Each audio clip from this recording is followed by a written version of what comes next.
guys, welcome or welcome back to my YouTube channel. Today we're gonna do SPM 2024 paper 2, okay?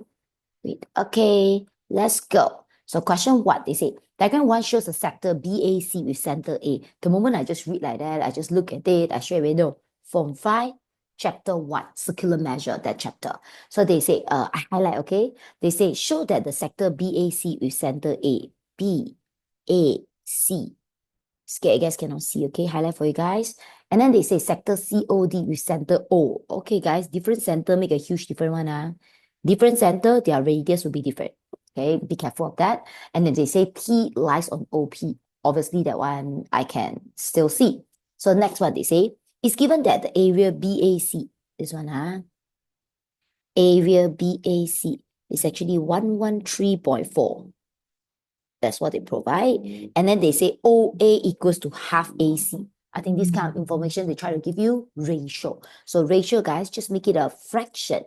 So times AC, move it over, divide by AC. Isn't it the top one? Ratio the bottom one. Equivalent to the top one, ratio the bottom one. Let's put inside. So I know OA ratio is 1. Sorry, not this color. OA ratio is 1. AC ratio is 2. Okay. Other than that, CP is 7.74. CP here, 7.74. Okay. These particular questions, guys, for circular measure, whenever they like to come out, because if they only come out circle, the question won't be, so hard. So they like to mix circle with 90 degree. The moment you guys see 90 degree, straight away you guys know there was what shape? Right angle triangle. Kids love right angle triangle a lot, okay, my dear. Right angle triangle always come out in MX one, okay? So under this right angle triangle, you guys can do what? Socato, Pythagoras theorem, quite a lot of things you guys can do, okay? So first one, guys, they say A1. A1, guys, they want to find the length for AC. Okay, let's look at where's AC, yeah? So isn't it AC, guys, is the length for here.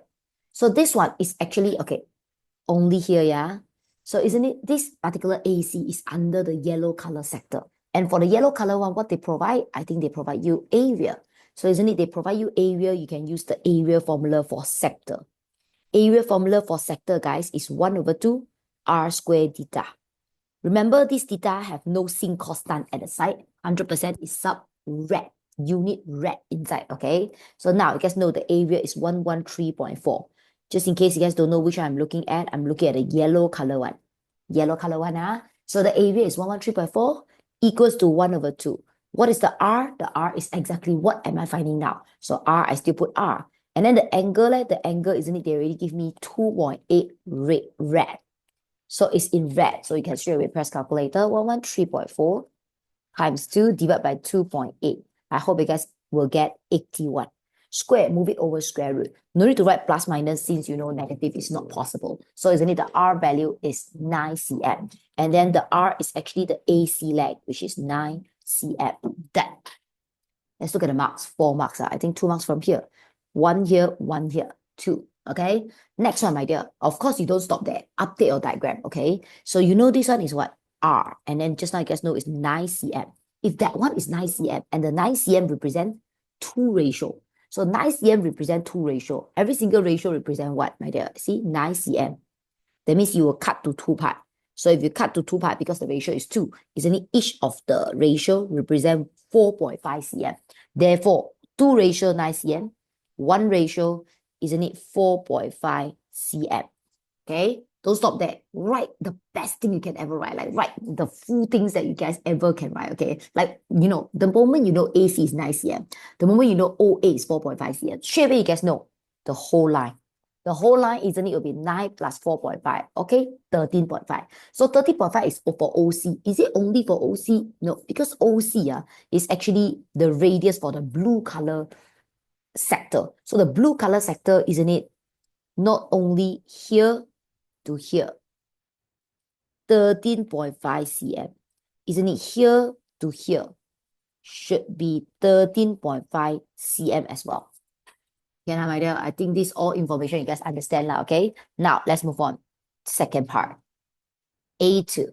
So A2, they say show. Later on, write the word show now. Show what? They will always give you the answer first. So now they say show that theta equals to 0.611. So that will be the answer lah. Try your best to get that. when rounded to three significant figure. That means don't write too much, okay, my dear? So where is the theta? Isn't it the theta located here? So guys, the theta is under what shape? My favorite shape, right angle triangle. So I will focus on right angle triangle because I feel like, because of my dear, the theta is under the blue one.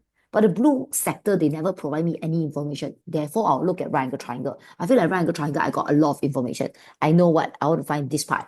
So do you guys know that this PC, you guys already know, is 7.74. Other than that, do you have OP? No. But do you have OC? Yes. Isn't it 13.5? So whenever you guys have two of the line, you want to find the angle. Isn't it must remember SOHCAHTOA? Okay, right angle triangle, always using SOHCAHTOA, using Pythagoras theorem, this kind of basic. So my dear, angle opposite, we always call it opposite. 90-degree opposite, we always call it hypotenuse. The last one, we call it adjacent. So now I have opposite, I have hypotenuse. Of course, I'm using SO. Isn't it SO exactly stand for sine theta equivalent to opposite over hypotenuse. Now all I need to do is sub. So sine, my angle, I don't know. Opposite, 7.74. Hypotenuse, 13.5. Therefore, my theta answer will be 7.74 divided by 13.5. Sine, move it over, shift sine. So I guess getting 34.98 degree. Angle always write two decimal places. But why stop here? No, because they asked me to show something in red. So degree change to red, guys, isn't it times pi over 180? Pi normally we press 3/142, okay? Every teacher press 3/142, don't know why. Maybe more standardized. So write in three significant figure, 0.611. Is that the answer? Yay, it is shown. Ta-da! Done. Update my diagram. 0.611 red or 34.98 degree. Just in case I need it later, okay? So there's another 2 marks from here. This working 1 marks, this answer 1 marks. 4 marks from here. So this is A. Let's move on. B. B, what they want? They say hence. Find the perimeter of the whole diagram. 3 marks. So my dear, they want to find perimeter of the whole thing. Okay? So what is perimeter? Perimeter means the total side length. Okay, my dear? So now, total side length got what? Got a lot. I draw for you all the shape, guys. Should I do here? No lah. I move it down. Better? So my dear, how do we find perimeter of whole diagram? Isn't it the whole diagram? I draw the shape, you guys see, my dear, like that, okay? So isn't it got, okay, no lah. Okay lah, one by one lah. This, and then, and then, and then, and then, okay, don't know whether you understand what I say, but I put color for you. Isn't it this one, guys? It's the one in yellow. This one is the one in yellow. So it's talking about this and this. Okay, my dear? And then, isn't it this one is the one in blue, which is talking about this part. Okay? This one, isn't it talking about the one in blue? This part. And this one, isn't it talking about this one? Cannot, my dear. If you in exam, you scared, you just draw out one by one. You will feel like, wow, everything very clear, okay? Most important is make you feel good, okay, my dear? Make you feel confident. That's what I think lah. So now, all of them, I just add up together. Let's start from yellow color, this line. Okay, yellow color, this line, guys, isn't it here to here? It's actually what? The radius. The radius for what? The yellow color. Yellow color sector. So just now here, 9 cm. Obviously here, also 9 cm. Okay, 9.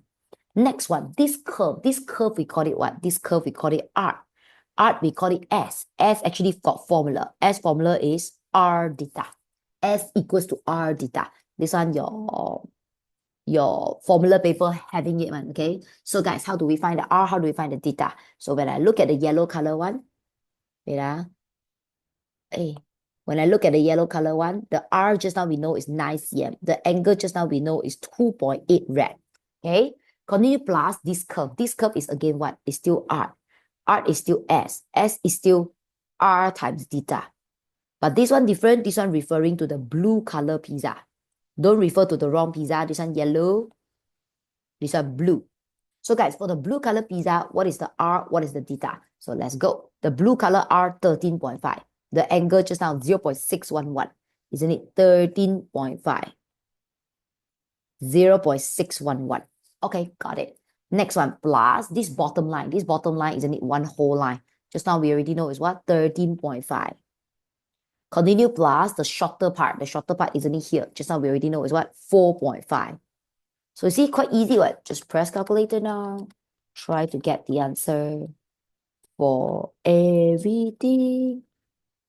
Yeah, answer 60.4485 cm. That 3 marks. This answer 1 marks, this whole working because I write in one row. Those teachers, they normally like to separate two, but I like to write in one row. Can see clearly ma. So like that, 7 marks in total. Everything?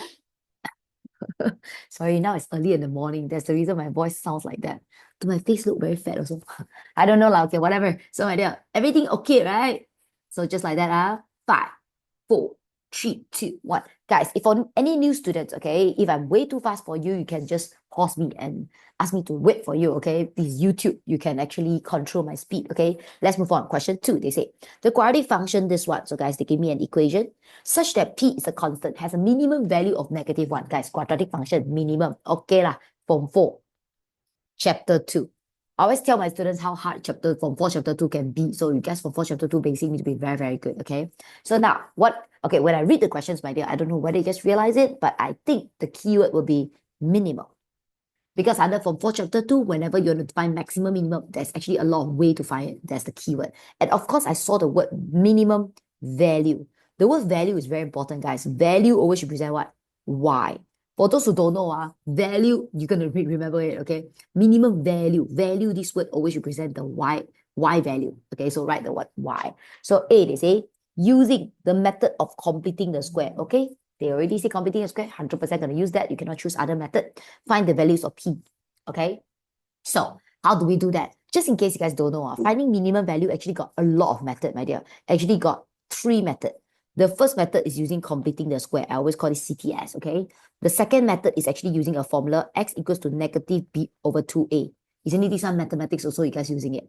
Then the third one is get the roots and using the midpoint to get the maximum minimum point. Okay, there's actually 3 methods. So now they say using completing a square, must use completing a square. Just in case you guys don't know how to use completing a square. Completing a square always got 3 steps. The first step is always your A need to be positive 1. Second step is always plus b over 2 square minus b over 2 square. And then the third step is always big bracket square minus small bracket square plus c. Don't understand why, but it's all like that, okay? So now, let's go. They say fx equals to 3x squared plus 3px plus p. Okay, completing a square, your first step, A must be positive 1. What's your A now? 3. How can 3 become 1? Don't tell me divide by 3. Because the next door, when you divide by 3, you here divide by 3, you here also must divide by 3. But fx cannot divide by 3, right? So we don't divide, guys. We factorize. Factorize means you pull it out. So if I pull out the 3, I got x squared. If I pull out the 3, I got px, because that means you divide by 3, but you not really divide by 3, but you take it out, okay? So p divided by 3 is only p over 3. It's like divide by 3, but it's not really a divide because you just take it out, okay? So after the first step, let's do the second step. So based on what I write on top just now, second step is plus b over 2 squared minus b over 2 squared. And this thing is always add on in between b and c.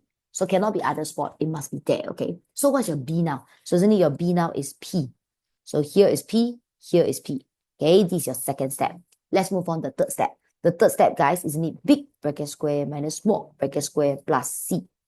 So your c is p over 3. Okay, so what is inside the big bracket square? What is inside the small bracket square? The concept is the same. So always the first 3 coming in. Okay, if you're my student before that, you guys should know lah, okay?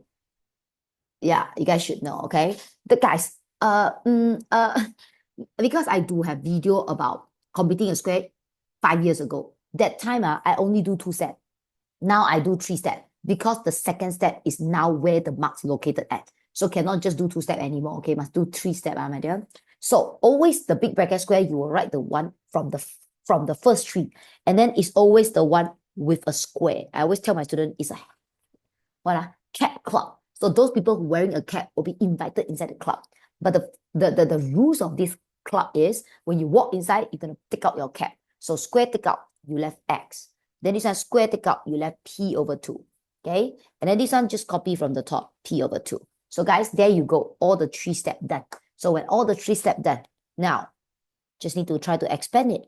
Don't expand the big bracket square. The big bracket square, no one expand one. You will expand everything, the rest of them, except that one. Okay? So my dear, this one, p you squared it, p squared. 2 you get squared it, 4. Isn't it plus p over 3? Okay? Until here, is it done? No. Because vertex form don't have this big bracket. 1, okay? So not all I need to do is expand it. 3 times it, isn't it? You will write in front of the bracket. 3 times this, isn't it 3p squared over 4? Then 3 times this, isn't it 3 and 3 cut? You left just a p. Okay, I got that. So why are we getting this? Because whenever you guys getting this, you guys will get what? A vertex form. Just in case you guys have no basic about vertex form. I don't know lah. Don't know you guys got or not lah. Just in case lah. So my dear, for vertex form, why you guys always want vertex form? Because vertex form can help you to find maximum minimum. How they do it? Okay, A is for you to see the shape. Positive is always has happy face. Negative is always sad face. When you're happy face, your turning point is at the bottom, so it's minimum. When you're sad face, your turning point is on top, therefore it's a maximum. Okay, and then the P and Q you can straight away pull out. They are straight away your coordinate. So P pull out, negative P. Q pull out, it's always a Q. That's always how they pull out, okay? So for those who don't understand, we continue here, yeah? So now I already get the vertex form. Wait, I write nicely. Okay, I already get the vertex form, okay? Right for you at the bottom. So you guys can see they really look like that. A bit longer, but it's correct one, okay? So up to here, how do we continue? We start to pull things out. So A is what? 3. 3 is what? Positive. Positive is what? Happy face. Happy face is what? Minimum. Check. So just now the question say minimum, I really get the minimum. I should lah, okay? And then this one, okay, look, the P is this spot, P over 2.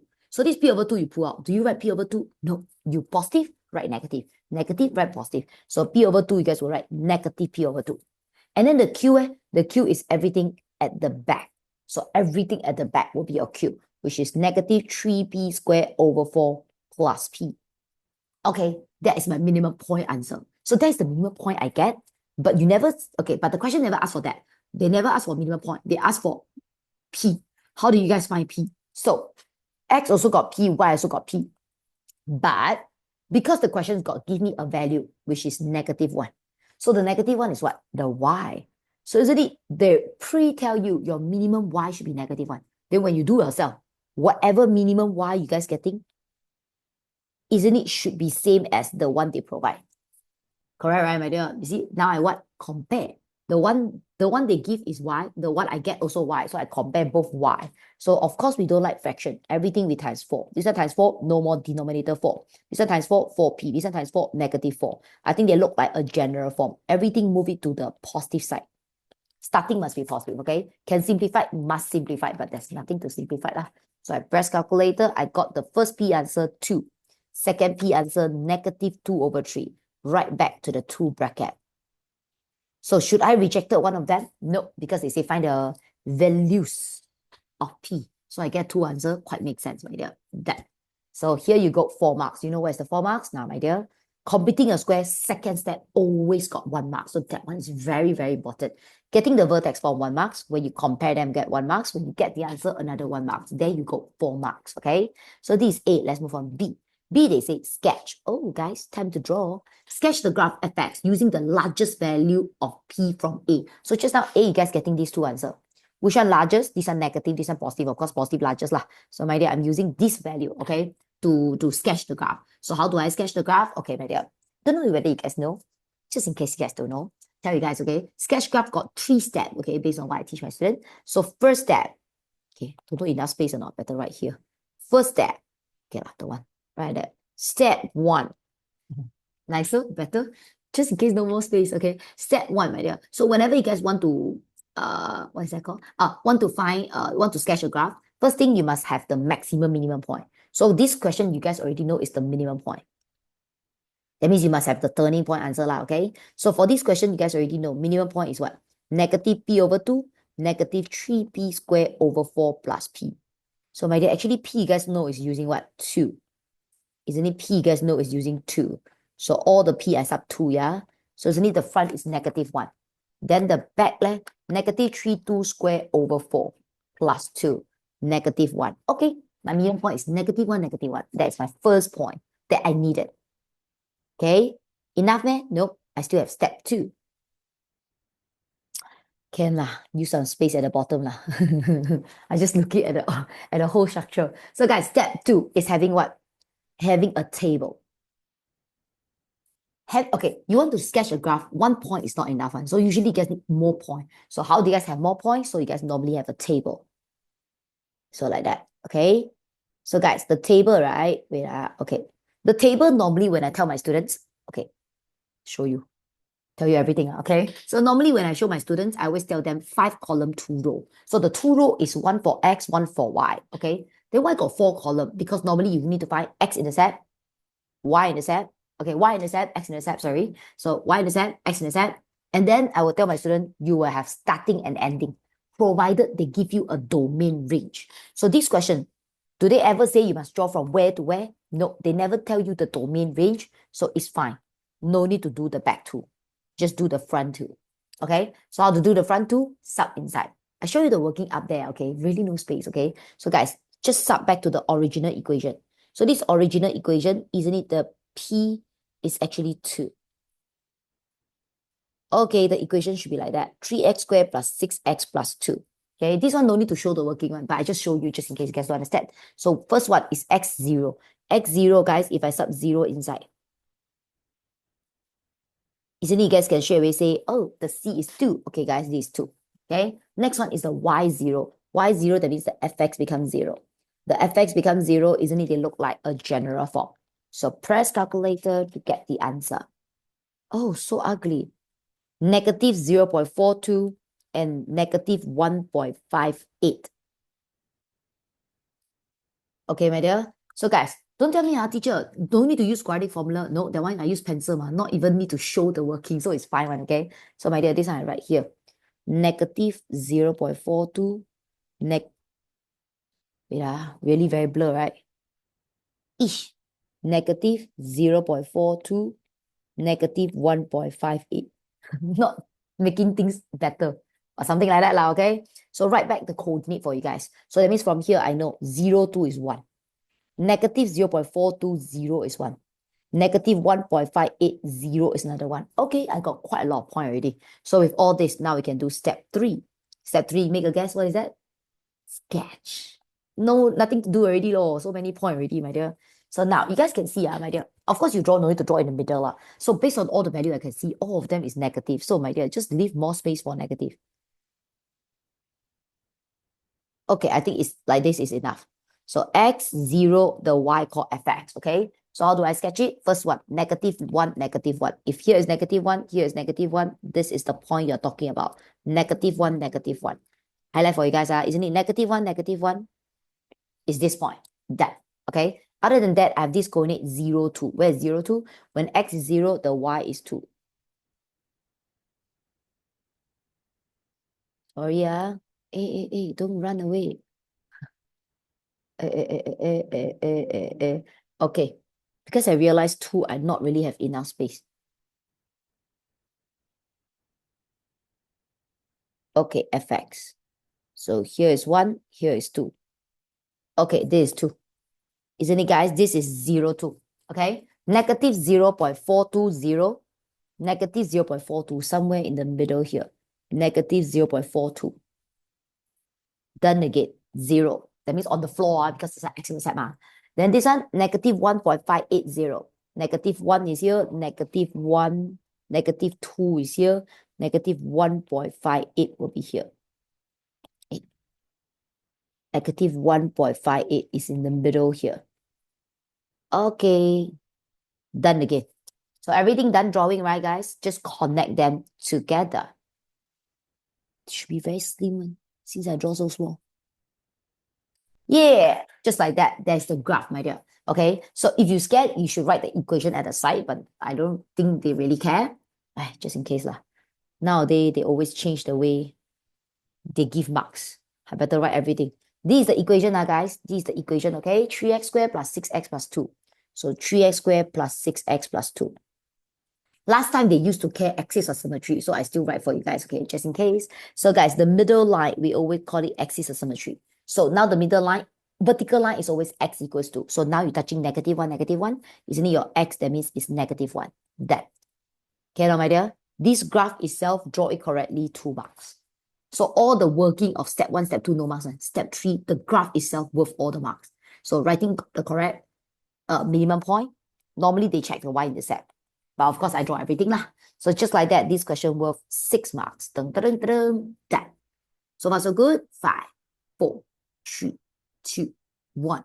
Question 3. So question 3, I look at it straight away, no, guys. Form 4. Chapter 4, indices, surd, and logarithm. So this question, do they have log? No. Do they have surd, square root? No. So it's indices. So indices question, how to do it. Okay, I write out for you guys first. This is what they provide.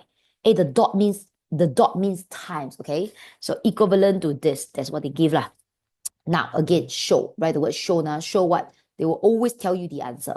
So you guys can see the one inside the cloud is the answer, which is PQ bracket X equals to QP squared. Try to get that. How do I get that? Okay, first thing first, I hope you guys know all the indices and logarithm questions. I always tell my students, start from same base, my dear. How do I start from same base? You have P, you have Q. So all of them already same base. It's just P and Q. And I cannot change P become Q. I cannot change Q become P, correct? So even though they are same base, okay, then what else can I do? Okay, I think the right side, you guys all know what can do lah. Got bracket, don't like bracket, right? So isn't it the power is actually for both of them?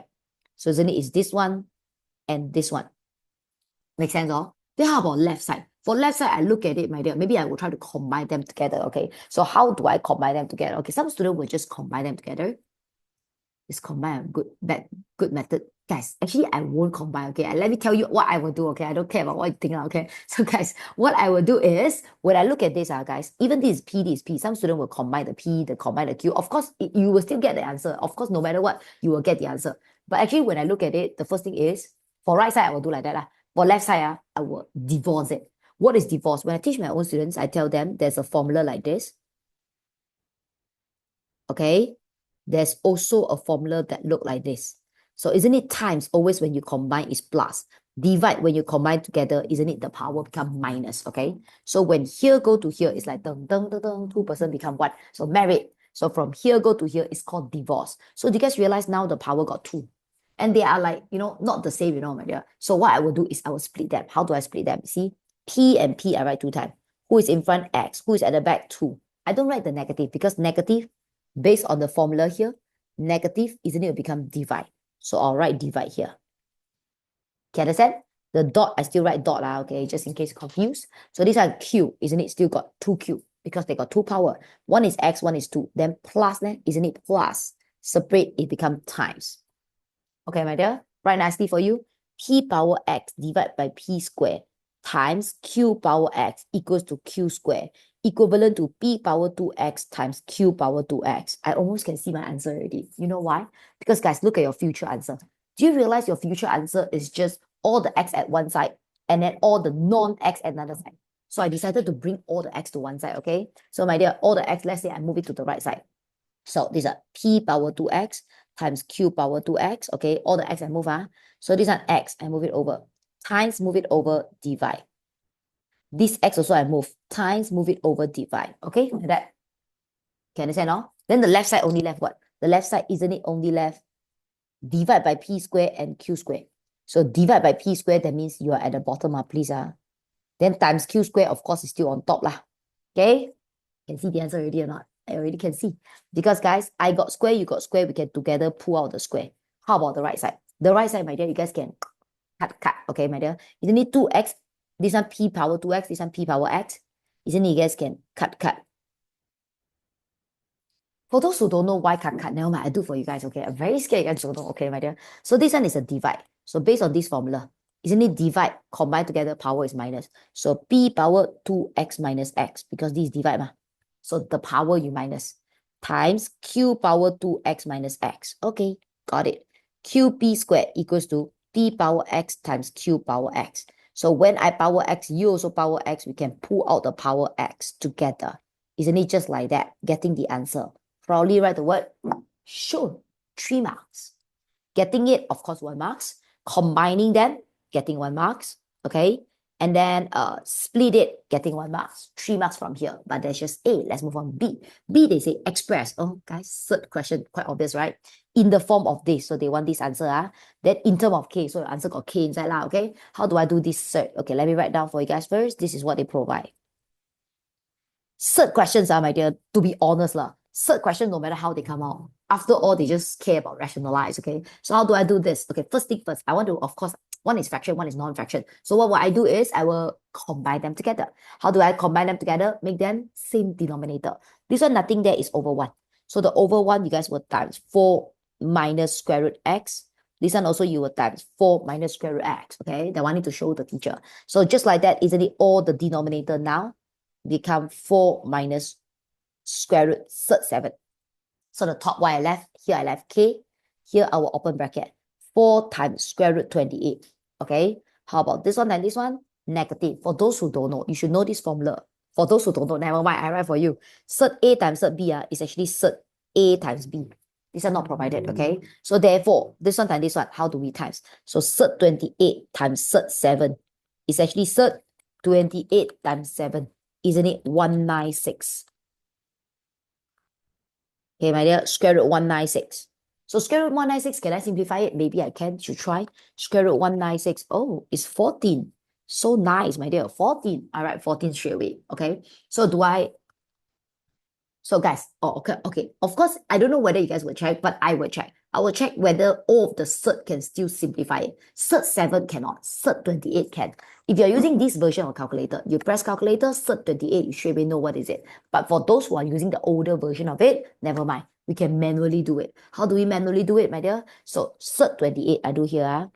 You will keep asking yourself whether 28 can divide by any perfect square or not. So what is perfect square? Perfect square is a number that you can square root it, yet getting a whole number. So if, for example, 4, 9, 16, 25, 36, 49, 64, 81, 100. That is what we call perfect square. So 28 can divide by any of them or not? I feel like it can divide by 4. So therefore, isn't it 28? If you try to press calculator, 28 divided by 4, isn't it is 7? So that means 28 is 4 times 7. Square root 4 is 2. Square root 7 is 7. So isn't it I able to write 7k plus, wait need to times 4 okay I write everything If you are my student, you know how patient and I now writing all those unnecessary stuff. But okay like that. So guys, like that, how do we continue? We go on so k plus 8 cert 7 minus 14 over 4 minus cert 7. Is it done? No. Because why? Because this cert, the most important thing they test is rationalize. So how do we rationalize? For cert questions, bottom cannot have cert. So bottom got cert, gonna make it disappear. How do you guys make it disappear? If they are minus version, you times the plus version. If they are plus version, you times the minus version because you're using this formula. Cert A plus B times cert A minus B. Instead of 1, 2, 3, 4 like that, expand, no need. Whenever the two brackets, they look exactly the same. I said A, you said A. I B, you B. Can you see that? But 1 plus 1 minus, right? You no need to open one by one. You just take the first one times the first one. Cert A times cert A, A. Take the second one times second one. Positive, negative, negative. B, B squared. You just expand like that, okay? So therefore, whenever you want to make it disappear, you just times minus, you just times the plus version. But this plus version, now I know already. You need to write out the working. So you need to write out like that. Times 4 plus cert 7. So when bottom you times, top also you times. Necessary to show this step. Okay, my dear. So now let's do the bottom first. The bottom easy. So the bottom, my dear, isn't it this one times this one? So based on the formula I just taught you on top, you just take the first one times the first one. 4, 4, 16. Take the second one times the second one. Negative, positive, negative. Cert 7 times cert 7, 7. For those who don't know, square root A times square root A is always A, my dear. So cert 7 times cert 7 is 7. How about the top? The top need to slowly expand. So the top is like that. Show you guys the line, okay? Using the line and try to think in that way. So K times 4, 4K. K times cert 7, cert 7K. 8 cert 7 times 4, 32 cert 7. 8 cert 7 times cert 7, 8. Because cert 7, 8 cert 7 times cert 7, 7. Okay, don't write wrong. Negative 14 times 4, don't know. Negative 56. Negative 14 times this. Negative 14 cert 7. Okay, this is what I have. So now, combine those. You guys can combine. So, 4K. So, cert 7K. The rest, these two can combine. Highlight. These two can combine. Okay, so 32 of the cert 7 minus 14 of the cert 7. I left 18 of the cert 7. And then 8 times 7 minus 56. I get 0. That one disappeared, okay? Bottom left, bottom, isn't it? I left 16 minus 7. I left 9. Don't stop here because they want the answer like this. So I can see they want the cert 7 at the back. And I should split it, okay? So isn't it? It will be 4K plus cert 7K over 9. Oh, no. Yes. Over 9, okay? Plus, oh no, these two also got cert 7. What happened to my eyes? My dear, look. So this one, isn't it you want the answer with cert 7 at the back? So this one got cert 7, this one got cert 7. So that two right together, the rest of them right in front. But never mind, I can show you first. Isn't it you guys can pull out the cert 7 since you need just one cert 7. Cert 7 pull out, okay. Cert 7 pull out 18. Isn't it divide by 9? Okay. So my dear, since they want the answer but they never tell me in fraction, I will split it like this. That. So just like that, you're getting the answer. No need to write out what is P, what is Q. The question never asks for P and Q. Okay, I don't know why the answer at the back for P and Q answer. So P is actually this one. Q is actually this one. So that is actually your P and Q, but they're just asking for the form. So you write the form out, done. So the answer itself, of course, 1 marks. The moment you guys rationalize it, it's always 1 marks. And then the moment you guys combine them together, you guys will get another 1 marks. So 3, this whole question worth 6 marks. Dun, dun, dun, dun, dun, done. So far, so good. Move on lah. 5, 4, 3, 2, 1. That next question, 4. When I look at it, I know already vector because I can see this. So vector, isn't it under form 4, chapter 8? So they say diagram 2 now shows a straight triangle ABC. Yep, I can see that. AR is parallel to PQ. So parallel. They already draw for you. Parallel, okay? Next, they say CB is 6U. Okay, my dear, must write the 6U out. Remember to draw an arrow, okay? So CB is 6U. CA is 5V. CA is here. Whenever they have a point in middle, you better draw outside, okay? Don't confuse yourself. 5V, but must put arrow. Arrow very important one. Next, they tell you AR equals to 2 over 5 AB. I think these are quite important. So this again is what? Same as the first question of today, ratio. Isn't it the top one, ratio the bottom one? Equivalent to the top one, ratio the bottom one. So AR-AB ratio is 2:5. So AR is 2. AR is 2. AB is 5. Look carefully, AB is here. Here holding 5. Of course, this one is 3. So don't write the wrong ratio out, okay? Nothing else they say, let's get started. But before I start, I like to tell my students, those that come with vector, is always your priority. So I highlight them in yellow color. Just try your best always using yellow because yellow is already free for you. It's already vector, okay? Now, let's start from A1. A1, guys, you want to find what? AB.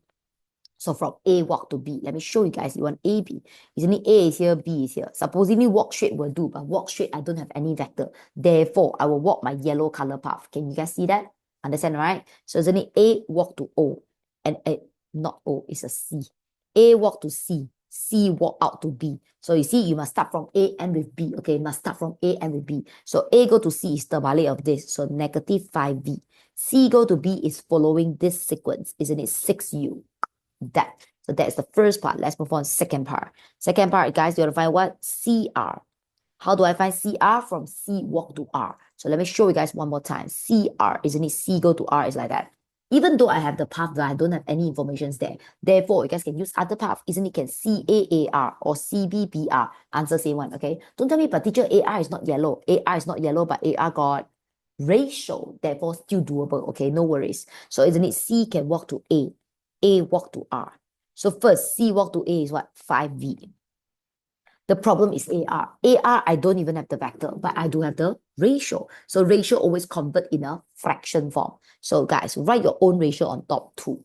After write the top, don't write the side first. Write the bottom. Don't write the bottom first. Write the side first. So write who? Write anyone who same direction as AR. So guys, AR, isn't it like that?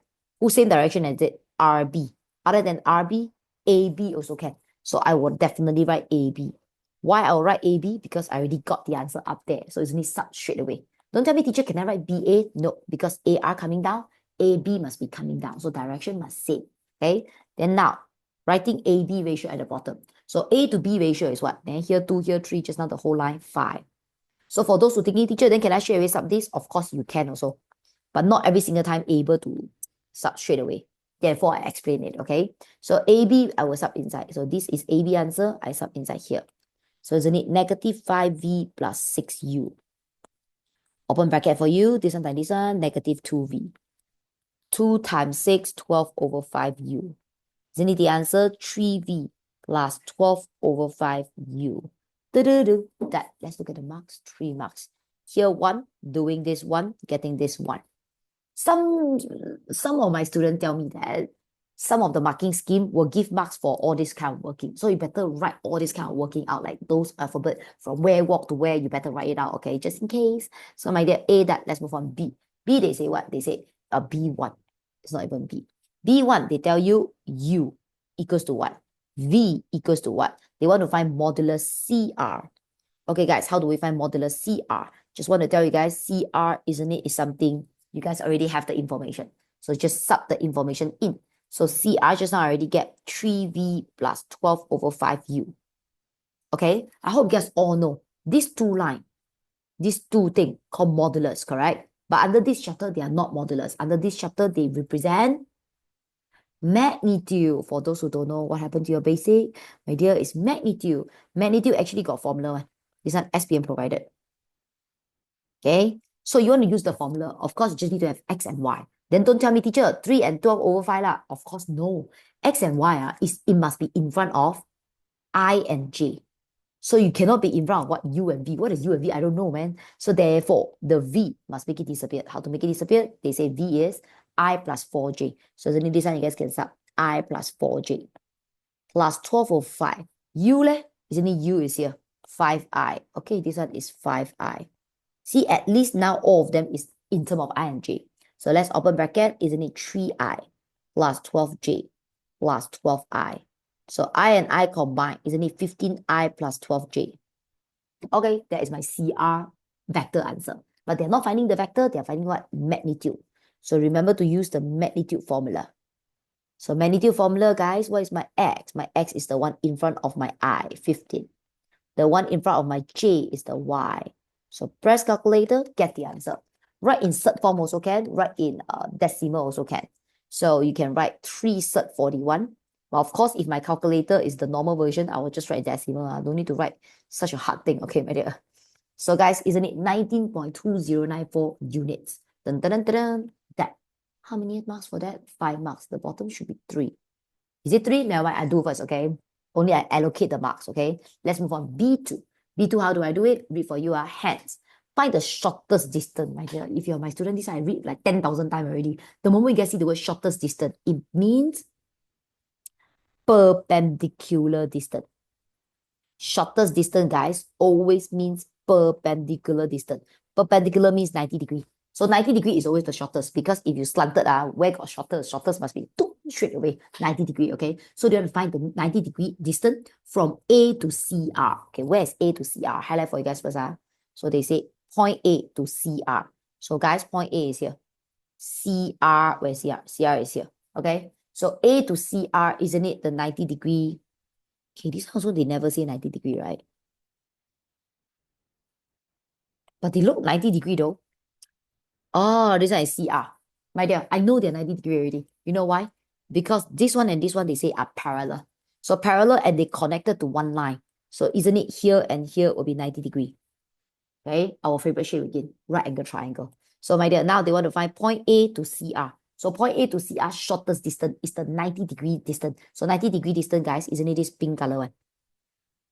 So they want to find this pink color one. They want to find the distance for this pink color one. How do I find? Then they say if the area for CPQ is 40 over 3. Wait, I write first.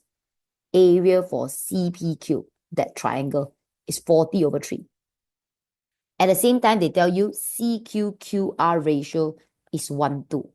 Okay lah, I think this is what they gave. Okay, let me try to put back inside. Okay, they want to find the AR shortest distance, which is magnitude AR lah, because magnitude means the length, means the distance. So they'll find the distance for A to R. So the pink color one. How do I find that? Okay, first they say what? CPQ. CPQ, let me see where is that. Oh, CPQ, guys, isn't it this small right angle triangle? So for this small right angle triangle, they straight away give you the area of it, okay? Other than that, they tell you the ratio. They tell you the ratio for CQQR is 1:2. So right for you guys, pink color, good, good lah. CQ1, 1. QR2, this one 2, okay? Okay, now I hope you guys know. I straight away know how to do already. How do I do? Of course, the moment they give you area, you'll be using area. How do you guys using area? So do you guys realize that this is actually, this and this is parallel? Okay, another color. This and this is parallel, correct? And because they are parallel, so both of them will be, because they're touching the same line, so they'll be 90 degree. So the moment they're 90 degree, they are what? Right angle triangle. So if they're right angle triangle, my dear, correct? So they even provide you the ratio. So their area ratio should be proportionate as well, my dear. So for, you guys should know, my dear. Don't know you guys basic good or not, but your mathematics also learn the same thing. Whenever you are right angle triangle, if I draw out another small right angle triangle inside the big one, okay, then isn't it the height and base of the big one was same as the ratio of the height and base of the small one? And then area is what? 1 over 2 times height and base. Therefore, the height base ratio is the same. The area ratio will also be the same. So how do I find the area? How do I find the pink color line? So all of you guys look. So I draw shape for you guys. Isn't it the big right angle triangle area and the small right angle triangle area should be same? So what's their area, my dear? Don't tell me 2, 1, my dear. Look carefully. The big one. The big one, I'm using the base here to here, man. No, I'm using the base here to here. So 1 plus 2 is what? 3, right? 3, Then the small one is this one. The small one, isn't it the bottom here? The ratio is 1. So big to small, the enlargement of them is 3 to 1. Understand? Mathematics, right? Okay, I put color for you. This one is in blue. This one is in purple. Okay, my dear? So purple to blue is 3 to 1. Okay, understand? So guys, how do I do the purple one? Purple one, I don't even know the area. So I think I'm using the formula 1 over 2 times height times base. Then the blue one, you already know is 40 over 3. Isn't it equivalent to 3 to 1? Okay, my dear. How do I continue? Ratio can always write in a fraction form. So 1 over 2. 1 over 2 times what? Height and base. Look, guys, right angle triangle, this one is the height. So your height is what? The one that you want to find. I write height. Okay? The base is this bottom one. This bottom one, isn't it here to here? And here to here called what? Wait, what color leh? Purple. Called CR. So guys, isn't it CR length? Just now you found. Can you guys see that? So CR length, isn't it this one? 19.2094. So you do have it. So ratio, guys, always can make it a fraction. Isn't it equivalent to 3 over 1? Okay. You can guys see, my dear? The only thing I don't have is what? H. Getting the H is not a dream. So divide, move up times. So isn't it I will get 40 here. Equals to 1 over 2 times H times 19.2094. So H answer will be 40 times 2 divided by 19.2094. I guess getting 4.1646. Okay, that one is the H, right? And H exactly is the magnitude for AR. 4.1646 units. Dun, dun, dun, dun. I think this one worth 3 marks, okay? My dear, writing the ratio out correctly, 1 marks. Getting this answer, 1 marks.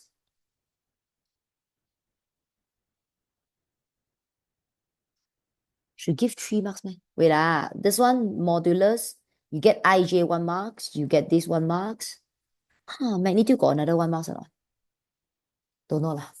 Agak like that. You can look at the answer and see where the marks come from, but I think it's like that.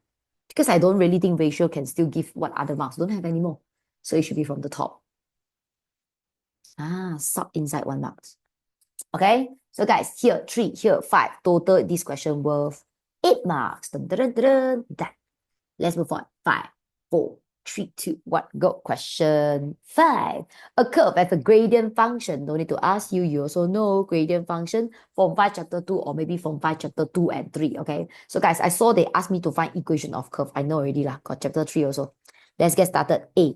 They say now there's a curve. Now the curve there, the dy dx is this. So kind, they even tell you dy dx. Supposedly they don't tell. They say gradient function, you should also know is dy dx, okay? Now they say the curve got passes through P. Okay, wait, there's a curve. So this curve, the dy dx is this, and they will pass through a point. I don't know where's the point, but somewhere lah. So the point is 1, 4. That's what they say, okay? So A, find the equation of curve. So how do I find equation of curve? I hope you guys all know. Equation of curve start from y. So how do you guys find y? So the relation between y and dy dx is y go to dy dx is differentiate. Dy dx come back to y is integrate. Okay? So now this question asking me y. And they give me dy dx, that means walk back lah, integrate. So whenever you want to find y, you just integrate your dy dx. Hopefully you guys all know how to integrate. Plus 1 and divide. So there's no x there is x power 0. And then there's 1 there is power 1. 1 plus 1, 2 divided by 2. 0 plus 1, 1 over 1. Remember, every time you integrate, there's no number to sub. You must write plus c. So guys, write nicely. After write nicely, I don't think I my answer like that lor. Hello, got c. How to find c? Sub lor. sub any coordinate that you guys passes through. Then you can, using a reverse method to find the C answer. Okay, so 2 minus 6, 4 minus, 2 minus 6, negative 4. Move it over, plus 4. Isn't it? C is 8. So do you guys get the answer? Y equals to 2x squared minus 6x plus 8. Done. Don't tell me, teacher, can I simplify them? No, cannot divide by 2. The y cannot divide by 2 also, okay, my dear? So therefore, like that, 3 marks. This one 1 marks. Integrate it 1 marks. Sub inside 1 marks. Easy 3 marks. A. Let's move on. B. B, they say, the normal to the curve at point P intersect the curve again at Q. How do you represent? Okay, they say find the coordinate Q. So how do I find the coordinate Q? Okay, my dear. Okay, let me try to draw for you guys. Okay, I also don't know how it look like, but let's say it's like this. Is it possible? Let's say lah, okay? So I don't know how the curve look like. Oh no, the curve is ax squared, should be a happy face. Okay? So it should be like that, okay? I gotta draw. I'll draw wrong, never mind one. So they say there's a point P, right? Let's say point P is here. Okay? They say the normal, you know what is normal, right, my dear? A line at the corner like that, slightly touch it, we call it tangent. Outer layer like that, called tangent. 90 degree of this, called normal. Okay? So this one is tangent. This one is normal. Okay, so guys, for the normal, they say the normal at point P will be intersect the curve again at Q. Isn't it here? Intersect again at point Q. So how do I find the coordinate for point Q? So do you guys realize the point Q is actually a intersection point? How many times I need to tell you this? SPM, not SPM. MS just love this, I would say, okay? Intersection point is when two things bang each other on the point. We call it intersection point. So how do we find the intersection point? So intersection point always must have two equations, two simultaneous equations. So my dear, now this point Q touch the curve. So isn't it your curve can be your equation 1? Other than touching the curve, isn't it this point also touching the straight line? So now you need to have the straight line equation. The straight line called what? Normal. So you need to have the equation of normal. You need to find lah. How do I find equation of normal? Straight line equation always called y equals to mx plus c. Whenever you guys want to find y equals to mx plus c, you guys must have two things. First thing, a gradient. Second thing, a coordinate. Okay, so guys, how do I find the gradient? Remember, you want gradient for normal. You couldn't really find gradient for normal, but you can find gradient for tangent. Gradient for tangent always called dy dx. Okay, so you guys, isn't it you guys already got the dy dx? So gradient of tangent is 4x minus 6. But of course, I want number lah. Gradient must be a number ma. How do I make it a number? So this gradient, this tangent is touching the point P. Therefore, you can sub point P coordinate in. So if I sub inside, isn't it the x is 1? So therefore, gradient tangent, guys, I get negative 2. But I'm not finding gradient tangent. I want gradient normal. So remember, they are 90 degree. So whenever they are 90 degree, guys, isn't it the formula will be m1, m2 equals to negative 1. That means gradient tangent times gradient normal equals to negative 1. So gradient tangent, you know, is negative 2. Gradient normal, you don't know. Isn't it equals to negative 1? So gradient normal equals to 1 over 2. Got it. Next, I'm going to have a coordinate to sub. So what I will sub, my dear, this blue line, isn't it passes through point P? Therefore, I can use point P again. So now, all I need to do is try to find out the C. So the Y is 4, the M is 1 over 2, the X is 1, the C don't know. Isn't it the C will be 4 minus 1 over 2, 7 over 2. Got it. My equation is Y equals to M X plus C. So guys, I got my blue color equation already. So yellow I got, blue I got. Now what I need to do? Simultaneous equation to get the answer. So how do I do it? 1, I call it equation 1. Another one, I call it equation 2. Isn't it all we need to do is sub 1 into 2. Okay, sub inside. So isn't it 2x squared minus 2x plus 8 equivalent to 1 over 2x plus 7 over 2. So when I sub inside, combine, okay, then I just move it around. So first thing first, I don't like fraction. Okay, never mind. I move first, okay? So this one 2x squared. This one plus, move it over minus. Negative 6 minus 1 over 2. Yeah. Negative 13 over 2x. This one also I move it over. 8 minus 7 over 2. I guess getting 9 over 2. So of course we don't like fraction. Don't like the 2. Everyone times 2. Okay. Once I times 2, I think they look like a general form. Now let's try to get the answer. Mode, 1 right side 2, 4, negative 13, 9. Okay, the first x answer 9 over 4. The second x answer 1. Isn't it 4x minus 9 and x minus 1? equals to 0. Done. Okay? After getting the x, remember to get the y. But guys, I was straight away rejected this one. You know why or not? You look at my drawing. Isn't it the normal will of course touch the point P, also touch the point Q. Therefore, you have two answers because you have two intersection points. And out of these two intersection points, point P you already know is 1, 4. So the one that you get 1 is definitely for point P. So point Q should be another one, which is the 9/4. So after you guys getting the x, try to find the y. How do I find the y? Sub back. You like equation 1, just sub back to equation 1. If you like the second one, just sub back to the second one. So 1/2 times 9/4 plus 7/2. So guys, I'm getting 37/8. Okay. Therefore, my coordinate Q, isn't it? 9/4, 37/8. Done. How many marks? Oh, 4 marks. Okay. Getting this answer, definitely 1 marks. Combining them, definitely 1 marks. And my dear, differentiate it, getting the gradient of tangent sub 1 inside, getting 1 marks. And they always give you 1 marks for this. M1, M2 equals -1. So please be aware that you must write the working of that. Okay, you cannot straight away tell me 1/2. No, you're going to write -2 times gradient equals -1. Just like that. But sequence doesn't matter, lah, okay? So just like that, this question worth 7 marks. Do-do-do. Done. So far, so good. Move on, lah. 5, 4, 3, 2, 1. Question 6. 6, guys, they say, Table 1 shows a category of body mass index of a group of male students in a company. So all this is men now, okay? And then in a company. The body mass index is normally distributed. Guys, you sure know it's Form 5, Chapter 5, because you saw this word normally.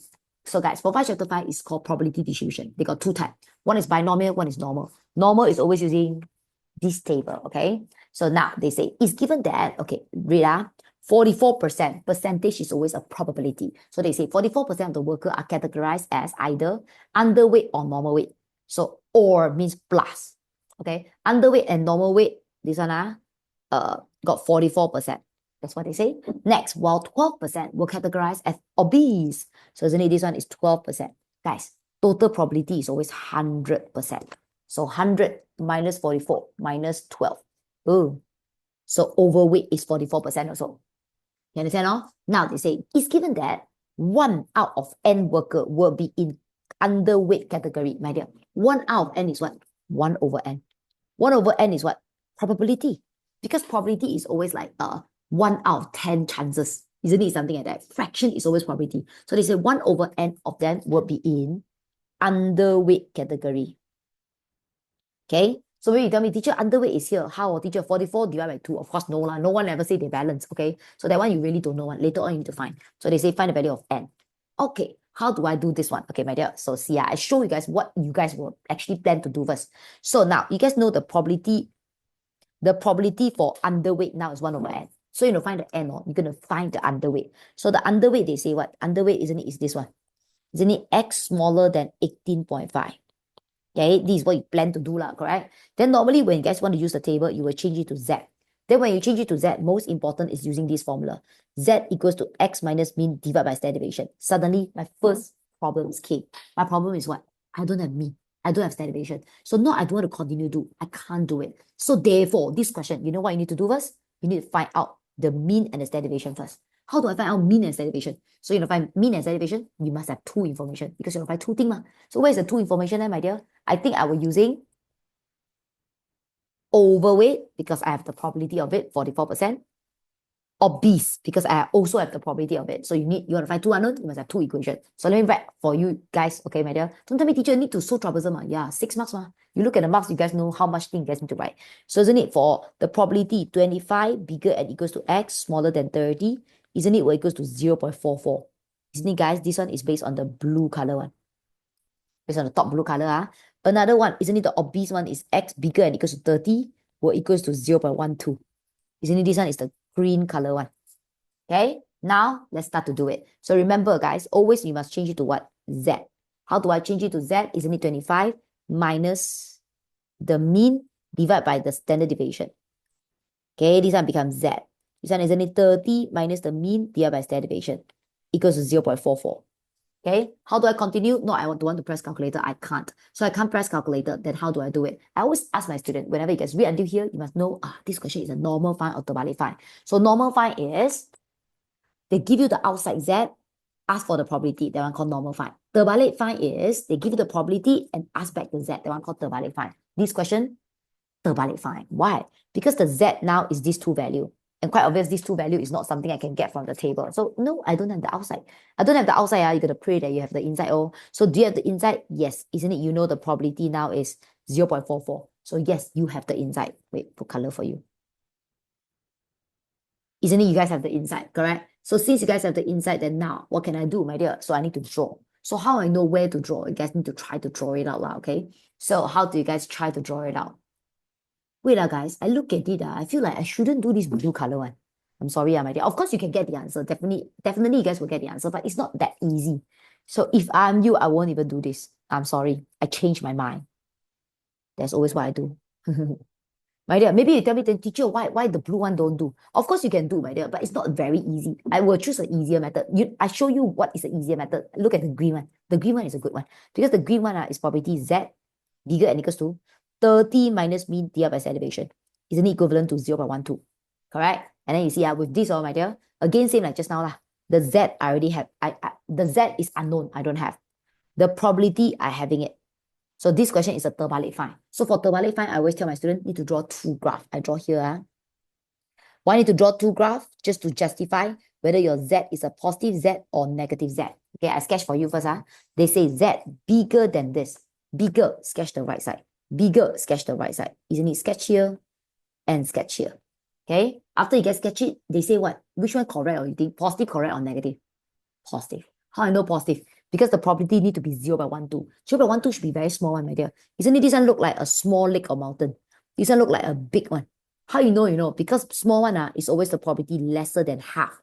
Big one is always probability more than half. So isn't it your 0.12 should be someone who are lesser than half? So this one makes sense for this question, not this one. Therefore, I know it's actually the positive Z. Okay, so positive Z, you want to find, you guys must use the table to try to terbalik find, okay? So now this table, isn't it the corner is 0.12, the probability, correct? So that one is a small lake or mountain. You can go to your table, straight away find. So go inside, find 0.12, okay? For those who don't know how to go inside, find is here. Okay, this is your table. So inside got a lot of value, but they are all in descending order. So isn't it 1, 2, definitely should be looking at this row. Because I see 1, 3, 5, 7. So 1, 2, I think, this one, the nearest one.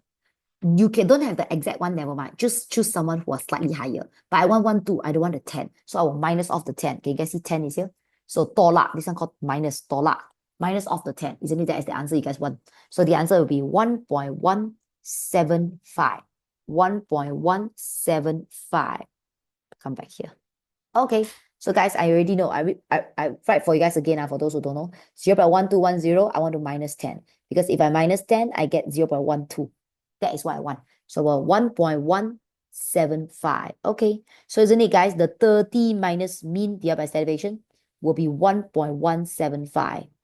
Remember, every time you write this down, you're going to remember to check whether they are positive or negative. So just now we say positive, right? So this 1.175 is positive. But if they're negative, you must put a negative, okay? So guys, can you see this one so easy? Because they only got one. Just now that one so hard because they got two, right? So what other way I can do it? Okay, everyone look. Okay, so instead of using just now this one, because just now to have a range of this, okay, I'll rather using this 44%. This 44%, isn't it, is for all this. So all this is what, my dear? Now, think twice. Very, very easy one. So, my dear, you see, here is 18.5. So, isn't it this one, x lesser than 80.5, isn't it, is for this part? Okay? Then this one, 18.5 to 25, isn't it 18.5 to 25? It's talking about this middle part, correct? But I cannot do just any of them because I don't know 44%, this one how much, this one how much. So since I don't know each of them equivalent to how much, I know all of them is 44%. Isn't it all of them is talking about here to here? So here to here is what? Isn't it starting from 25? All the left side, it will be the 44%. So all the left side of 25, isn't it, I can write P, x lesser than 25 is all the one with 44%. Can you see so much easier, my dear? Just now I didn't realize it, but when I do it, I realize just now that one got two number. Harder to do. I'd rather just have one number. You guys understand or not? Maybe I just draw one more time for you guys, okay, for those who don't understand it. Because, my dear, if you draw it out, okay, you see 18.5 is here. Let's say lah. And then 25, let's say, is here. 30, let's say, is here. Okay, like that. Okay. So you guys can see, I highlight for you. This X bigger than 30 is this green color part. Okay. This one, if I put yellow, isn't it this 44 is 25 to 30? Understand? And then this another 44, isn't it, is for all this leftover.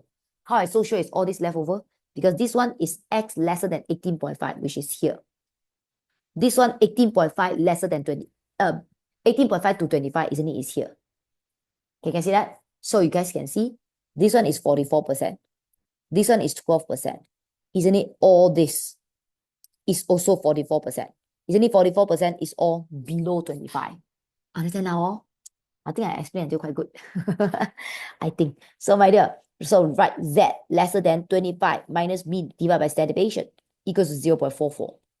Okay, again, terbalik find. Terbalik find, how do I do it? I repeat why terbalik, because the Z I don't have. Okay, wait, so I highlight blue. Top one blue, the Z I don't have. But the probability I having it. So I know it's terbalik find. Terbalik find, how to do? Draw two graphs, just to justify whether they are positive or negative, okay? So one I put positive Z, one I put negative Z. So now the question says Z lesser than it. Lesser is need sketch the left side. Lesser is need sketch the left side. So which one look like 0.44? 0.44 is need someone who lesser than 0.5. So this one look very big. So this one definitely more than 0.5. Then this one isn't it look very small because they should be lesser than 0.5. So now it should be lesser than 0.5. Of course, this one correct, this one wrong. Therefore, your Z must have a negative. Remember, I must have a negative, okay? So now let's terbalik find. So this side corner here is 0.44. So 0.44 is the small leg of mountain. So definitely can straight away go to table and find. I don't show you guys the table already, okay? You guys find yourself. 0.44. Oh, I got it. I got 0.4404. This is the nearest I can ever get. 4404, I can toll out the 4 because I saw there's a 4 at the back there. So I'm getting 0.44. So therefore, the answer is 0.151. 0.151. Okay? So 0.151 is the answer for what? 25 minus mean over standard deviation. Give you 5 seconds, tell me what mistake I have. Okay, 5 seconds up, my dear. So what mistake I have? Okay, the mistake I have is there's a no negative here. You must write the negative, my dear. You purposely draw two graphs, so you justify their negative already, and then at last you forget to put negative, funny or not. So must write correctly, okay? Now I just move around so that we can now do simultaneous equation to find the mean and standard deviation. So divide, move up times 25 minus mean equals to negative 0.151 standard deviation. So negative, move it over positive. Minus, move it over plus. Okay, how about this one? Divide, move up times 30 minus mean equals to 1.175 divided by standard deviation. Negative mean, move it over positive mean. So plus, move it over minus. Okay, there I go, equation 1. There I go, equation 2. Equation 1, equation 2 also is mean. Isn't it? I can straight away say mean equals to mean. So one of them, guys, I write on the left-hand side. Another one of it, I write on the right-hand side. Okay, just move around so that you guys are able to get the answer. So minus, move it over plus. 0.151 plus 1.175. Are you guys getting 1.326 derivation equals to 5. So 5 divided by this. Isn't it the answer? 3.77. That is my derivation. How about my mean? Sub back.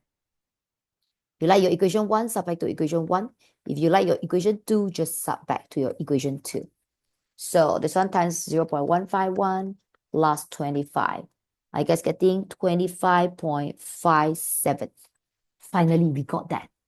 Okay, with all that, now we finally can do whatever we just now start, my dear. So now, isn't it, can use the X minus your mean, 25.57, divide by your standard deviation, 3.77. Isn't it equivalent to 1 over N? So 18.5 minus 25.57 divided by 3.77. I don't really think you guys have a very big problem under this, but I'm quite sure you guys will suspect yourself when you're halfway doing it. Lack of confidence. So my dear, until here, how do you guys continue? Okay, this time, is it terbalik find? No, this time, you guys have your Z value. So since you guys have your Z value, this one is normal find. So go to your table, look for 1.8. No. Sorry, my fault. Cannot straight away look at the table, must draw. So terbalik fine, draw 2 graph. Normal fine, draw 1 graph. So draw for you guys here. Look negative 1.875, isn't it? Negative is on the left-hand side of it.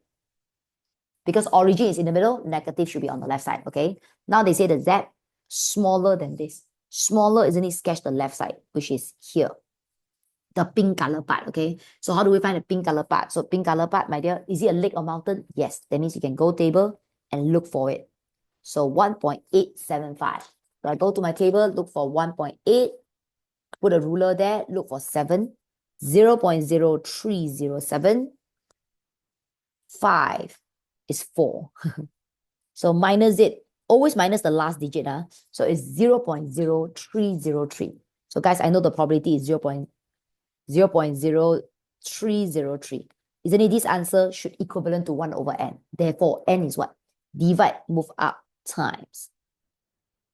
Times, move down, back, divide. 1 divided by 0.303.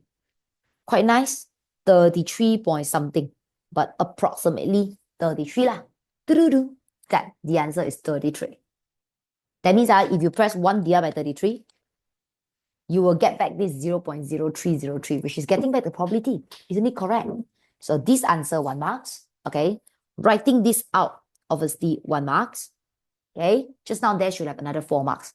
Getting the mean and standard deviation 1 marks each. And then writing this out correctly, getting another 1 marks. Okay. Altogether, this question worth 6. Understand? 5, 4, 3, 2, 1. That. Next one.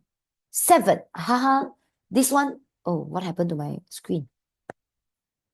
7. Okay. This one, a lot of students already know these questions before even they start doing it, because a lot of senior share that how hard it is. But to be honest, I look at it, I don't really feel like it's very hard. To be honest, I swear. No, my dear. The question actually say quite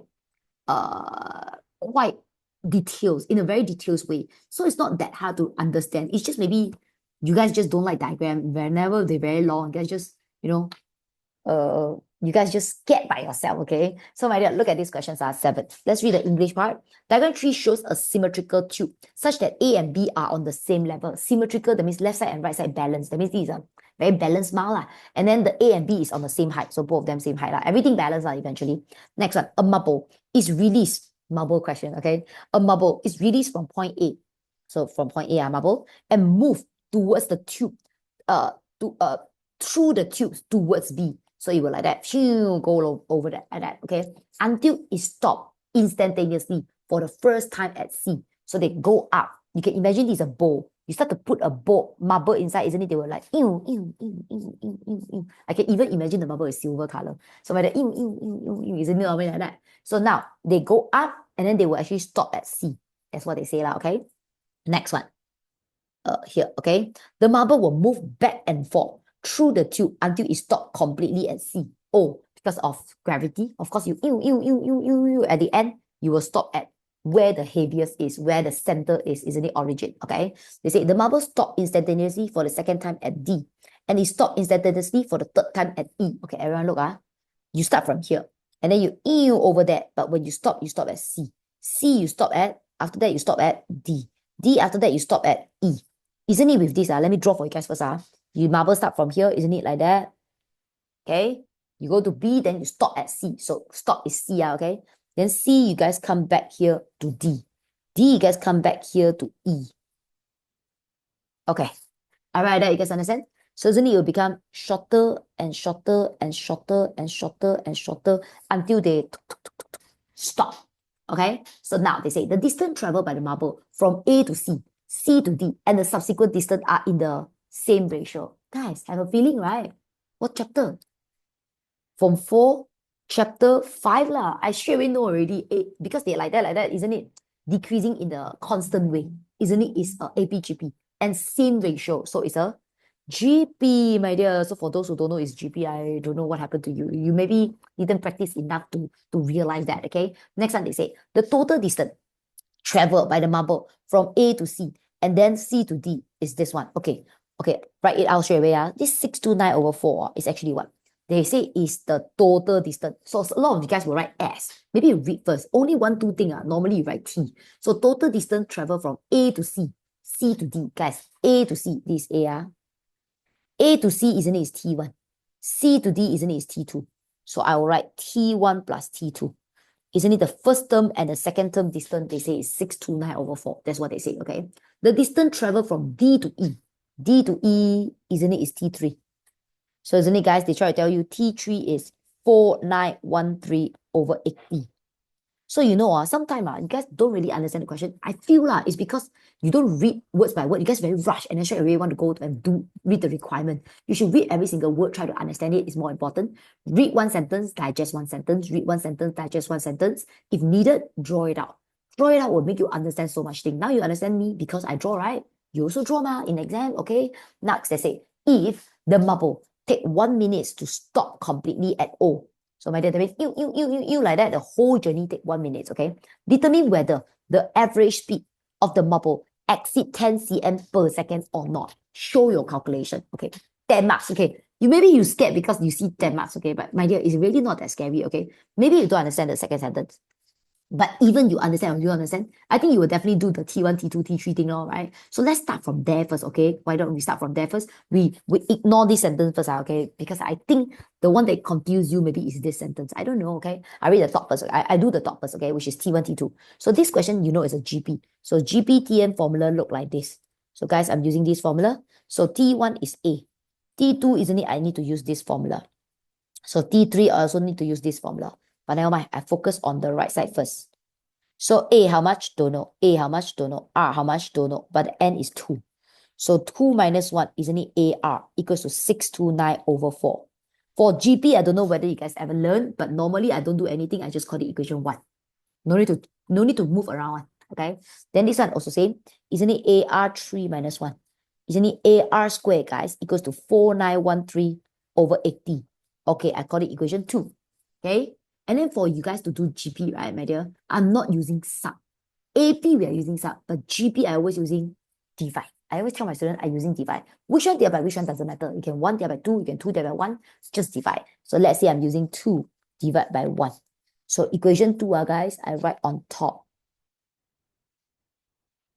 Equation 1, I write at the bottom. Okay, so divide is very easy to do. Only GP can use divide, okay, because their relation itself is already times divide. That's why I can use divide, okay. So divide, what is the best thing? You guys can cut. But not I cannot, not I don't want to cut. I cannot cut since I got plus. Therefore, to make that thing cuttable, okay, you understand, right? You're gonna try to make it times relation. So this one AR squared. Isn't it the bottom one? I can pull out the A. So this A pull out, this A pull out. Isn't it 1 plus R? Then the right side, 4913 over 80 divided by 629 over 4. Isn't it 289 over 740? Oh, quite ugly.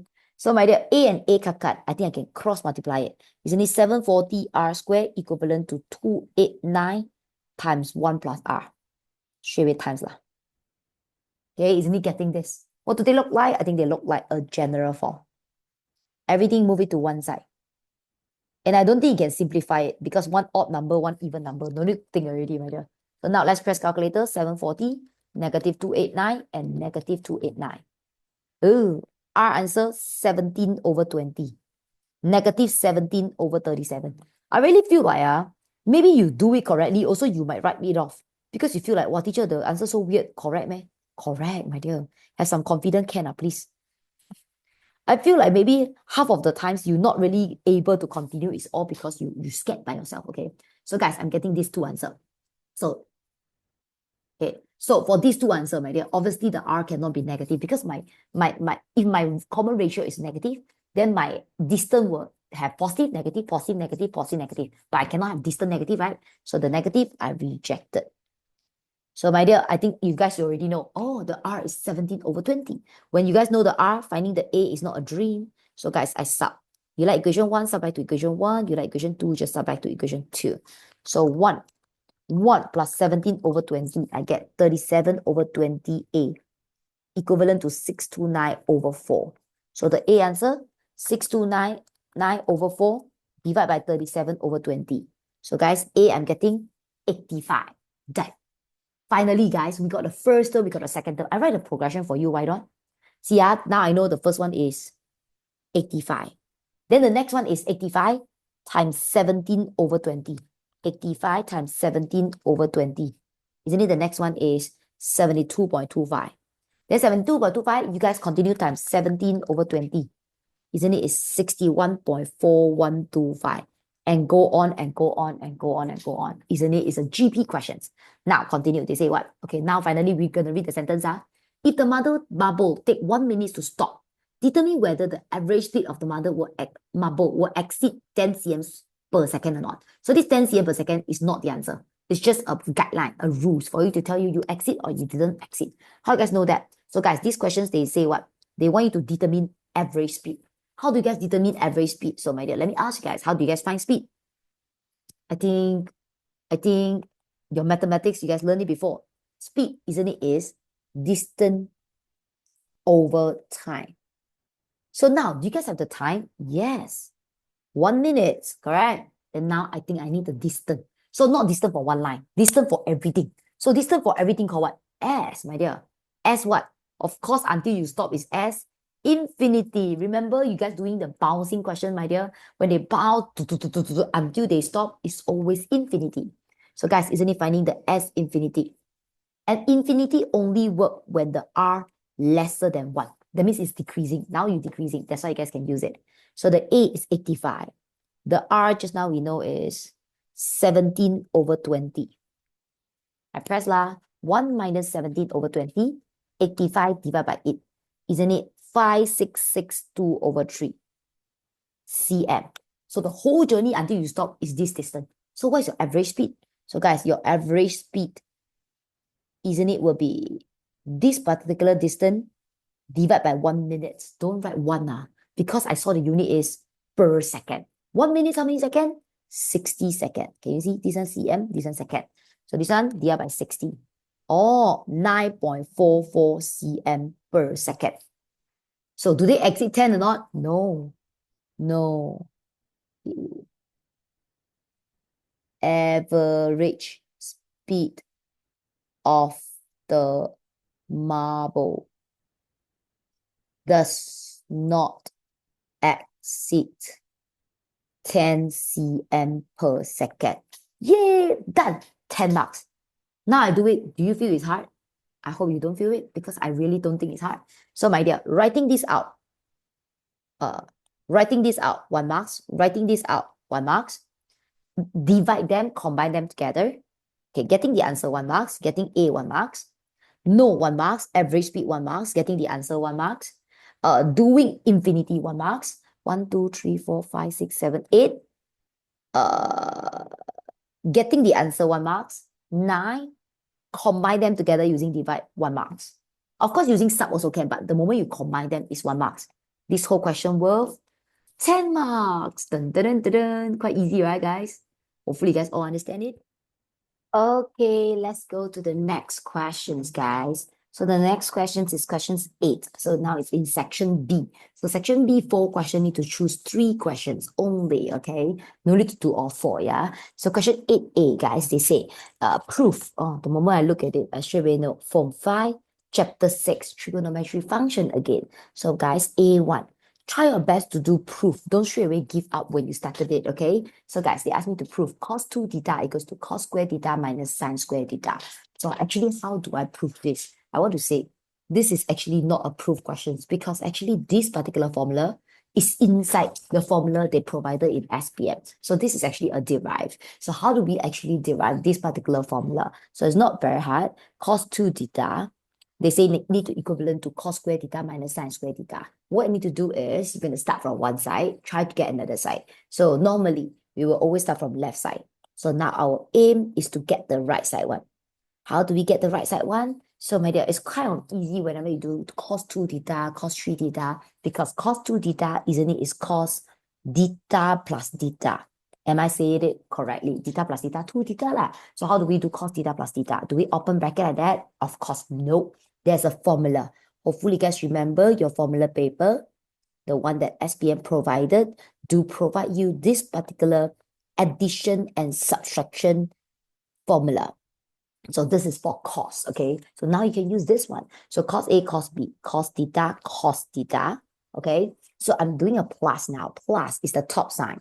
So when this one using the top sign, this one using the top sign, which is a minus, okay? Minus sine theta, sine theta.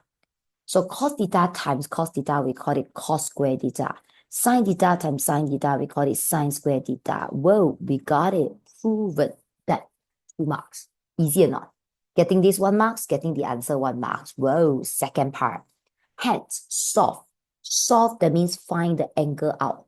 So now the angle called what? Theta. That means you want to find the theta out. You say for this equation, 3 cos square theta equals to 2 plus 3 sine square theta.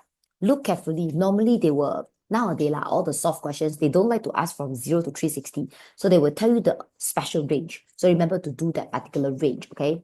And my dear, actually when I read the questions, I hope all of you guys can see a very important word called hence. Hence means certain rules here, therefore. So definitely they've connected from previous. So actually, how do you guys do it? Do you guys realize that this one, if I move it over, it'll be 2 cos square theta, 3 cos square theta, minus 3 sine square theta, equivalent to 2. Almost look like the previous information, the previous equation right here for you. So isn't it the 3 is blocking you? So if I'm you, I'll pull the 3 out. And right after I pull the 3 out, can you guys see? Cos square theta minus sine square theta, cos square theta minus sine square theta, isn't it exactly same as the one that we just proved it? So based on the one we just proved it, that thing we can call it cos 2 theta. Isn't it equivalent to 2? Times 3, move it over, isn't it? Divide by 3. Now getting the answer is not a dream. Cannot bring the 2, yeah? Only can bring the cos, okay? Cos is the most outer layer. Yeah, actually cos bracket 2 theta. Cos, move it over, shift cos. Shift cos 2 over 3, I guess getting 48.19 degrees. Angle, just write 2 decimal places, but please don't stop here. Every time you guys press shift sign, shift cos, shift tangent, you guys must check all signs, teacher. Crazy. Now I'm doing a cos and I'm actually 2 over 3, so actually I'm a positive. So cos positive always circle their own house and the playground, which is A and S. Hopefully you guys have the basic. A is always the answer of theta. S is 180 minus theta. T is 180 plus theta. C is 360 minus theta. So now A is theta, original answer. C is 360 minus the original answer. Isn't it 311.81? A lot of students stop here, which is actually wrong. You know why wrong or not? Because a very, very important thing called 2 theta. Do you know 2 theta means what or not? Actually, normally when you do is theta. But 2 theta actually means, see theta actually means turn 1 round because 1 theta. 2 theta, that means turn 2 round. We call it 2 theta. Therefore, now they say they turn 2 theta. That means actually they turn 2 round. When you turn 1 round, you got AC. When you turn 2 round, you have the second round AC. So the second round AC, actually, what is the answer? I hope you understand. Very easy one. They're actually on the same spot. They're on the same spot. They just turn 1 more round. And every round, they will be 360 degrees. Isn't it? Take this answer plus 360. Take this answer plus 360. Okay, so 48.19 plus 360. I guess getting 408.19 degrees. 311.81 plus 360. Isn't it 671.81 degrees? So quite easy, right, my dear? So this one is the first round 2 answer. This 2 is the second round 2 answer. Okay, if next time they got third round, take your second round, continue plus 360. Third round lah, because every round 360 ma, right? You thought you stop? Nope, because now you want to find theta. So now times 2, move it over, divide by 2. Don't tell me, teacher, can I divide by 2 only plus 360? No. The moment you write the first round answer, you should straight away remember to write the second round answer. You cannot, getting the theta first, only write it out, okay? So the moment you write the first round, must straight away write the second round, yeah? So this one, if I divide by 2, I get 24.10. 311.81 if I divide by 2 is 155.91. 408.19 divided by 2, I'm getting 204.1, and then 671.81 if I divide by 2, I'm getting 335.91. Okay, I got all these answers. Please don't stop here. Do you guys still remember just now I say what? Just now I say the questions will always tell you a range. Remember, they want 180 to 360, anything above I don't want. So isn't it the answer should be only 204, that one? and the 335, that one. Dun, dun, dun, dun, dun. Can getting this answer 1 marks, able to get this one 1 marks, able to get this particular all answer out, another 1 marks. Okay, some teachers say you need to write like this one, you need to write 360 minus 48.19. So it depends, okay, but I'm not too sure, but I'm still writing like that lah, okay. So all the 5 marks from A. Can we move on with B? B, I do it here, yeah. So B1. B1, guys, they say sketch. Okay, time to draw a graph. Sketch the y equals to negative cos square theta minus sine square theta. Suddenly feel like just now know how to prove is very important, because do you guys realize that this thing again look like the one we proved just now, correct? Don't tell me, teacher, then what if I cannot do A? Never mind lah. Can or cannot also doesn't stop you, because from A1 you know that even though you don't know how to prove, you also know that cos square theta minus sine square theta definitely equivalent to cos 2 theta. So definitely you guys can be using that. So y equals to negative modulus cos 2 theta modulus plus 4 over 5. So guys, I already got getting the equation. Once I got the equation, they say want to sketch from 0 to 2 pi. So normally when I teach my student to sketch, right, I always ask them to use pencil, roughly draw a mini version until you confirm, only draw a big version. Then you won't draw until like, too ugly, okay? The final version, no need to rub it off a lot of time. So show you guys here, my dear. Okay, see, look at this. So always start from what? Of course, always start from sin cos start. You must know the shape first. So cos, I always tell my students, it look like underwear shape. I think I do have a video about teaching you guys how to draw a graph. You guys can watch it. You guys find it yourself lah, okay? I don't think I remember what I say lah, okay? So you guys gotta find it yourself under trigonometry function, okay? I think I only have one video about that. So cos 2 theta, cos is what? Underwear shape. Cos 2 theta is 2 underwear shape. Okay, guys, I've done the cos 2 theta, okay? After the cos 2 theta, some of the students tell me, teacher, plus 4 over 5, teacher, negative. No, that's all too far away from you. The nearest to you is the 2 line. And the 2 line called what? Modulus. See, these two.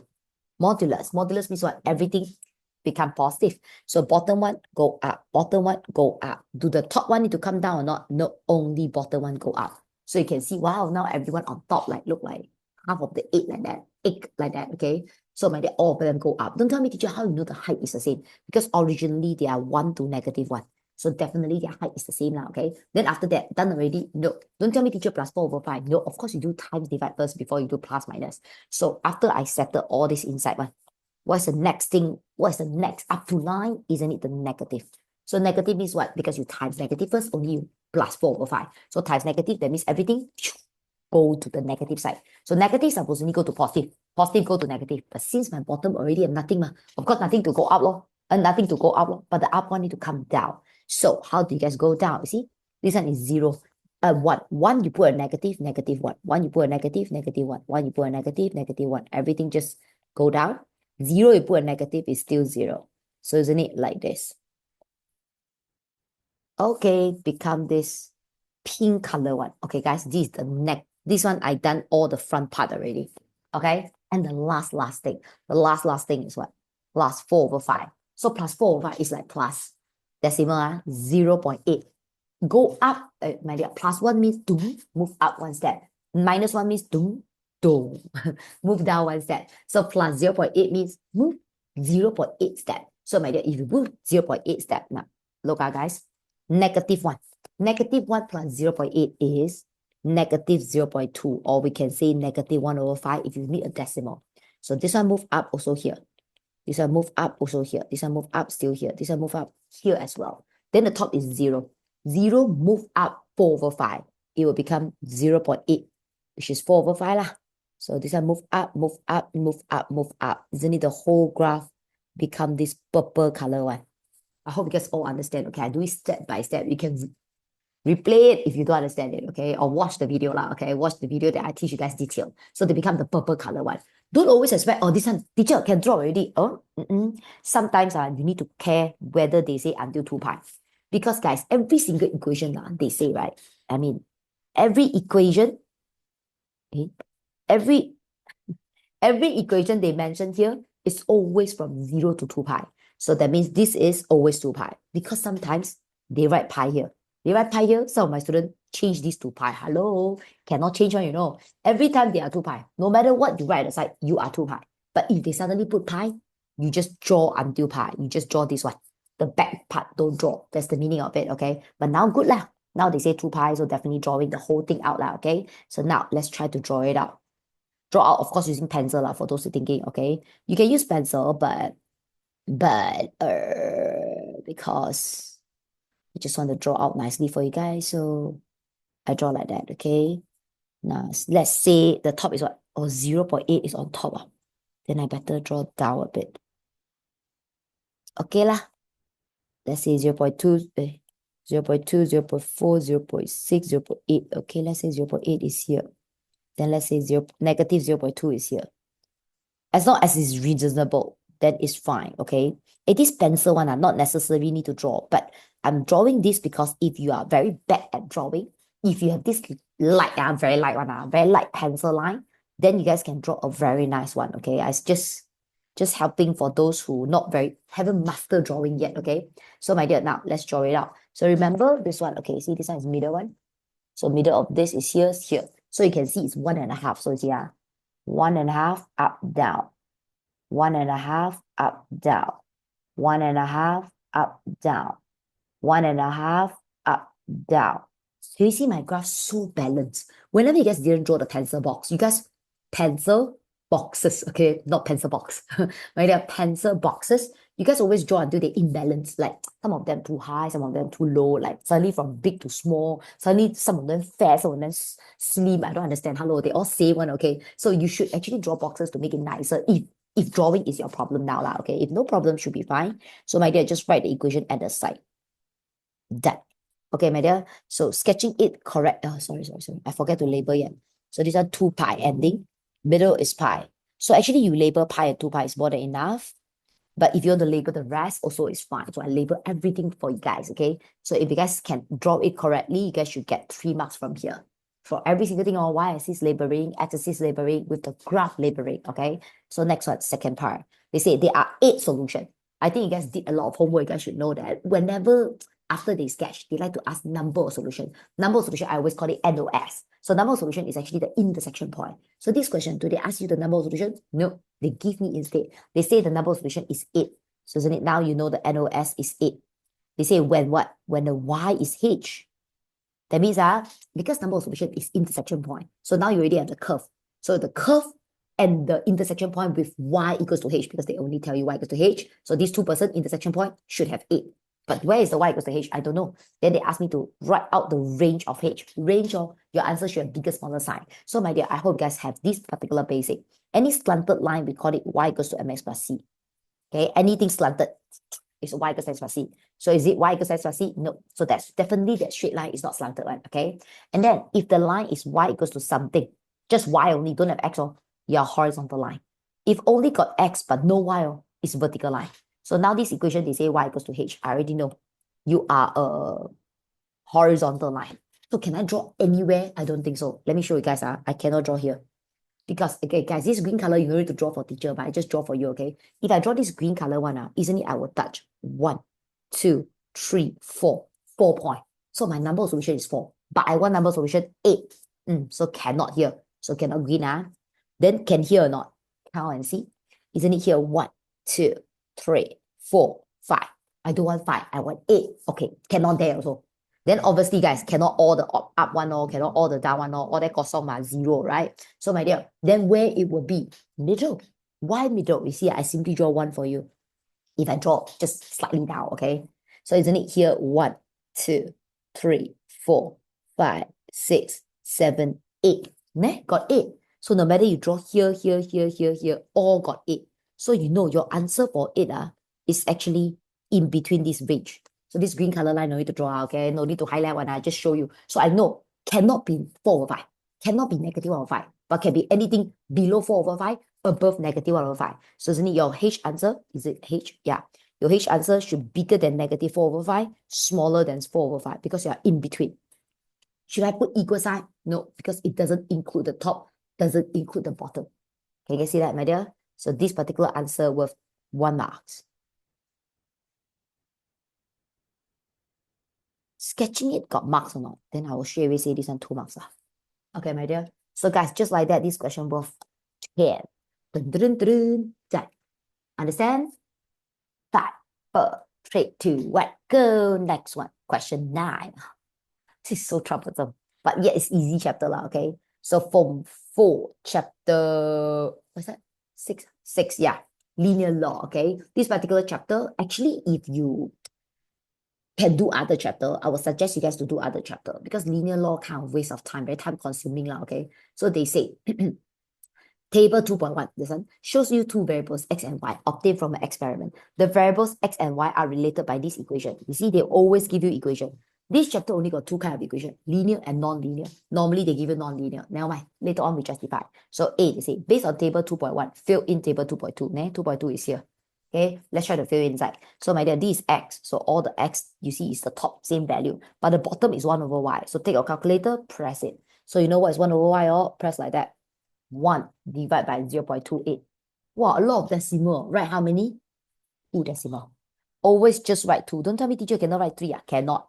No need also, unnecessary. So my dear, only write 2 decimal places because you write a lot also you're not able to draw. So 3.13. Next one, 1 divided by 0.39. 2.56. 1 divided by 0.49. 2.04. Sorry, Wi-Fi. 1 divided by 0.61. 1.64.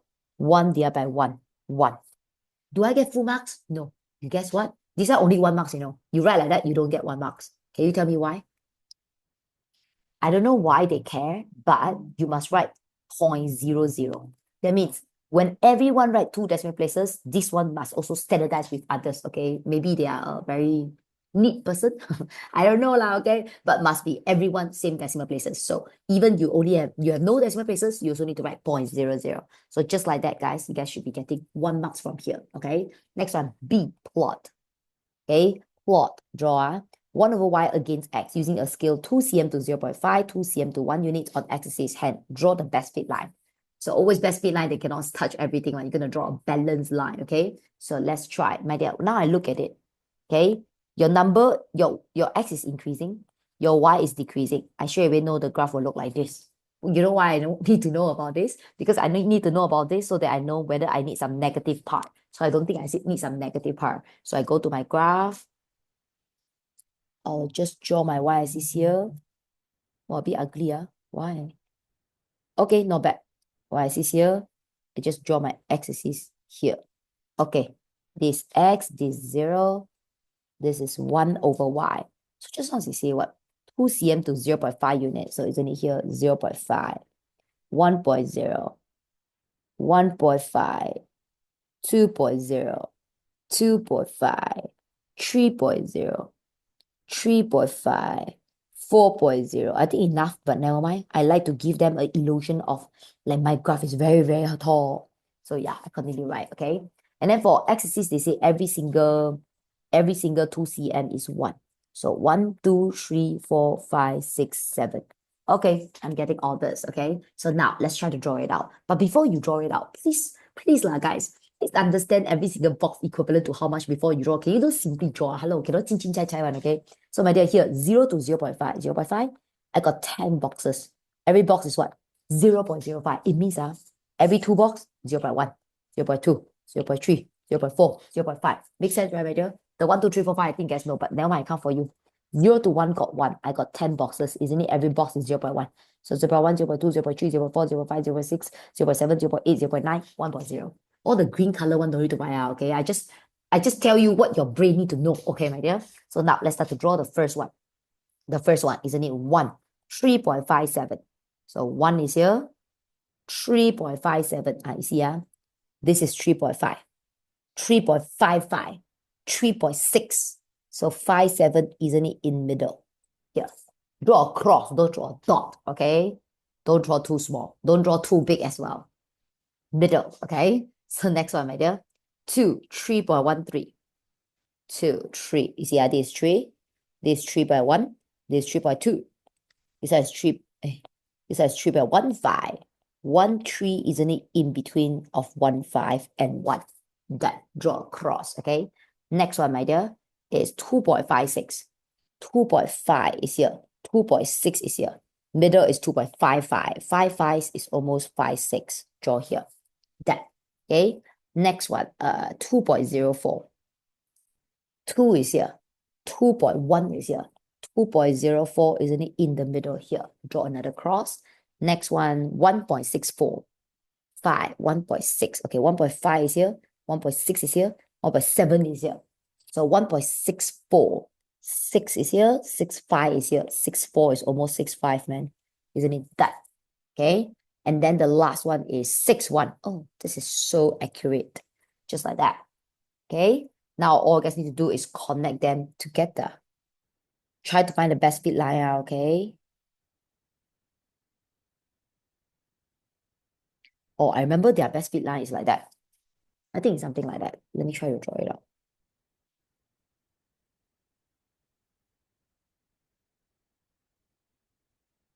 You don't know, don't know my straight line okay or not. Wait. I try to find my dear.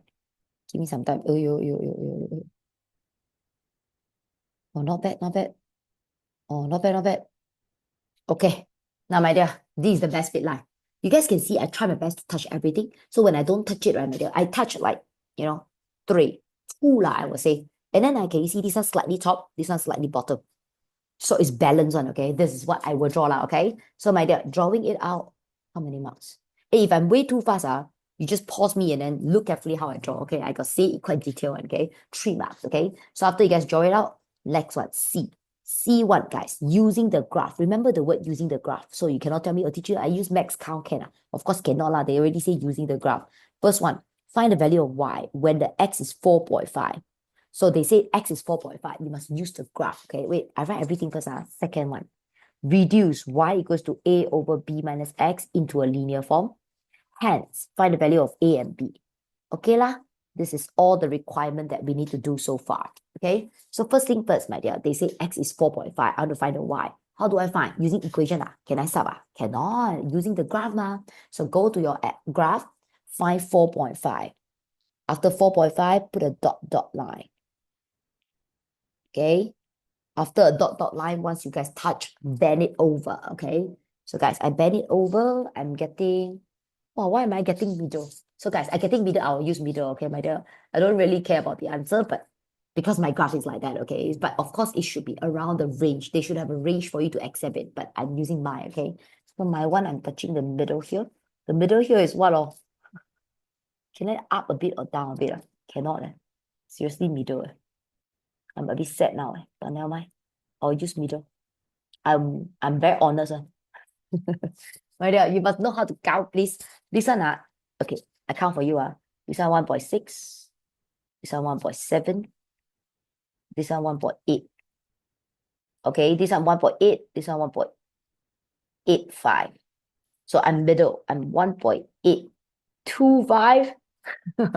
Do you accept me? I don't know lah. I get 1.825 lah. Okay. So guys, this 1.825 is the answer, man. No, this 1.825 is the answer for 1 over y. I remember the answer at the back is 1.8. So for those who get 1.8, good for you.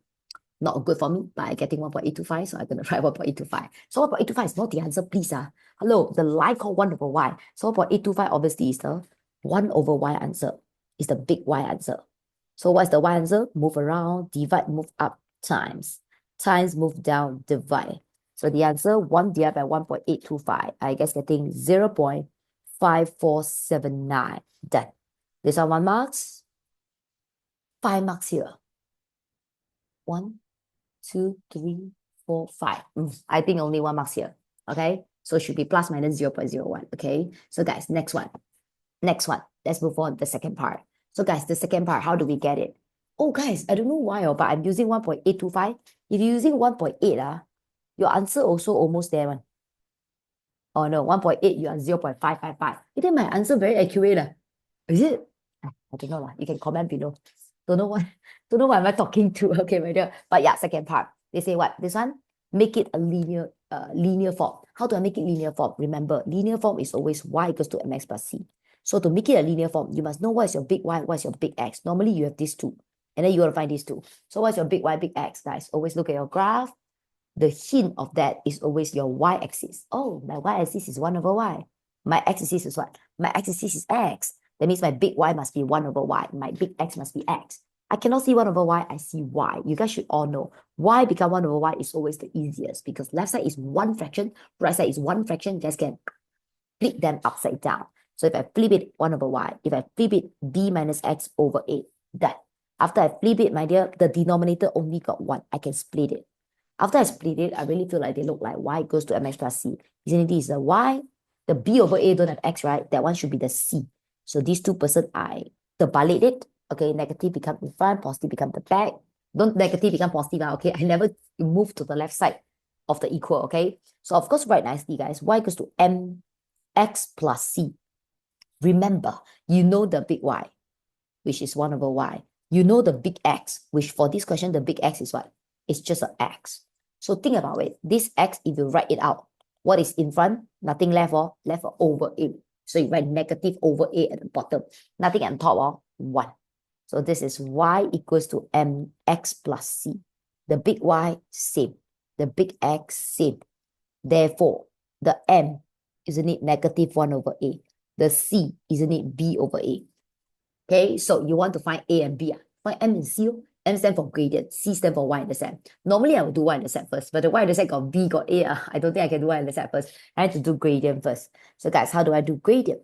Gradient always have a formula. Gradient formula, you learn under form 3, I remember, which is y2 minus y1 over x2 minus x1. Provided you guys using 2 point. Okay, so 2 point to do this. So which 2 point? I will using any 2 point on the line itself. Using which one? Oh, not bad. I saw a whole number thing. Not sure whether you guys get it. I use a whole number, okay? This one, guys, 0, 4.1. Don't know your one is that or not, but my one is 0 4.1. And then this one, not sure you guys got it or not. My one here, 6.5. Oh, no need 6.5. This is even nicer here. 1.1. So my dear, I'm using this too. So when I'm using this two, normally I will draw dot line. This dot line nowadays is not very compulsory, but since my teacher teach me in this way, I will continue the good habit. Because this dot line, my teacher say, it's a good way to show people that you're using this 2 point. So the pencil one actually no need to write, but I write for you guys just in case you guys don't know what I'm using. So I'm using that. The bigger the right triangle is, the more accurate the answer is. So normally I try to find far one. Okay, so 4.1, 1.1. So isn't it I can using 4.1 minus 1.1, y2 minus y1, okay? So I'm using the top one minus the bottom one. The y also must using the top one minus the bottom one. Hello. So it's 0 minus 6. Don't 6 minus 0, okay? Oh, quite nice. Negative 1 over 2 equals to negative 1 over 8. I don't know how happy I could. I don't know how to show my happiness, my dear, because I really get back the same answer as the back one. So negative, negative, positive. These two I can flip them upside down, or I can say I cut. A equals to 2. So once I know A equals to 2, I can sub inside here. And then I can find my B out by getting my C. So just now my y-intercept is what? 4.1. You guys still remember? My y-intercept here is 4.1. So this one 4.1.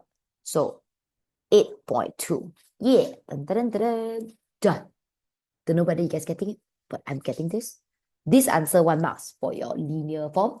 A equals to 2, 1 marks. B equals to 8.2, 1 marks. Doing the gradient formula, 1 marks. And this whole question worth 10. Dun, dun, dun, dun, dun. Done. 5, 4, 3, 2, 1. Let's move on. Question 10. My dear. Okay, never mind. Never mind. I straight away know, okay, my dear. I know I straight away tell you which chapter, okay? Maybe I should follow your speed, okay? They say diagram 4 now shows a curve. Yep, I can see that. Such that P is a constant. Okay. The tangent means a curve. A straight line touching a curve outer layer at one point. So curve actually got a lot of tangent. Here got point, this tangent. Here got point, this tangent. Here got point, this tangent. So a lot of tangent. The tangent to the curve at A intersect y-axis at B. Okay, wait, look. This is the curve. Obviously, this is the tangent because they are straight line touching outer layer. The tangent to the curve at point A, can you see at point A, intersect the y-axis. So the tangent, if you extend it, easily touch the y-axis at point B. So they see this point B is 0, -4. Better update it, okay? So A, they say, calculate the value of P, okay? Nothing else they say, they just say find the value for P. Where the P come from, guys? Isn't it the P come from the intersection point? Sorry. Losing my voice.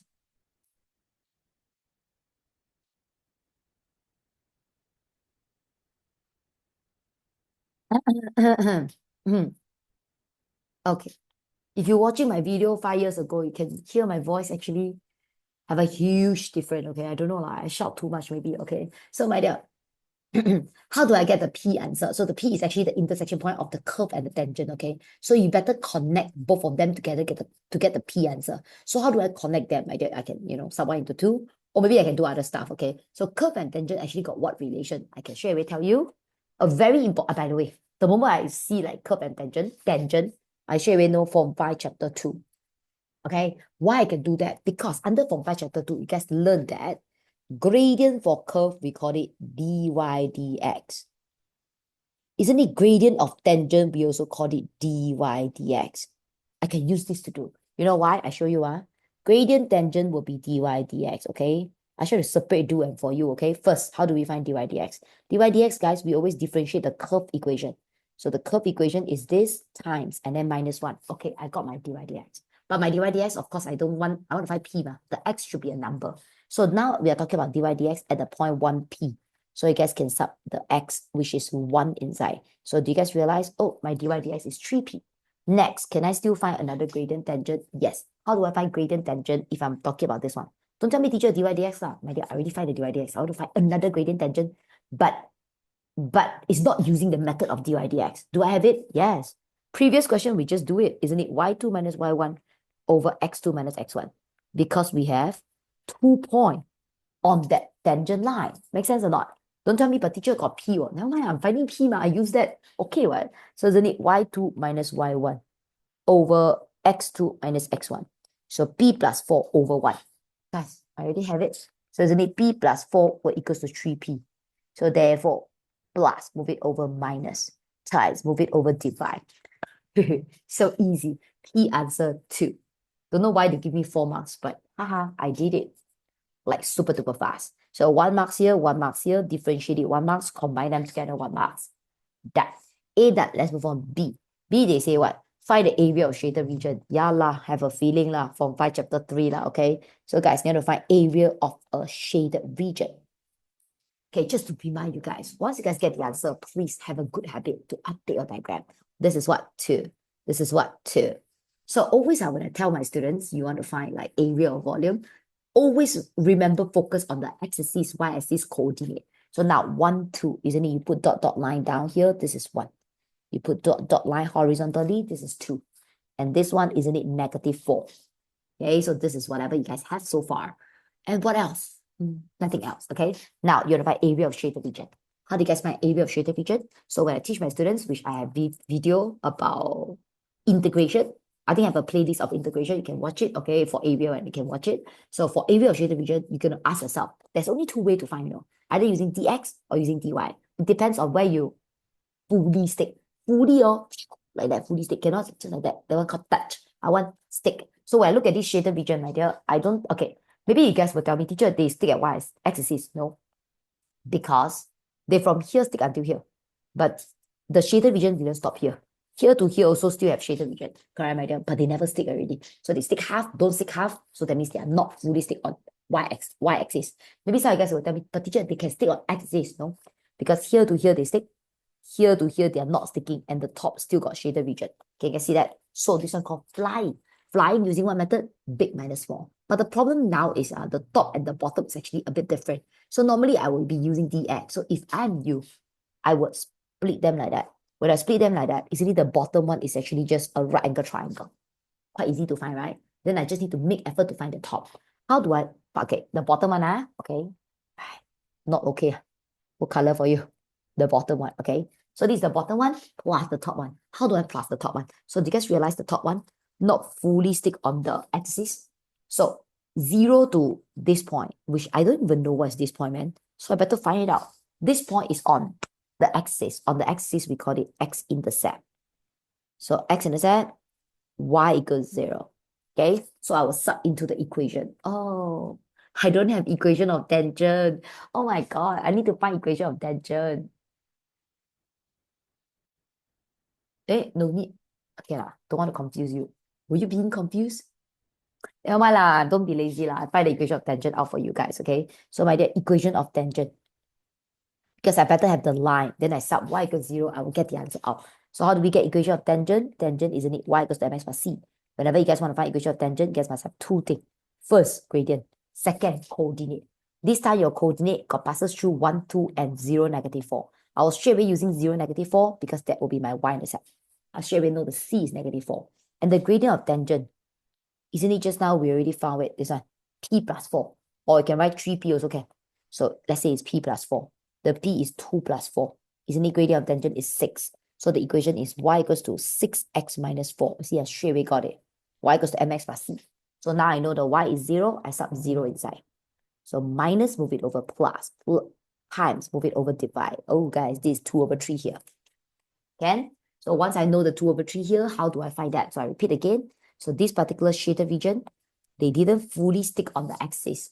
They from 0 to 2 over 3, they stick. 2 over 3 to 1, they fly. So semi-flying lah. Semi-flying always using big minus small. So how to do big minus small? Isn't it fine? This shape. Area under curve minus area under right angle triangle. Now I put a bracket like that. So you understand what am I doing now, okay? Show you guys. So my dear, I'm finding this curve minus this right angle triangle. Isn't it I getting this shaded region part? So I'm getting that part, okay? So how do we do it? Right angle triangle, 1 over 2 times base times height. This one, fully stick on axis, dx. In front put xx, inside put y. That's how the area formula look like for dx. And then this one, right angle triangle, 1 over 2 times height times base again. Okay, I sub inside low. So 1 over 2. The yellow color one, the height is 0 to -4. Please don't put negative now. Put positive now, okay? Just make it positive all the way. Then the width less 0 to 2 over 3. So isn't it the width is 2 over 3. Plus integrate. Integrate what? You from where stick until where? That's the two value you're using. So you're from 0 to 1. Okay, you guys don't know this green one. I'm finding this whole green color one. So which is 0 to 1. Okay. So you from 0 stick until 1. Bigger number put on top, smaller number put at the bottom. So this one is under the curve. So you will sub the curve equation inside. So minus 1 over 2 times base times height. How about this one? Highlight for you guys again. This one is minus the one in orange. So the orange one is 2 over 3 until 1. So isn't it the height is 1 minus 2 over 3. Okay, sorry, the base. The height isn't it 0 to 2. Okay, this one is 2. Okay, can see? Now, time to press calculator. So 2 times 2 over 3. 4 over 3. Plus, this side need to integrate it. I open the big bracket. So when I integrate it, 3 plus 1, 4. Divide by 4. 1, 0. The back one, I'm getting 1 over 3. So now, sub inside. Okay, now write everything. Cut 2. Isn't it 1 power 4 over 2 minus 0 power 4 over 2 minus 1 over 3. So the answer 4 over 3 plus 1 over 2 minus 0 minus 1 over 3. I guess getting the answer 3 over 2 unit square. But you must have a very important knowledge, my dear. Whenever you guys using dx, the area on top, bottom will be different, you know. On top is always positive. Bottom is always negative. But area don't have negative. So you must add a modulus. But if you're using dy, then it will care about whether you're right side or left side. Right side is always positive. Left side is always negative. Answer don't have negative, add a modulus. So now you guys look at the shaded region. Actually, all is top and right side, so it's fine. Maybe you tell me, but teacher, this one is at the bottom. Teacher, this one, it should be negative, no? No, because this one I didn't use integration to do. I'm using 1 over 2 times base times height. So just now the 4, -4, isn't it we automatically change it to +4. Therefore, actually, all our answer is positive. So you're going to be aware, SPM love to come out those who are negative. So when they got negative, add modulus yourself. That. Can. How many marks? 4. 1, 2, 3. Integrate 4. That. Okay. So my dear, next, let's move on right here. C. Find the volume. After find the area, find the volume. Very normal one. In terms of pi, your answer should have a pi. When the region, guys, they never say shaded region. They say region. Where's the region? I don't know. That means it's something brand new. You're going to figure it out yourself. How do you guys figure it out yourself? So they will say region, bounded. Bounded means surrounded. So surrounded by what? They say what? You highlight one, okay? They say bounded by the curve. and the straight line x equals to -1. Look out, guys. Curve is this one. Okay? Straight line x equals to -1. Just now I got to tell you guys, y equals to mx plus c is slanted line. Y equals to horizontal. X equals to vertical. So x equals to -1, isn't it this line? You can see this light blue color. Isn't it on this line, all your x will be -1. Okay? So they say this curve at x equals to -1. That's all you know. And then they say rotated 90 degree. Wow, so cool, my dear. Okay? So 90 degree, oh my dear. Normally it's what? 360 degree. Now it's 90 degree. But never mind, we do 360 degree first, about the axis. So that means you will turn around the axis. So guys, if you turn around the axis, definitely there's another line here. Okay? So the curve x equals to -1. You turn around the axis, so the axis will be a closure of your shaded region. So suddenly your shaded region will be this light blue color one. Everyone can see this light blue color. So you will turn the axis like that. Okay. So guys, it's just one side of it. And then now, if okay, let's say we think about normal shape.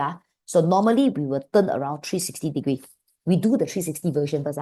So guys, remember, whenever you're doing volume, there's also two method, which is dx or dy, same as area. But then area, you need to decide yourself. Volume, you will base on the question. The moment the question say turn around axis, 100% using dx. Cannot change. Not sticking also need to use, because they say they turn around axis. So turn around axis using dx. In front put xx, inside put y. Don't forget the square and the pi whenever you're doing a volume.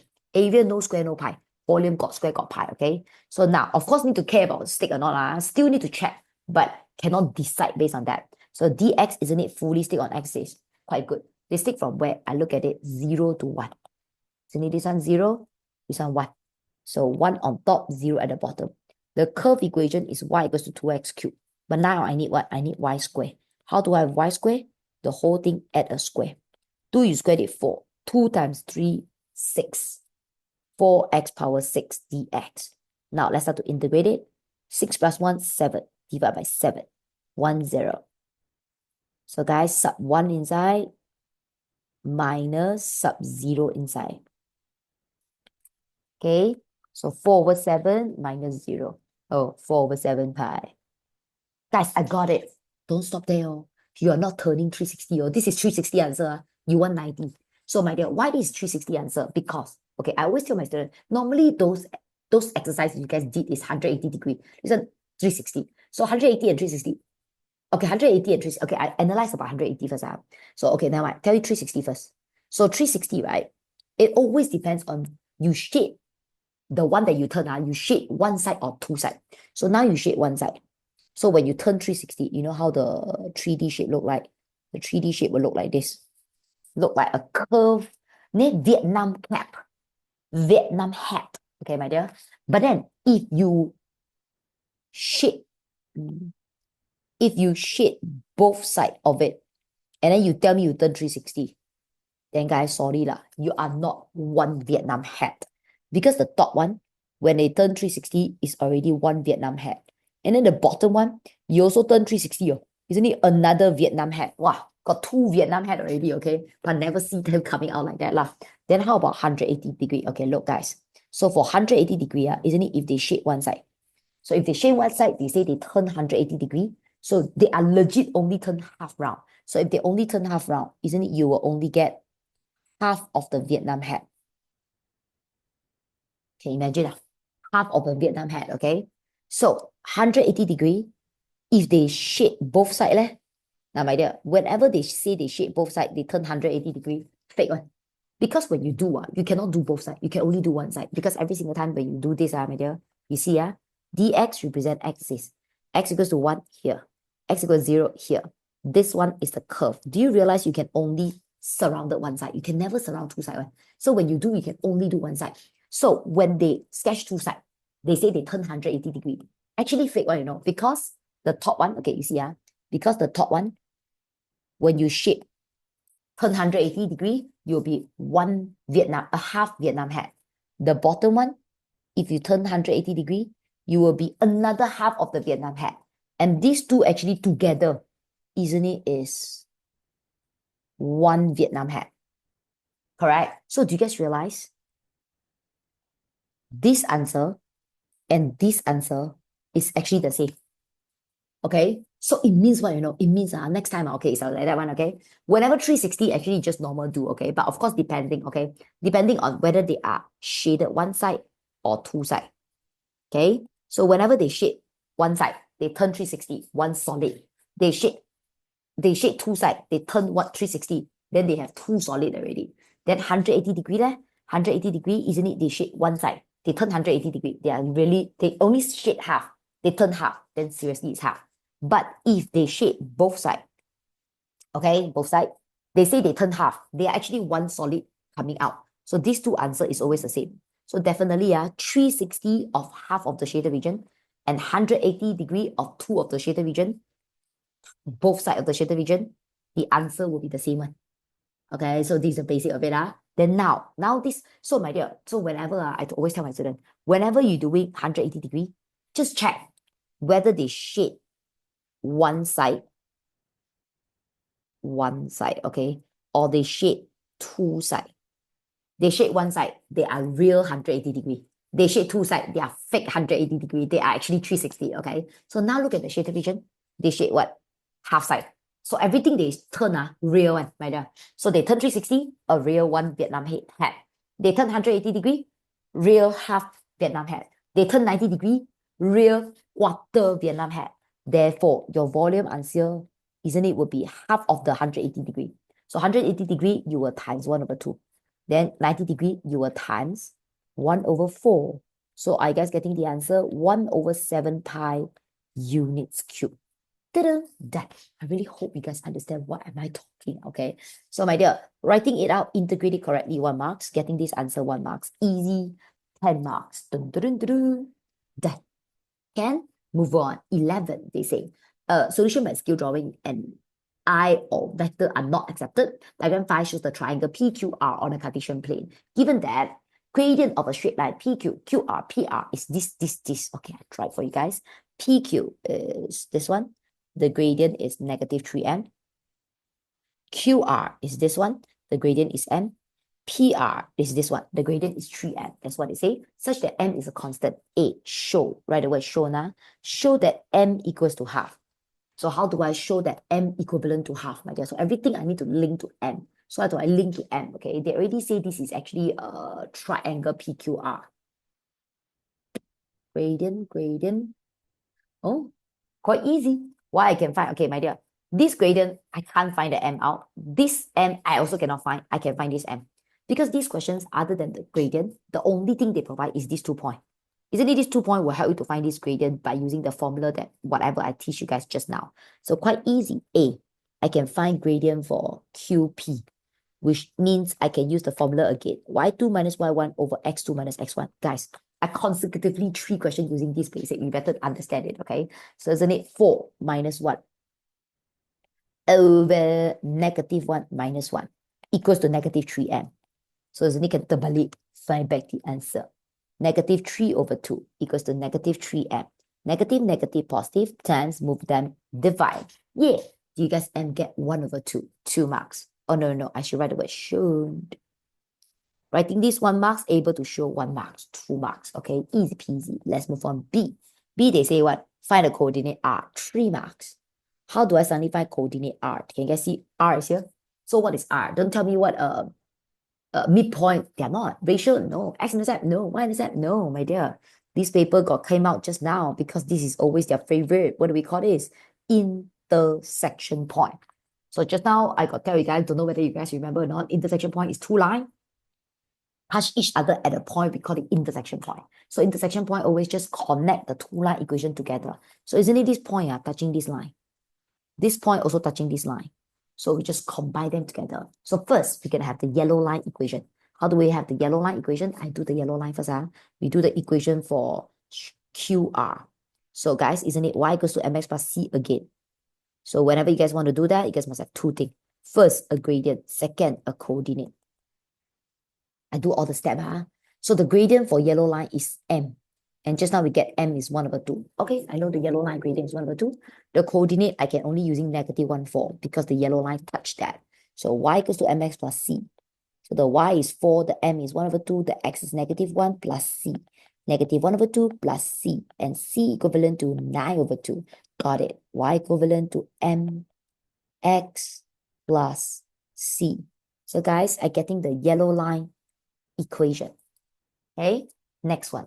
Let's try to find the green line. So how do we find the green line? Same thing. Y equals to mx plus c. You need two things. First one, gradient. Second one, a coordinate.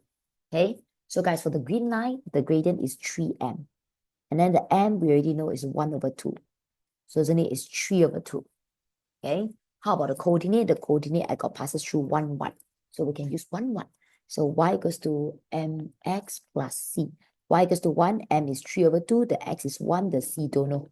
The c, you guys should be getting negative 1 over 2. So y equals to mx plus c. Okay, guys, so this one is actually the green line equation. So getting the yellow, getting the green, you're finding what? Intersection point. Intersection point using what method to do? Substitution. Simultaneous equation. This one I call it equation 1. This one I call it equation 2. I do here, I sub 1 into 2. Can, very easy one. So one, I forget to tell you guys, the moment I read until here, straight away know already. This is Form 4, Chapter 7. That chapter called Coordinate Geometry. A very basic one, I feel like that chapter. As long as they don't come out any hots, you guys should be quite fine with it. Because this chapter, mathematics, also learning it, okay? So 1 over 2x plus 9 over 2 will equivalent to 3 over 2x minus 1 over 2. Minus, move it over, plus 5. 3 over 2 minus 1 over 2. 1x. Okay, x is 5. After the x is 5, let's try to find the y. So y, isn't it? 5 over 2 plus 9 over 2. 7. Yay, my R answer, 5, 7. Done. Do so many things, only get 3 marks. A bit sad. Right? So these are 1 marks. The moment you guys able to combine them together, 1 marks, you're able to get both equations correctly, another 1 marks. 3 marks from there. Okay, next one, C. C1, they say what? Find the area of PQR. Now finding area is nothing. Because this particular chapter, you guys do learn a formula of finding area using coordinate. So please don't tell me what 1 over 2 times base times height. Hello, they are not right in the triangle, okay? Isn't it just using this area formula? So x1, y1, x2, y2, x3, y3. And then, because only 3 points, and then the first one must repeat, okay? Now, let's sub inside. You're going to have the coordinate for PQR. R, you guys already know. P also you guys have. Q also you guys have. Just sub. Let's say I start from P, and then I write R, and then I write Q, and then I write P again. Clockwise or anti-clockwise doesn't matter. Okay, my dear, your answer will be the same because they have a modulus. So now, I need to write this working. Nowadays, the teacher give marks because of this working. You know what is the working? Or just now, here, these two are no marks. The marks come from here. Like 1 times 7 plus 5 times 4 times plus negative 1 times 1. Don't tell me, teacher, can I write 7 straight away? No, must write 1 times 7, like 1 bracket 7. Need to, okay? So next, going up. It's always down first, yeah? So 1 times 5 plus 7 times negative 1 plus 4 times 1. Okay, so 1 over 2. 7 plus 20, 7 plus 20 minus 1, 26. 5 minus 7 plus 4, 2. 24 divided by 2, 12. I guess getting the answer, 12 units square. That should be 2 marks from here. Now, this working 1 marks. Only that row, 1 marks. This answer 1 marks. Okay, C2. C2, they say what? Point U, move. Guys, the moment you guys see the word move, I hope you guys did a lot of exercise. The moment you guys see move, you know they are doing what? Locus. So my dear, when they say U is the one who move, moving point coordinate is always called XY. Because you keep moving, how can I give you a number? So we always call it XY. Such that is him. Who is him? You lah. You just mentioned that person. So U distant from R is always 5 over 2 times U distant from Q. So, and then find the equation of locus. You see, legit is a locus, okay? So locus questions are only got 2 methods to do. Only 2, don't try to create a third one. 2. 1 is using distant formula. 1 is using perpendicular. I don't see the word perpendicular, but I see the word distant twice. Obviously, it's using distant lah. So they say, U distant from R, you can write UR is equal 5 over 2 times. 5 over 2 times U distant from Q, UQ. Can you see this information? I write out without without need to think. I just translate from the English word. Sometimes you guys think maybe a bit too much. Okay, I scared you guys make mistake. Better just direct translate. Okay, dr by 2 move up times 2. Okay, at least I don't have a fraction. Then now let's use the distance formula to do it. So left side I'm doing distance for UR. Right side I'm doing distance for UQ. So this is how the distance formula look like for those who don't know. A distance formula not provided in SPM. You guys need to memorize it because this one learned in mathematics in form 3. I remember it's lower form 1. So that's why they don't provide, because they expect you should know like that. Okay. So U is this. R is 5, 7. I'm using these two for the left side. So isn't it y minus 7 square plus x minus 5 square? Another side, UQ. U and Q, okay? U is still this. Q is what? Q is negative 1, 4. UQ. So isn't it y minus 4 square plus x minus negative 1 square? Okay? Up to here, how do I continue? So guys, this is how I teach my students. Don't move the square root over when both sides got. The best one to make the square root disappear is everyone add a square. Because when everyone add a square, square and square root, they will set off. Square and square root, they will set off. But those in front, they will be in square. So 2 will become 4. 5 will become 25. Of course, the rest is still the same lah. So I write a bracket for you, please. They need to times for all everything inside, you know. So this one, like left, y minus 7 square plus x minus 5 squared. Other than very long, I don't see any difficulties of expanding it. So you just calm and steady, fast and steady, calm, fast and steady, expand it correctly. Mathematics don't rush, then don't do any careless mistake. You should be fine, okay? So now let's expand it. Y squared minus 14y plus 49 plus x squared minus 10x plus 25 equivalent to 25. Later I times y squared minus 8y plus 16 plus x squared plus 2x plus 1. Okay, like this. Continue expand it. 4 times y squared, 4y squared. 4 times negative 14, negative 56y. 4 times 49, 196. 4 times x squared, 4 times 10, 4 times 25. Times 1 by 1. For those who always make careless mistake, maybe you draw the line, okay? So 25 times y squared, 25y squared. 25 times negative 8, don't know lah. Negative 200y. 25 times 16, 400. 25 times x squared, 25x squared. 25 times 2, 50x. 25 times 1, 25. Okay, getting what? Getting a very long thing. Locus answer, just so you know, locus answer is just everything, move it to one side, equals 0. Sequence doesn't matter, but just everyone one side. So 25y squared minus 4y squared, 21y squared. 25x squared minus 4x squared, 21x squared. I love to write y squared first, only x squared, but the sequence is not necessarily like that, okay, my dear? You can write y first, x first, can one, but I just like this sequence. I just always like this sequence, I very OCD lah, okay?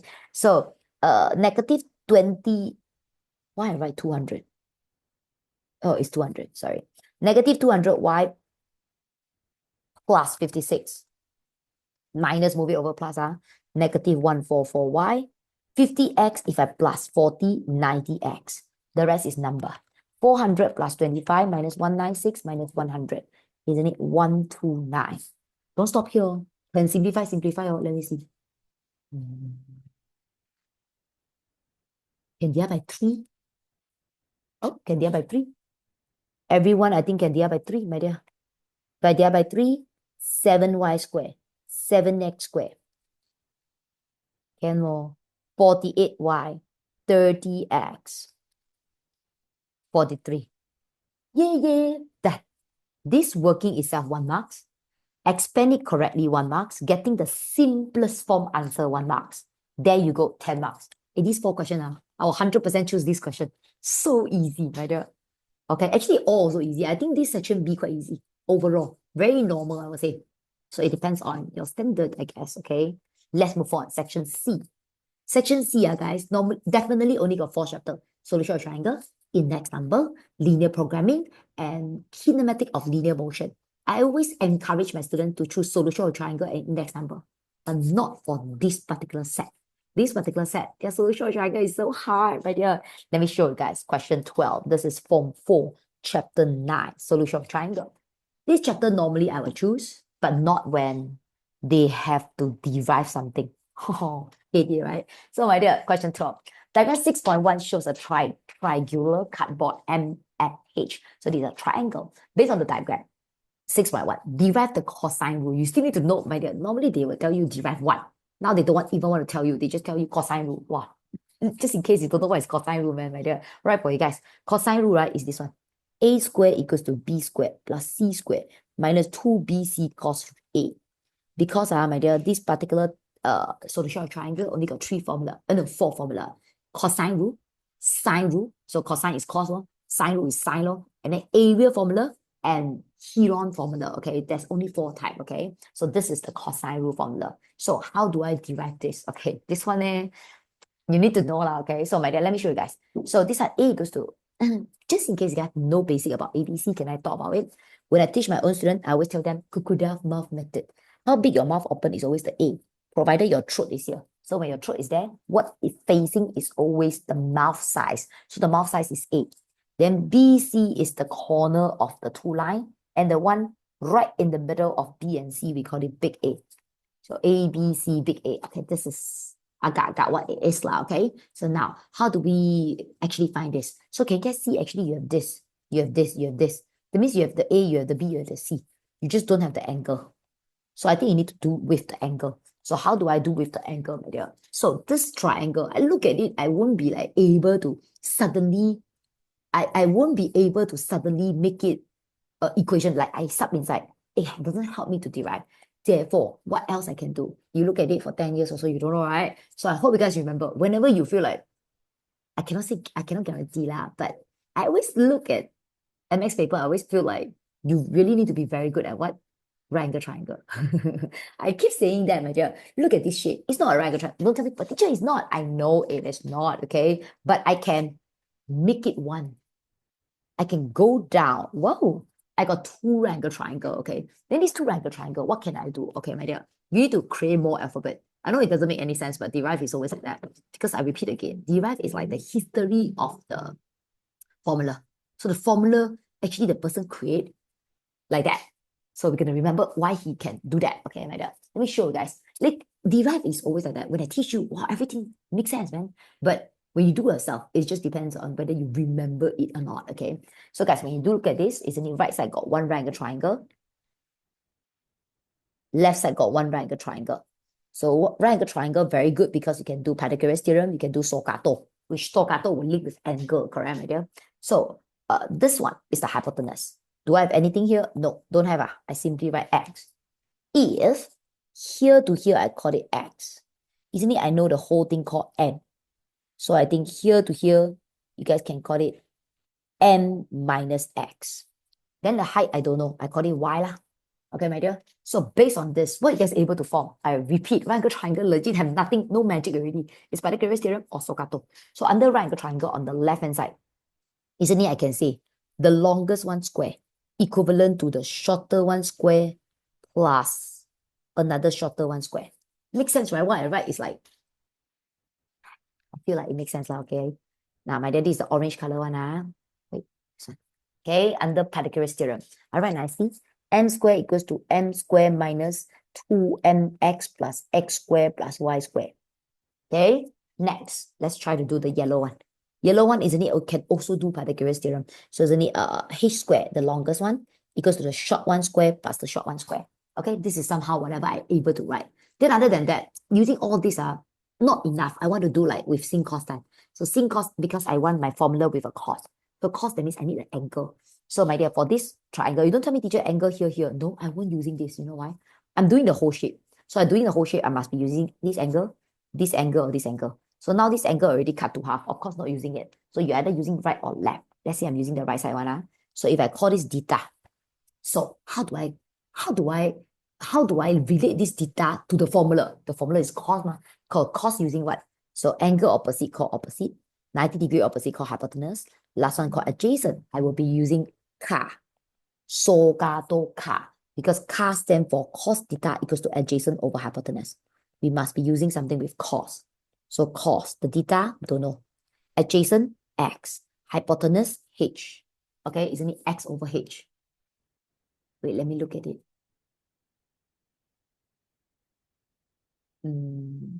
So the equation, the one x, the one y, and then the one h. Is it the one h? Yes, my dear. So now, until here, what can I find? Oh, I can find the x out. Sorry.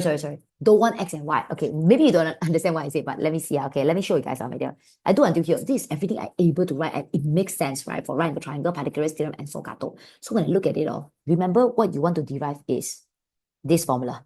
And now this formula, you're going to relate f, h, m, and the theta. So shouldn't have x and y because after all, x and y we self-created. So I just want to make the x and y disappear. How do I make the x and y disappear?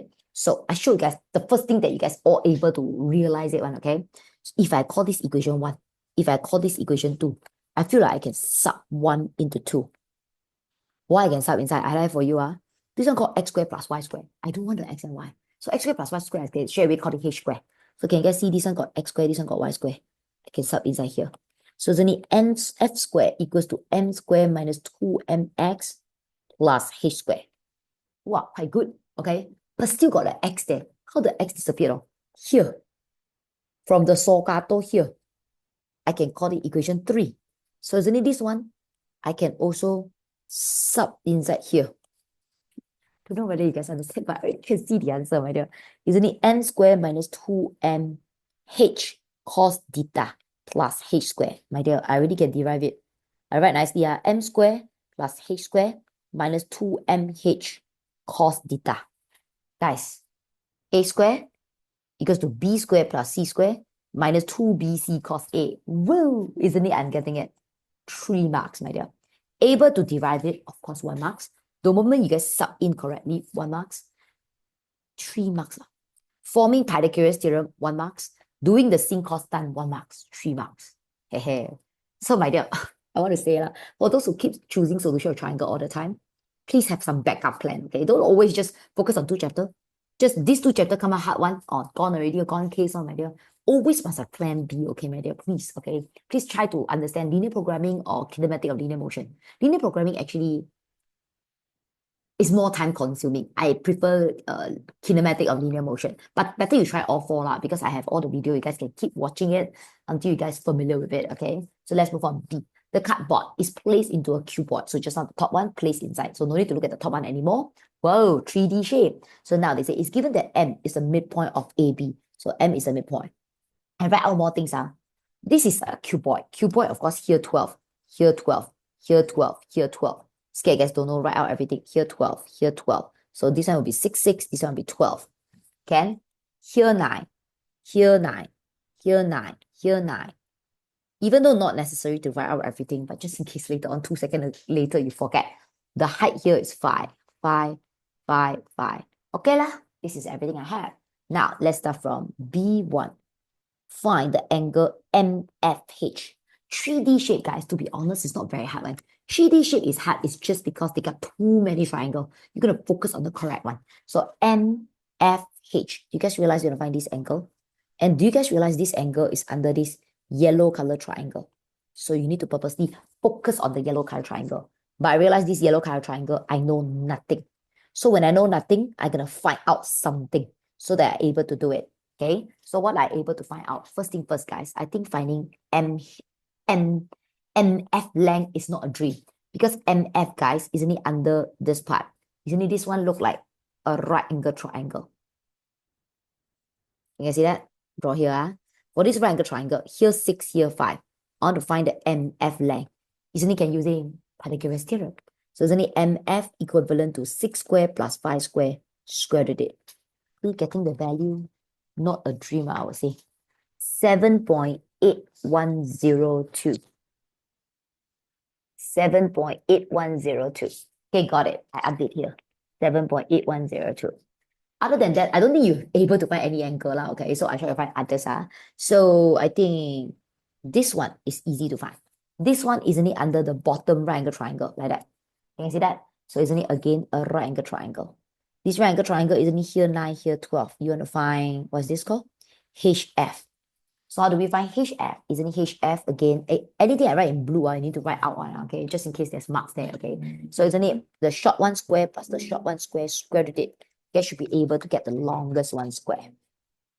Whoa, this one quite nice. 15. Isn't it this one 15? Okay? Then the biggest problem, I think, okay, is this orange color line. This orange color line, some of you guys will tell me, teacher, which triangle they are referring to. Okay, I hope you guys know. When you are a line and a line, the triangle is always the connection of it, like just like that, okay? But then, if you are a platform, okay, platform and a platform, then it depends on what shape your platform is. Look at it, guys. It is a rectangle platform. This is a rectangle platform. When I put on it, look, I draw for you. This is a rectangle platform. Here is a rectangle platform. Isn't it the angle for this one? And the angle for this side? And the angle for middle will all be the same. Why? Because our shape look the same. So when our shape look the same, my dear, you cannot from left side corner link to right side corner, then suddenly link to right side. It doesn't make any sense, right? Like, why you saying it, my dear, correct? So you must always left side link to left side, right side link to right side, provided the shape is balanced no matter what. Okay, like this is a rectangle, I also a rectangle. If I am a triangle, sorry, better draw the base first, rectangle, and you are a triangle, then how do I know the angle, what triangle is in between these two platforms? So the triangle in between these two platforms, understand? Two straight line, the triangle in between these two platforms is like that, triangle lah, all right? But platform and platform, triangle, then it must be corner to corner, corner to corner, something like that, okay? But what if your shape is not rectangle and rectangle, it's a triangle and rectangle? How can you do it? So this triangle, you trust me, 100% is a isosceles triangle or equilateral triangle, because they need to balance, only can do it. Not balanced, they cannot do it, okay? So they need to be balanced, okay? So after they balance, my dear, how do we find the angle out if you want to form a triangle? So we want to form a triangle, we're never using this one because this is right at the middle, right? Middle. You cannot send it to the right side, send it to the right side, because like that, the triangle you are referring to actually slanted to the right. Or some students, they will tell me, teacher, then this one go to left, same problem. Why you will slanted to the left? So what you will do, this triangle, you are using the middle point. When using the middle point, this triangle bottom, you're using the middle point. Everyone using middle, fair ma. Then this one also using the middle point. Isn't it the triangle you guys referring to? It should be like this. Can understand on? So now, my dear, look at this, guys. So now based on this triangle, so this triangle touching M is the midpoint of this line. So when M is the midpoint of this line, under this platform, I should look at this middle also. So this middle, isn't it, is here. So if I draw it down, it'll be like that. Okay, everything must be, I middle, you middle. So from the middle, only I send it back to your corner. Because even though this is corner, why I cannot from this corner slanted to this corner? Because if corner to corner, why suddenly you will link back to middle? So my dear, remember, this one is middle. Anything around here should be using middle as well. Okay, like that. If you draw like that, you can see this orange color one. This orange color one, isn't it still a right angle triangle? 90 degrees. Because this is a cuboid shape, they will definitely standing straight. The bottom is definitely a flat one. So it's 90 degrees. So for this orange color one, okay, you guys see the height here is 5. The bottom slanted line. Okay, my dear. The bottom slanted line, maybe you tell me, teacher, how to find. The bottom one need to purposely find. The bottom one, what color can I use? Change another color for you. Now, bottom one, isn't it get under this right angle triangle, purple? Everything you need to find. Don't have, then you find, okay? Don't expect like, teacher, why so troublesome one? It's like that, law. Right there. So isn't it the top here is 6? The side here is 9. Want to find this. This one called, don't know what lah. This one. So how do I find this? Isn't it 6 square? Sorry, right now. Okay, this one I call it A, B, C, D. Okay, this one I call it K. If I don't call it K, I'm finding KH. So KH, isn't it 6 square plus 9 square? Square root it. Are you guys getting 10.8167? So this purple line here is 10.8167. So this one 10.8167, the orange color one. Bottom here also 10.8167. So now I want to find this slanted one. Isn't it again using Pythagoras theorem? So this slanted one called what? MH. So isn't it MH equals to 5 square plus 10.8167 square. Square root it. Square plus 5 square. Square root it. I guess getting 11.9164. 11.9164. 11 orange color. 11, okay, the one orange, blue, blue, blue. So many color, my dear. I hope you guys understand what I say, ah? So now for this yellow color triangle, finally I able to get every single corner of it. So after I able to find every single corner of it, then now we can try to connect them together. Okay, so guys, how do we able to connect them together? I think now you want to find what? This angle. Isn't it totally look like just now the cos rule formula? So cos rule formula isn't it using the crocodile mouth? That is the formula. Okay, remember how big the mouth open is your A. So this one B, this one C. The middle one is your big A, sublong. So A, 11.9164 square. The B, 7.8102. The C, 15. Minus 2 times 7.8102 times 15 times the middle angle, cos theta. Okay, so now starting to move around so that you guys able to get the answer. Plus, move it over minus. So this answer square, minus 15 square, minus 7.8102 square, negative 143.9992, 144. Then here I read left negative, all this I press 2 times 15 times 7.8102, negative 234.306 cos theta. So how do I find cos theta answer? Times, move it over, divide. 0.6146. Hey guys, all your working better write 4 decimal places, only your answer will be more accurate. Okay, that's what I think. That's what I believe.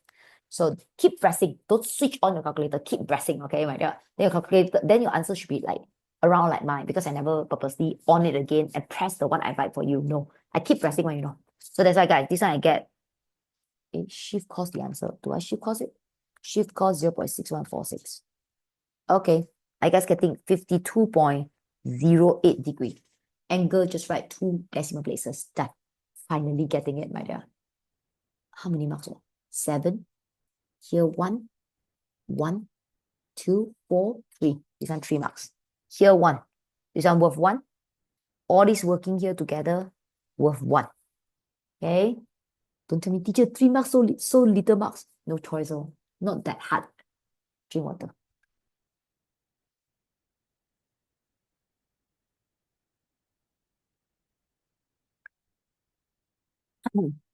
Can Second part. It's given that the triangle M prime, H prime, F prime, prime means a new one, has a different shape from MFH, such that, I read the first part first. A, they say sketch. So guys, how do I sketch a triangle out? Please, first thing first, draw the O one out. Some students can straight away draw it out, but not everyone can. So I start from scratch again. MFH, guys, MFH. Isn't it is this yellow color triangle? So I'm referring back to it. No need to draw a very huge one, but it's definitely this particular shape lah. Okay, I got look like it lah, guys. Like that. A mini version will do. MFH. Okay, this is the original version. So you can watch the video I taught you guys about social triangle. I have a playlist of it also, okay? So whenever you guys want to sketch, they will always tell you what need to be the same. You just focus on what they mention. Of course, I always start from angle. They say angle MHF need to be the same. So MHF is only this angle. This angle. So this angle, how much? I don't know, but need to be the same. You know what? The moment they tell you this angle need to be the same, that means the line at the side of them, of the angle, cannot move. Because if this line move, isn't it affected the angle? This line move, isn't it affected the angle? So definitely the line moving is the one opposite it, isn't it? MF. Okay? Don't tell me, teacher, but I don't know the angle. Never mind. Don't know the angle, still able to sketch one, okay? So normally sketch, I use a compass lah, okay? So I know MF moving. So later on my compass, I put on MF. Either I sharp put on M, pencil put on F, or sharp put on F, pencil put on M, okay? Next one, they say MF, MF equals to MF. So MF need to be the same, so MF is this one. 7.8102. So this one will stay 7.8102, which is normal lah, because your compass open this big is 7.8102. No matter how you draw, also 7.8102, okay? Next one. Okay, this one done, this one done. All this you can straight away see together. So this one done. MH, they say need to be the same also. So MH, isn't it this one? 11.9164. Okay, that's all they say. With all this, I straight away know who moving, which point moving. You don't tell me, teacher, M and F. No, cannot both moving one. Hello, cannot the whole straight line fly away one. It's either M moving or F moving. So M cannot move. Why M cannot move? Hello, your left side line is fixed. Your right side line is fixed. You move a bit, it affected the 7.8. You move a bit here, affected the 11. How to move? So M cannot move, but F can move. Why F can move? I show you, okay? You put your pencil on F. You put your sharp part on M. You turn one round. You should be able to get a circle.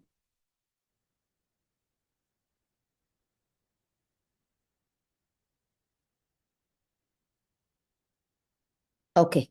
After you guys getting a circle, you guys feel like everything makes sense. It means, guys, the center of the circle is M. So isn't it this circle, every corner will be 7.8, 7.8, 7.8, 7.8, 7.8, correct? So they all of them will stay 7.8, okay? And most importantly, 7.8 doesn't affect this line, doesn't affect this angle. Why? Let me show you. So after this 7.8, I always tell my students, they will touch 3 points on the original triangle. So can you guys see 1, 2, 3? Oh, got 3. 1 is always the O point. Right? That is where I started. Of course, that one is the original point, the F, okay? So 1 is the impossible spot. This one is impossible. Why is that impossible? Because, guys, I want to draw N, F, H. If N here, H here, how is it possible? F here, you thought you want to draw a straight line, man. You want triangle, ma. So obviously, it's not that one. So 101, impossible, 1 new. So this spot should be a new one. So the new spot called what? F prime. So guys, connect it together. So M prime, F prime, H prime. And can you see this 7.8102 cm is still there? Because the whole circle I draw 7.8, I draw it out. Of course, that's how it look like. So my dear, I hope you guys understand. Yellow one is the old triangle. New triangle is this blue one. So in the exam, you no need to draw everything out. You just draw the blue shape out. Shape only, but must label M prime, H prime, F prime. They will also give you 1 mark. But normally I label. And normally I don't rub off the old one. You can rub off, but don't rub off also fine. Especially if they only ask you to sketch ended, you rub it off. But if they ask something else after that, better don't rub off. Then you guys can refer.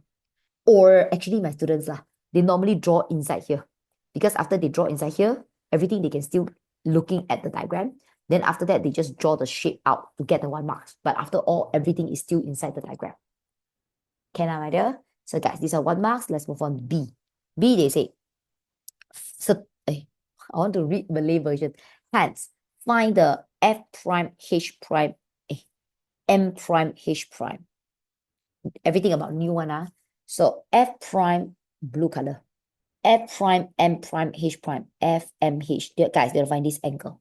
How do I find this blue color angle? Let's see what we have, my dear. You're going to try your best to write everything you guys have, okay? This yellow color triangle, okay? You guys know the bottom is 15. This one 7.8. This one 11.19. And most important, just now the angle here. You guys get 52.08. Everyone know, Here, 52.08. I hope you guys know one basic. Whenever you guys draw this new and old triangle, right?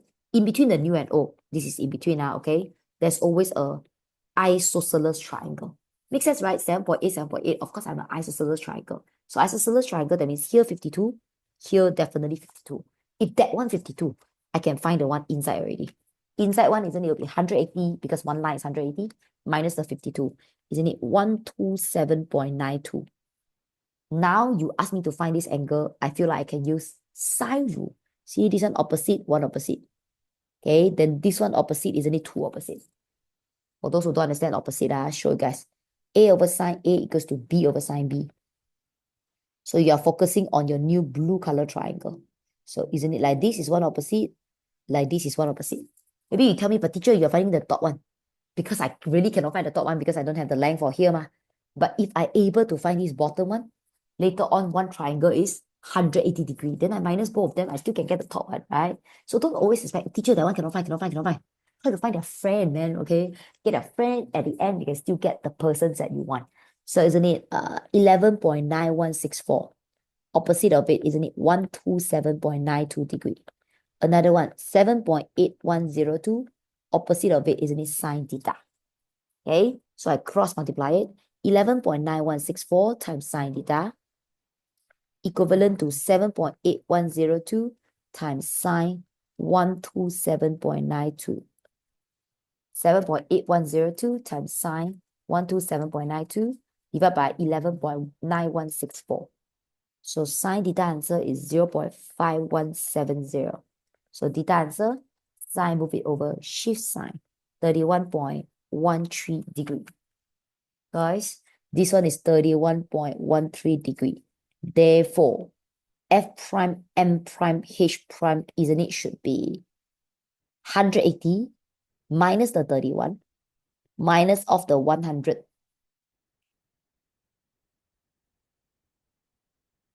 Ayo, the 9 follow. My dear, 127.92. Yet able to get the last one. 180 minus 31 minus 127.92. The last angle, isn't it 20.95 degree? So this one is 20.95 degree. Done. Yeah, after this one, my dear. After this, still have something on. Don't stop there, please. Hence, calculate the area of M prime, H prime, F prime, which is the new triangle lah, the blue color one. How do I find that? Actually, yeah, guys, finding area got two formula. I hope you guys remember. One is the normal area formula, one is Heron formula. I will try my best to use the area formula whenever I can, a normal formula whenever I can, because I think it's easier. The Heron formula need to do a lot of stuff, okay? If I can avoid, I will avoid. So this triangle, my dear, isn't it you guys already have every single angle? Because just now you found all. So you can use any of them as A, B, sine, C. But for the length wise, I only have this length and this length. I don't know this bottom length how much. So definitely I will using the top angle. Because top angle like that, here A, here B, the middle called C. Show you guys 1/2. So this side is 7.8102. 7.8102. Another side here, 11.9164. Isn't it 11.9164? And then the angle in between, isn't it 20.95 degree? The one that just I guess fine. Sine 20.95 degree. Press calculator, get the answer. 7.8102 times 11.9164 times sine 20.95 divided by 2. I guess getting 16.6386 cm squared. That, the whole question worth 10. So just now 1 to 3, there's 4 marks here. Sketching it 1. Using this formula 1, getting this answer 1. Doing the area formula with the correct answer 1. 10 marks. Dun, dun, dun, dun, done. Understand it well, right? But maybe you should choose other questions under this section. Okay, let's move on, guys. Next questions. Question 13. They say, I look at it, I straight away know Form 4, Chapter 10.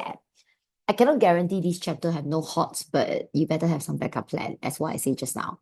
So 13, must want to sell 2 types of crypts. Table 3 shows the information related to 2 types of crypts. So they are selling crypts, okay? So he's selling crypts, sorry. So my dear, when you read the questions, I repeat again, for index number, you must always remember there's only a few things there with symbol. So everything I put in symbol, yeah? So type of crypts. Why I thought it's index number? Sorry, guys. I see wrongly.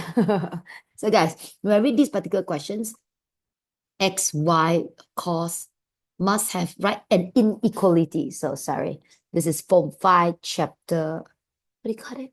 Chapter 7. Linear programming, okay? This particular chapter, majority of the students think is easy.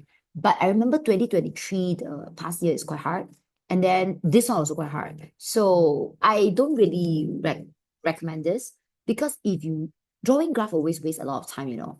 So because drawing is not something we are very good at, okay? And then we need to draw a very nice one. So linear law, if you're already drawing, linear programming is still drawing, then you're going to waste a lot of time for drawing. So I don't really recommend it, okay? So 30, must want to sell 2 types of crypts. Table 3 shows the information. P is X, Q is Y. So this is the cost of it. This is the selling price of it. So A, they say must, has 125 ringgit to buy the two type of crisps. Write an inequalities to represent these constraints. So 1 mark, my dear. Inequalities, that means an equation. Got bigger, smaller inside. So now they already say you got 125 ringgit. So normally, inequalities, they will say more than, less than, maximum, minimum. Now they never say it, but you should know 125 definitely is maximum money. If I already give you this budget, can you use more than this budget? No. So we are talking about buy the two type of crisps. So when you buy it, obviously it's the cost of it. You're not selling people. So isn't it 1 of it is 4 ringgit, 2 of it 2 times 4, 3 of it 3 times 4, 4 of it 4 times 4. Now you guys got X of it. Isn't it 4 times X? And then for the crisps of Q, isn't it 2.5Y? So 4X plus 2.5Y is all the money I spend on buying those crisps, and they only can be 125 ringgit. So is it equal to 125? No, it's lesser than it. Can it be equal? Of course, yes, because I give you this budget, you can exactly hit this budget. That is at 1 mark. You want to simplify it also can, write like that also can. Next one, B. The shaded region on the graph on page 150 represent the second constraint. Second constraint means second restriction. Write an inequalities to represent the constraint. So guys, they want me to write the equation out. Instead of give me, they want me to write. How do I write it? Okay, let's look at the graph. So you guys can see the graph is like this. Okay, I don't know whether you guys can see, but this is the shaded region and there's only one line here. So I think definitely is forming this line equation out. So how do I form this? I mean, forming this equation constraint out. That means the equation for this line. How do I do it? Quite easy. Because this is a line. Straight line called what? Y equals to mx plus c. You're touching 20 here. You're touching 20 here. Isn't it you guys have the x-intercept, have the y-intercept, correct? So forming it is really not very hard. Let me show you guys. So based on what you guys know, here, 20. 20. This one, 20. So isn't it, if this one touching 20, the one we call y-intercept, isn't it 0, 20? This coordinate, isn't it 20, 0? So you want to write out the inequalities for this equation. You just need to find the equation of this line. So how do we find the equation for this line? Straight line equation, isn't it again y equals to mx plus c, like how we did just now? Need to take first gradient, second coordinate. Gradient, you can still using the formula just now. We say y2 minus y1 over x2 minus x1. But for this question, actually got another options, which is negative y-intercept over x-intercept. So what's my y-intercept? 20. What's my x-intercept? 20. Isn't it 20 divided by 20? Got it. My gradient, negative 1. So I got my gradient and I straight away know my c is 20 because this is my c. So isn't it the equation is y equals to mx plus c. But negative 1, no need to write the negative lah, okay? So isn't it, guys? I'm getting this equation. So this, listen, this is the equation for this line. But it doesn't mean you should write like that. Because they say write an inequality. So your answer should be like bigger, smaller. How do you guys know bigger, smaller? So I hope you guys have basic for this chapter. Normally, my dear, whenever there y equals to mx plus c, you will just draw a line. But where you sketch, it depends on the y. Must be a positive y. Whether your y bigger than the mx plus c or smaller than mx plus c. But not necessarily must be mx plus c lah. Just y bigger than another side or smaller than another side. Bigger, sketch up. Smaller, sketch down. So guys, now look. This is the line we are talking about. Do you guys realize you are sketching up of it? So if you are sketching the top of it, isn't it that means you should be y bigger than it? Because bigger only you sketch top. If you sketch bottom, then it's smaller. Then got equal or no equal? This basic you guys should know. When it's a solid line, that means got equal. When there is a dot line, that means no equal. Okay, my dear? So just now that one, they draw what? Solid line. Solid line, isn't it got equal? So the equation will be y bigger and equals to negative x plus 20. How many marks? Oh, 1 marks as well. So this answer 1 marks. So they want you to write an inequalities out. This is the answer. Y equals to negative x plus 20. Some of my students, they will move the x over to that side. Can also. Doesn't matter. Okay, whichever way lah. Like that. Okay, can D. D they say. Haven't D yet. C. The number of packet of crisps P sold is less than 3/2 of the number of crisps P Q sold. So my dear, they talk about number of packet. So we're not talking about cost, not talking about price. So for cost P, I got X of it. For cost Q, I got Y of it. So read X less than. Got equal or not? No, less than is less than. Less than 3/2 of the Y. So isn't it X lesser than 3/2 of Y? That's the equation, okay? Writing this equation out, 1 marks, yeah? Now they say on page 150, construct and label the region R. So guys, they want you to start to sketch lah, okay? So guys, now, just now, okay, like wait in total, I hope you guys understand. That means you guys got this equation, and this equation. But this one, the question already draw for you. That means you just need to draw another 2 here. Okay, so I write the equation out. 4x 2.5, 125. All right, here, yeah. 4x 2.5, 125. Another one is x smaller than 3 over 2y. Okay, we just draw inside. So how do we draw it, my dear? So whenever you guys want to draw a straight line, normally just need to have 2 points. So normally to have the 2 point, I will draw a table.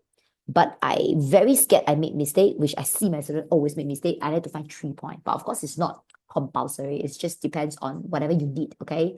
So the x, I got 50. The y, I got 35, okay lah? So my dear, let's try x0. Normally, I try 0, 0. But not necessarily must be 0, 0. It can be any random point that you're able to draw inside your graph. So guys, if x I sub 0, no need to show this pencil working. This pencil working, I just, in case you guys mathematics not good, okay? So 0 times anything is 0. 125 divided by 2.5, I get 50. Okay, guys, 50 is something I can draw. So I will draw that, okay? Next one, if my y becomes 0, equals to 125. So 4x equals to 125. X equals to 31.25. Oh, so hard to draw. Is it hard to draw 31.25? Oh, so hard. I don't want to draw that. So guys, it's not compulsory to sub that, okay, my dear? So you see, I sub those numbers that can give me a whole number, okay? So let's say this one 0, x, I got what? Let's say I sub 10. Okay, try lah. Never try, never know. So if I sub 10, equals to 125. So 125 minus 40 divided by 2.5. It's all mathematics. You can move around yourself. 34. So guys, I will sub 34. 34 not very hard, okay? Let me try another number. Let's say 25. If I try 25, x is 25 plus 2.5y equals to 125. So this one is 100. Okay? So y equals to 25 divided by 2.5, 10, 10. So you see, normally students don't find so many. They just find 2, but I will find 3 lah, okay? So it's just my own preference. So 0.50 is here. 10.34, 10 is here. Where is 34? For those who don't know, 0 to 5 is 5. I have 10 boxes. Isn't it every boxes is 0.5? So every 2 box is 1. 2 box 2, 2 box 3, 2 box 4, 2 box 5, okay? So 34 is not very hard to draw. So 34, this one is 30, 31, 32, 33, 34. Isn't it 34 will be this cross here? Okay, you can see how I count. And then the last one is 25, 10. 25 is here, 10 is here. Now make it smaller for you guys. Isn't it this? Is how it look like. So guys, I connect them together. This is a straight line that I draw. So this particular straight line means please write the equation at the side. So what's the equation? The equation is this one. So when you write this equation, you can write 4x plus 2.5y equals to 125. Please write equal, my dear, because every single straight line equation is y equals to mx plus c. You don't write bigger, smaller one. Okay, the bigger, smaller is for you to know where to sketch, but it's not for you to write it out, okay? I write the previous one as well. Y plus x equals to 20.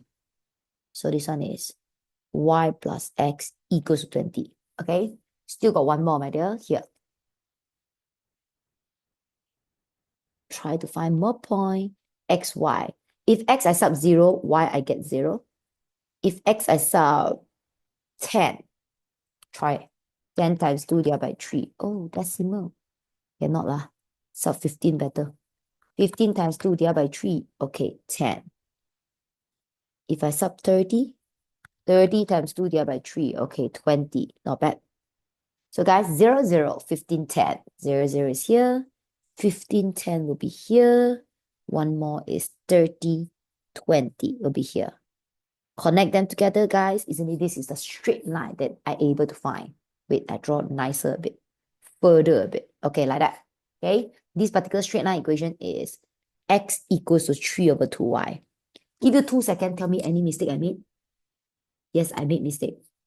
Which is dot, dot line.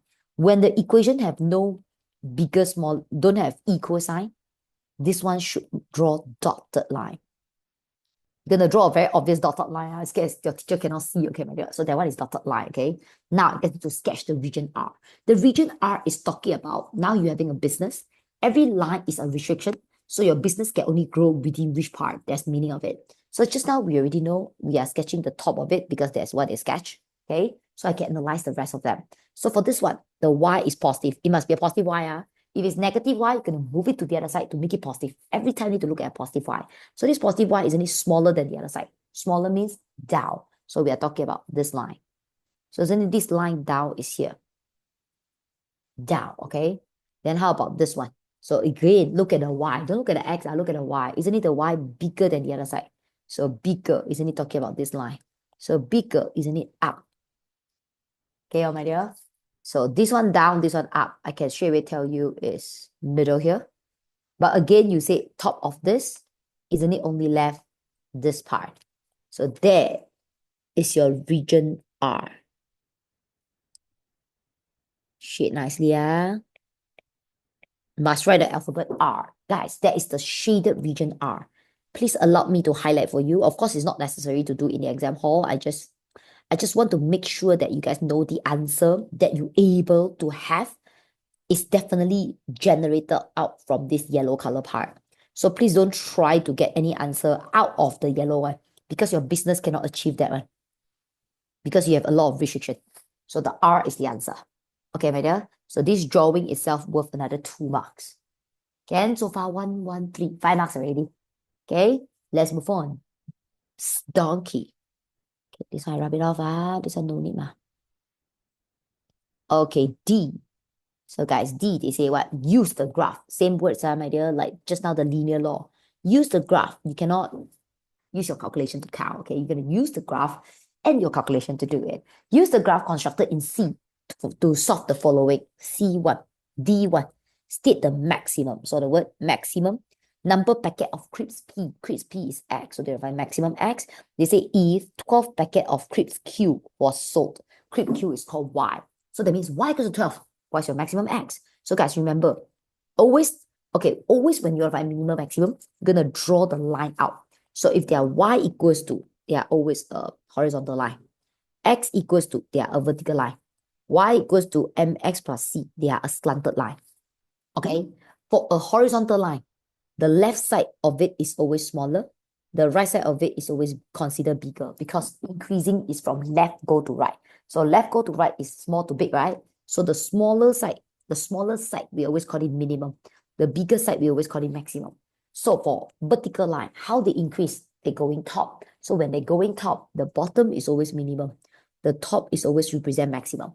Then for slanted straight line, what can you do? Top to bottom to top, or wrong. The slanted line always need to push the line. So you're going to push the line like that.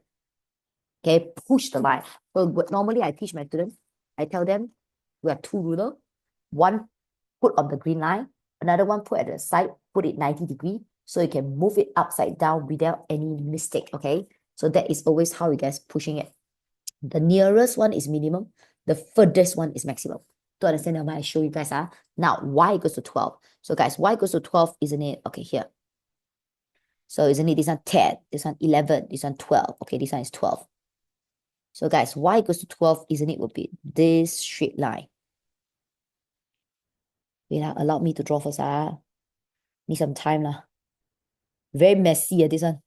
Like, I feel like, because maybe I've scanned it, so it look very complicated. I'm not really able to see it. Okay, this straight line isn't it called Y equals to 12. So just now we say a vertical line. How they increase? From bottom to top.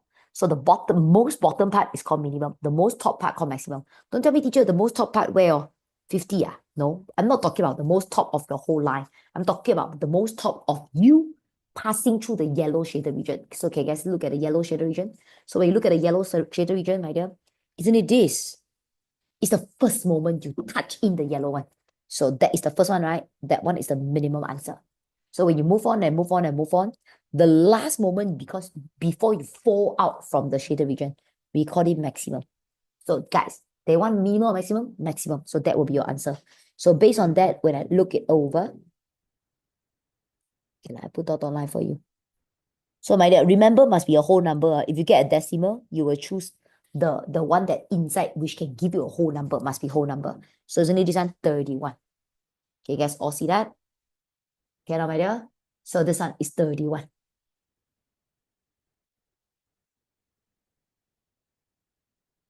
Y equals to 12. So sorry, guys. Oh my God, am I daydreaming or daydreaming? You guys must be trying to shout to me, right, my dear? I say Y equals to 12, and then I draw X equals to 12. No wonder I feel like, why I never see this answer before. I'm sorry, guys. 12 is here. 11, 12. This is 12. But the concept is the same lah. Let's draw the dotted line. Sorry, daydreaming. Okay, Y equals to 12. So Y equals to 12 is this horizontal line. So I repeat again. The first one you touch is the minimum. The last one you touch is the maximum. So guys, because they are from left to right, that's how they increase, isn't it? This will be your minimum point. And the last one before they fall out, isn't it, is your maximum point. So you want your maximum point, yeah?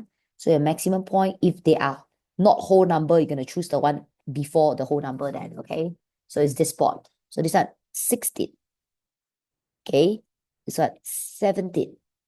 This one, 18. This one, 19. Is it correct?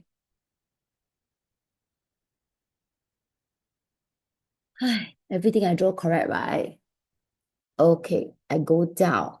18.5. That means I choose 18. But why the answer is 17, I remember? Any mistake I made? 10, 11, 12, 13, 14, 15. Correct? Do they say 12? Do I read it wrongly? P is what? X. Q is what? Y. E, Q is Y. So Y equals to 12. So I go to 12. I go to 12. I draw horizontally. Anything I draw wrongly? 0, 15, 10, 30, 20. 15, 10, 30, 20. That straight line also correct, right? So that's my shaded region. Y equals to 12. Maximum. Can you give me some time? Let me double check and see which part I made mistake. Guys, I done analyzing. I think it's their answer wrong. Because even I checked their answer, they draw on 18. I don't understand why they give the answer on 17. But guys, it's 18. Why 18? Let me show you guys. Because when you touch the last one that you touch, it's always maximum point. So you guys can see the maximum point. Wait, the maximum point. Maybe you tell me, oh, teacher, isn't it this pink dot? This pink dot, when I look down, is 18.5. So can we buy like 18.5 of the crisps? No. So you're going to choose the nearest one. But you cannot tell me, teacher, I round up. It's not about round up or round down. It's about, it's about the line you're talking. I have to take out this also. It's talking about the line you're talking about, and you must be inside the yellow color shaded region. So your answer must be in between. So if you choose 18.5, okay, this one is 18.5. If I choose the next one, isn't it 19? Isn't it 19 is already out of the line? So you cannot choose out of the shaded region. You need to be within the shaded region.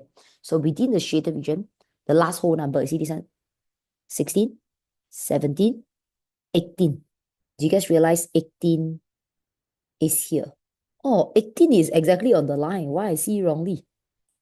Actually, I can straight away get 18. So guys, the answer is 18. It's not 17 now. The answer at the back wrong, okay? Made me so worried just now. I thought like where I wrong, I checked from the starting to the ending, and then I realized it's just they look wrongly, okay? Don't know who's the person, my dear. So maximum X, isn't it equivalent to 18? That, okay? Next one, the second part. I think this 18 only 1 marks because the second part very, very cool. I really feel like very, very cool. They say must plan to pay 50% of the total sales profit. So he get the profit, he will save 50% down, maybe as a capital investment later on coming back to the business.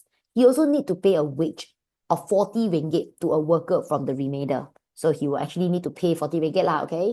By drawing the objective function line to find the profit obtained. Need to draw, my dear. Okay, drawing. Determine whether or not the selling price are suitable. Give your justification. That means, guys, the selling price on top maybe is not one, so you're gonna like tell them, oh, suitable or not. So determine whether that means you're gonna say yes, the selling price are suitable, no, the selling price are not suitable, something like that. So you may assume that he sell all of the crisps that he buy how much, he sell how much. So don't have sales problem. It's just whether he can finish the stock or not. So first thing first, they say by drawing the objective function line to find the profit. So you're gonna have a profit equation first. If you're gonna draw a profit, how do we find a profit? So my dear, isn't it you sell 10 ringgit, then you buy 4 ringgit. So I think your profit is 6 ringgit. So this one, you sell 7 ringgit, but you buy with the cost of 2 ringgit 50 cents. Isn't it the profit is 4 ringgit 50 cents? So 6 times X plus 4.5 times Y. Isn't it will be the profit? It depends on how many crisps P, crisps Q you are selling. Correct? So this is a profit equation. So now they want you to draw this out. So just now I already say, my dear, whenever you guys want to draw a line, if it's Y equals to, it must be a horizontal line. If it's X equals to, it must be a vertical line. If they got Y and X, they are a slanted line. But this one, the biggest problem is I got X and Y. But the word profit is stopping me, my dear. I must make it a number. How do I make it a number? So you guys will always let. You can let, no worries, my dear. What number also you guys will draw the same straight line out one, okay? If you put a very small number, then your slanted line is a bit small.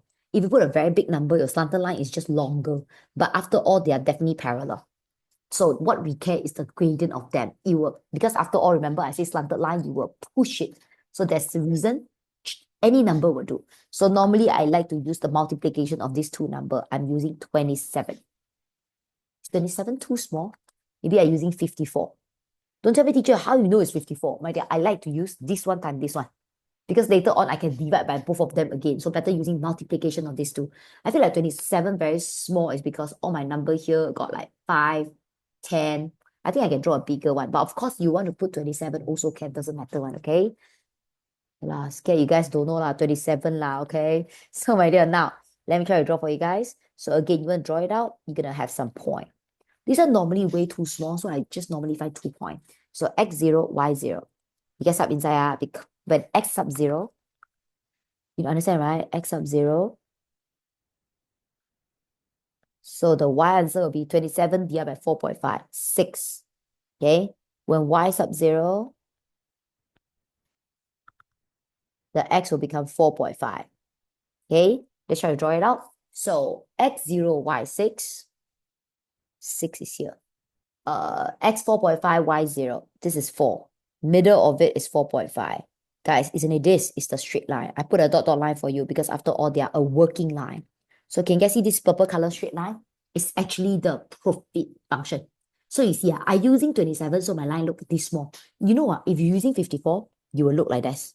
If you're using 54 times 2, 108, you will look like this. Can you just see no matter which one you use, the straight line will look parallel. And when they push, the answer all same one.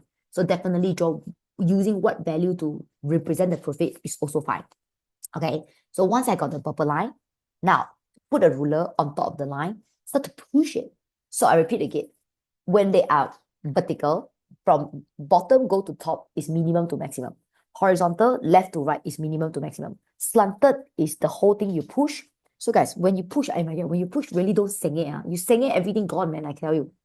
For this one, these questions, if you slightly slanted, the minimum maximum make a huge difference. So guys, if you guys this one didn't slant it, I think this will be the first point you guys touching, and that will be the minimum. You guys can try to push, see whether you guys are able to get that as minimum. Now you see how I draw the dot line. I'll try to tell you when you slanted it, the first one you touch for the yellow color shaded region is the minimum point. That one. Okay. So you can only push, continue push, continue push, continue push. The last one you touch will be your maximum point. Your maximum point is seriously this top one. Now, my dear, if you guys push it correctly, wait. I better draw like it is maximum because it's very, very, very, very near to the line already. But that is maximum. If you're not getting that, maybe you sang it already. So that's why you know why my teacher teach me using 2 lines. One, you put on the purple line. One, you put 90 degree of the ruler. So you can push this front and back, then yet your ruler won't sing it. Okay? So by that is maximum point. So do you guys realize your maximum point is 0.50? That means selling none of the crisps P or sell crisps Q. 0.50. Okay? So guys, once you guys get the 0.50, Of course, maximum point. Of course, you guys can find the profit out. So this is your profit equation. Isn't it sub inside? 6 times 0 plus 4.5 times 50. So I want to know the maximum price that I able to earn is 225 ringgit. Okay, so they ask you, is this suitable? I also don't know whether suitable or not, correct? Actually, suitable or not, it depends on whether I can still earn money from there, lah, okay? So my 225 ringgit. So 225 ringgit, they say what? You want to save 50% of it, then you need to have a wages of 40 ringgit. So your profit is 225. But if you ask me the net profit, I don't think it's 225. The net profit, isn't it, will be RM 225 minus 40 ringgit, since 40 ringgit is actually the one of the costs that you need to bear. Isn't it RM 185? Okay, then how about my saving? Then guys, my saving, isn't it, will be 185, 50% of it. So 50% of 185, are you guys getting RM 92 ringgit? 225 minus 40. Oh, I'm so sorry, guys. They say they will save 50% of the total sales profit. I shouldn't minus 40 first. I should find the saving first. Okay, because they say 50% of the total sales profit. It's not the net profit, it's the total sales profit. So 225 is already a total sales profit. So the saving. Why I make so much mistake here? I hope you guys can forgive me, okay? So 225 times 50%. 112.5 ringgit. Okay, after that, the net saving. You shouldn't put triple dot. I need to write something. The net saving, isn't it, will be 112.5 minus 40 ringgit. So that means, guys, after you save the 50%, still need to check whether able to pay the 40 ringgit or not. Yeah, RM 72 ringgit 50 cents. So guys, that means after all this, can I still earn something? Yes, that means okay. That means the selling price just now is okay. So isn't it, the answer is yes. The selling price are suitable because it still have leftover saving of RM 72 ringgit 50 cents. That this yes thing 1 marks. Drawing it out correctly, drawing this line correctly, 1 marks, okay. Writing sub this inside 1 marks. Able to get 72 ringgit 50 cents 1 marks, okay. All this whole thing worth 10. Ken, are you still there? Next, move on now, my dear. Don't sleep, okay? Last two. 5, 4, 3, 2, 1. Go. Next one, my dear. Finally, no need to draw a graph. I feel like very exhausting when I teach graph, okay? So my dear, 14, they say, solution by graph sketching is not accepted. So particle P move, okay, my dear? Form 5, chapter 8, kinematic of linear motion. This chapter, I hope you guys know, only got 4 alphabet. SVAT, a bit like physics. S stand for displacement, V stand for velocity, A stand for acceleration. S how to become V, differentiate. V how to become A, differentiate. Going in front, differentiate. Coming backwards is integrate.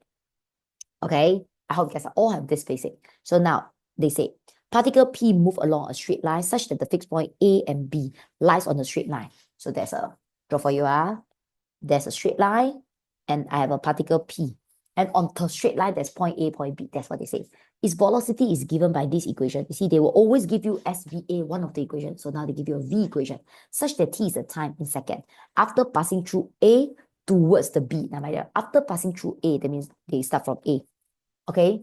Towards the B. So that means, my dear, look carefully, towards point B. That means you start from A, later on you go to B. Okay, I think that's the meaning of it. You need to understand it. But I'm not too sure whether B is on the right side or not, but never mind. Let's draw like this first, okay? So now A. Determine whether point A is the left side or the right side of point B. Justify your answer. How you know point A whether it's on the left side or right side, my dear? So some students, they will tell me, teacher, find the displacement S. My dear, finding displacement, no need to actually find displacement because I look at the marks. 1 marks only. Because finding the displacement, you're going to do the S equation. S equation, you're going to sub something, only get it, right? You need to do a lot of stuff. But if only 1 marks, you know what you need to find? You just need to find your initial velocity. Initial means what? Starting. Since I start at A, then they say you move, you see, they say after passing through A, that means you start at A, you know, move towards B. So if on the starting, your velocity, guys, remember, velocity bigger than 0, that means you're going to the right side. Velocity lesser than 0, that means you're going to the left side. All right, my dear. So I just need to find my velocity on the starting. On the starting, my velocity go to the right side. That means your B on the right side lah. If velocity negative, that means you're going to the left side. Isn't it just finding initial velocity? Quite makes sense, right? So velocity initial means what? Time equals 0. So guys, just sub t equals 0 inside your V equation. Now, like this, I say worth 1 marks. Don't you feel like quite makes sense? Do you guys get negative 15 meter per second? That means on the starting, you straight away move to the left side. So my dear, that means my drawing is wrong, you know. Particle B, point B will be on the left side like this. Now, my dear, can no? So my dear, that means on the starting, I go negative 15 meter per second. That means I'm going left side on the starting. Okay, so B will be on the left side. But how do you guys understand? Answer that. Is it left side? No, because people ask, look, open your eyes big, big. They say A is left or right of B. So A is right side of B. Okay, my dear, please look carefully. They say you are left, right of who? So B is the main person. I'm talking about A. So A is located right of point D. Dun, dun, dun, dun, dun. Very nicely, put it at the side here. Okay, right side. Let's get 1 marks. Not very hard, right? Move on. B, they say, find the accelerations of the particle when t equals to 1.3. Quite straightforward. Just want to find A when the t say 1.3. So just what? Sub inside what? A equation. Do the question give you A equation? No. But what equation you have? You have V equation. V go to A. Remember the sequence SVA. You got the V, you want to find the A. Isn't it moving in front? Moving in front using differentiation. So my V equation, 3t squared plus 4t minus 15. So let's differentiate it. dv dt. 6 plus 4. Okay, that's my dv dt. And dv dt stands for your A. So guys, this is your A equation. Let me write down the V equation here. If not, it'll be hard for me to find it back. Okay, like this. Okay, so I got A equation. I know the t equals to what? 0. 1.3. So isn't it I sub 1.3 inside? So I guess getting the accelerations, 11.8 meter per second per second. That. How many marks? 2 marks. Differentiating it 1 marks, getting this answer another 1 marks. Let's move on. C, 4 marks. If the distance between A and B is 50 meter, so guys, here to here is 50 meter. That's what they say, determine whether the particle will pass point B or not. Give a reason to your answer. My dear, how you know whether you guys got pass or not? So look, guys, I hope you guys know you're talking about location, right? So it's the displacement. So since you start at here, you must have a place called origin. So I think I will definitely call this origin because this is where I started easier. So now you're on the left side 15 meter, isn't it? That means this S is negative 15. So you should try whether you ever reach S negative 15. So how do you know whether you will? Maybe you tell me, teacher, isn't it they will definitely reach negative 15? No, because maybe they will U-turn like that. Okay, so what can I find, my dear? Isn't it I should find out where I U-turn? Or maybe in a not easier way to say, we should find the maximum displacement. Okay, I should find out the maximum displacement. Never mind lah. I thought about U-turn better lah. So my dear, let's say they like that U-turn. Okay, so maybe they never U-turn, but maybe they U-turn as well. So you better check when they make a U-turn. So I hope you guys remember U-turn. We call it change its direction. I told my student, whenever you want to U-turn, you gotta stop first. So whenever you stop, V will need to equal to 0. So let's find out when they make a U-turn first. So then you guys have the V equation. Okay, have the V equation, press calculator. Mode, 1 right hand side 2. The first T answer 5/3. The second T answer -3. Guys, time don't have negative one. So get negative answer, bye-bye, rejected. Isn't it the time I U-turn is 5 over 3 seconds. So 5 over 3 seconds, where am I? I don't know. I just know that time is the time I U-turn. Then now I need to find out where am I on that second. So you need to find the S for 5 over 3. Then for that, you're going to have an S equation. How do we have an S equation? You see, you have a V equation, you're going to find an S equation. Isn't it like that? That means you're coming back. So walking back is always using integration. So please integrate your V equation. 3t squared plus 4t minus 15. So whenever SVA, you will always have one of the equation. So want to get others is either using differentiation or integration. So remember plus 1 and then divide. Remember to write plus C. Can So 3 and 3 card, 4 and 2 card, but don't stop here. Who wants C, oh my dear? So the C we're going to start. Sub what? Always sub the initial stuff. So I can start initial time. Initial, that means t equals 0 at the time. My S will be 0.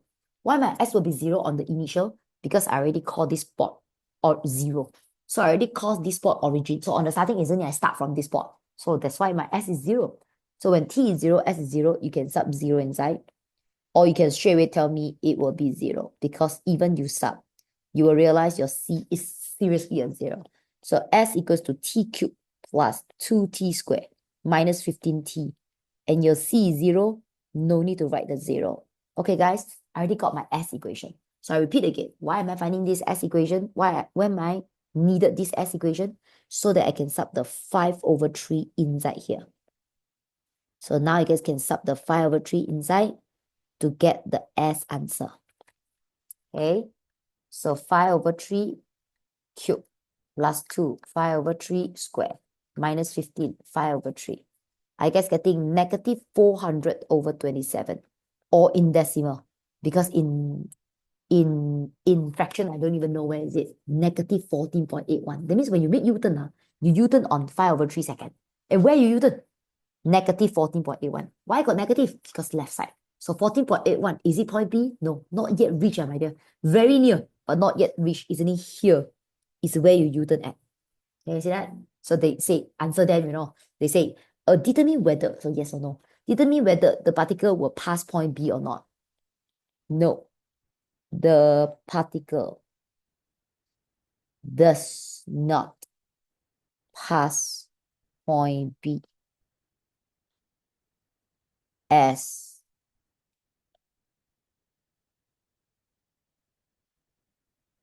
the maximum displacement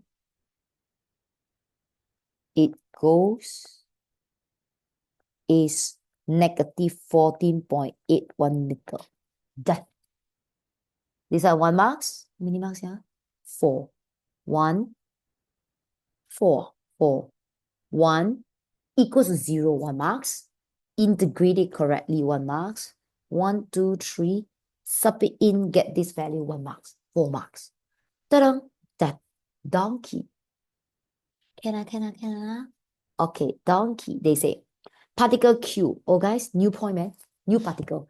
Particle Q move along the same straight line such that the velocity of the particle Q is this new one, such that t is the time after passing through A, after passing point A. That means having the same origin, my dear, okay? Start from there also. So there's another point called particle Q. Okay, green color. Determine the range of time when both particles move to the left. When they both move to the left, guys, the keyword is the word move to the left. I hope you guys know left is always means negative. Who negative is very important. If you say you add the left side, that means your displacement is left. So S is 0, lesser than 0. But the moment you say move, that means you have speed. You have speed, you're talking about velocity. So when they say move to the left, please remember it means V lesser than 0. So they're asking you, because, my dear, I got particle P, I got particle Q. So maybe particle P, don't know from what timing to what timing they move to the left. Particle Q got another timing, move to the left. So I want the answer for both particle. Both are right there together. So find the range. Your answer should have bigger, smaller sign. So now let's try to find the particle P. Another one, I find particle Q. Okay. Particle P V lesser than 0. Isn't it 3t squared plus 4t minus 15 lesser than 0? Just now here. Okay. Particle Q, isn't it, would be 2t squared minus 7t plus 6 smaller than 0. Isn't it this one? Okay, I'm using these two, yeah, guys. So now let's do it. What do they look like? General form. 3, 4. 3, 4, negative 15. From the answer, first one, 5 over 3. Second one, negative 3. Write nicely for you. Guys, since the question never say anything, of course, we're using graph sketching method, my dear. 2024 got count number line method, but I like graph sketching method. Your A is positive, isn't it? Your happy face. Negative 3 on the left, 5 over 3 on the right. Now they say this equation, what? Smaller than 0. Smaller than 0, isn't it sketched down? So this is the one, I sketched is the answer. So isn't it my answer is bigger than negative 3, smaller than 5 over 3. But I want to say one thing, my dear. Under this chapter, T stands for time. Time got negative 3 seconds. No, only got 0 second. So please write 0 to 5 over 3. And then the 0 you can put equal. Because timing got 0, exactly got 0. Okay, my dear. This is the answer for particle P. So particle P, 0 to 5 over 3 seconds, always on the left. The rest of the time is on the right side. How about this one? Another one, same thing. Press calculator. 2, negative 7, 6. So I'm factorizing it. Getting the T2. Another one, 3 over 2. T minus 2, 2T minus 3. Same thing. Draw it out. So 2 and 3 over 2. 3 over 2 is 1.5. So 1.5 is smaller, 2 is bigger. So guys, this particular equation, isn't it again smaller than 0? Smaller than 0, isn't it sketched down? Down, isn't it inside the bowl? Inside the bowl, isn't it the T answer is more than 3 over 2, lesser than 2? Okay, it's not done, no. I never ask you particle P when you're on the left, when you go into the left. I never ask you particle Q when you go into the left. I asking you when both of them together, when both of them together go into the left. So you're gonna combine them together. So do you realize this one is not under, I don't think it's under MX, it's under mathematics. Mathematics also you guys learn something called number line method. Under lower form one, I show you guys, you guys will definitely remember it. Right? But wait, before that, I write value out. So you need to draw all the value out. I got negative 3, I got 5 over 3, I got 3 over 2, I got 2. Negative 3 and 2 is whole number. I think you guys know where is it. So this 3 over 2, I make it decimal, okay? I'm scared I don't make it decimal. You put the value sequence wrongly. This 1.67. Okay, so negative 3 is the smallest. 1.5 is the next one. 1.67, it will be the next one up to line when we are talking about increasing.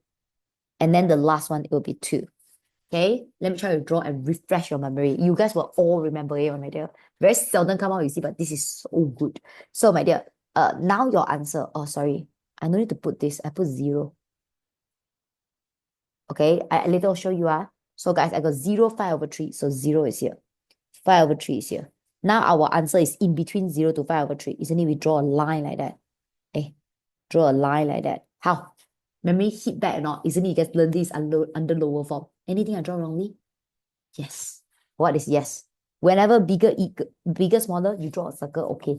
But when you bigger equal, smaller equal, got equal, other than circle, you need to do extra step because equal got extra. So this one also got extra. What is the extra? Color it. So this 0 must color it. Okay, I'm done drawing. I highlight for you guys, this one.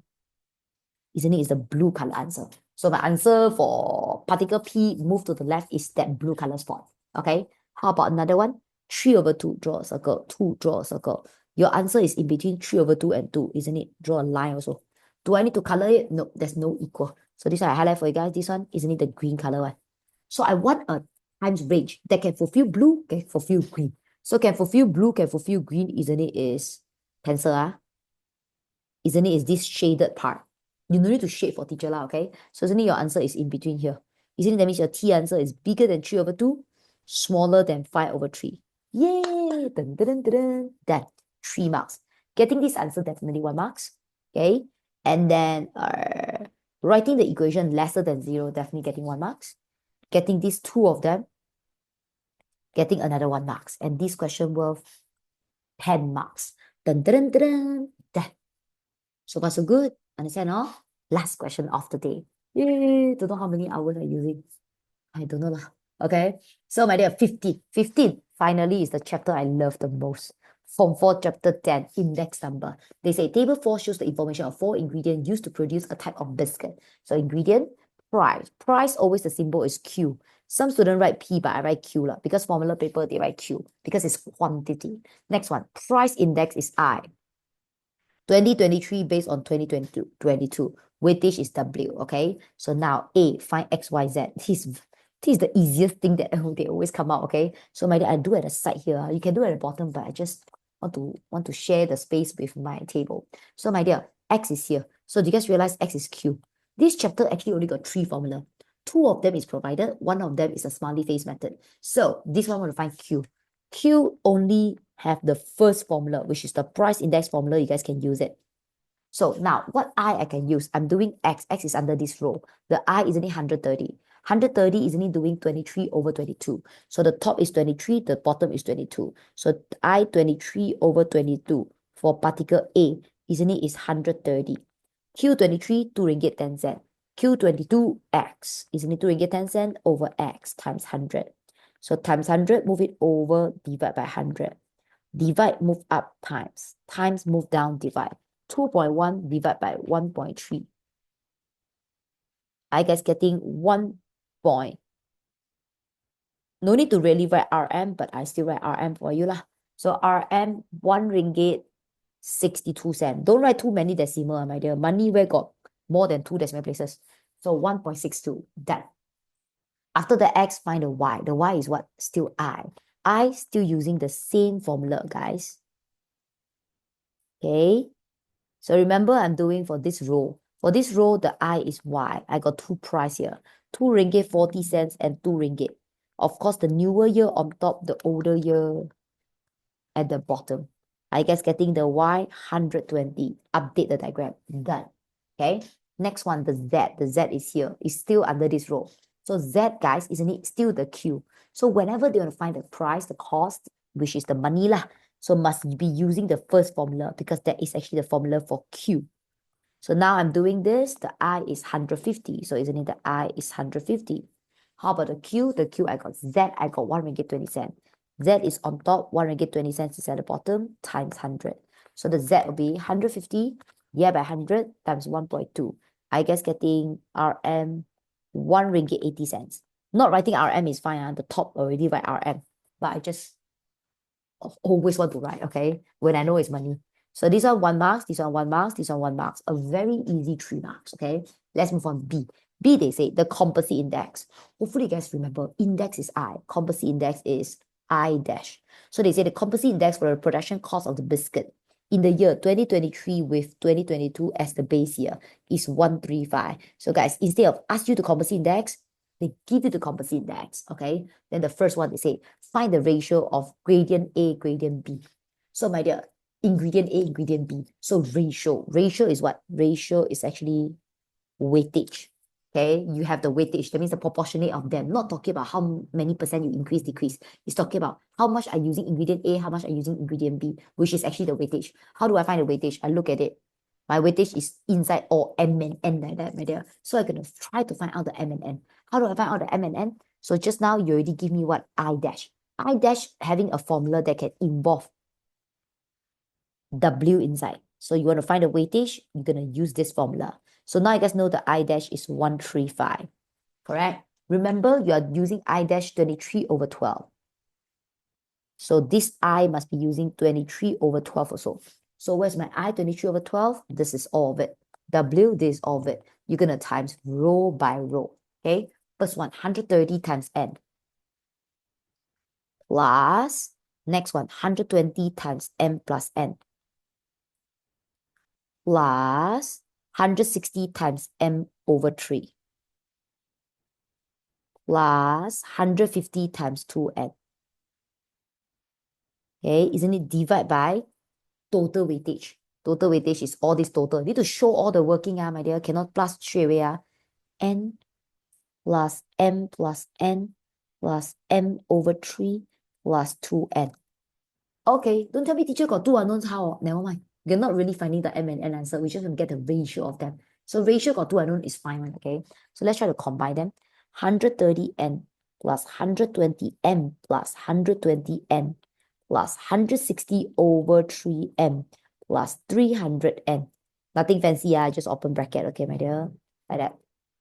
Divide by N plus M over 3, 4 over 3M. Like that, all the N add together, 4M. Okay, divide, move up, times 135 times 4 over 3, 180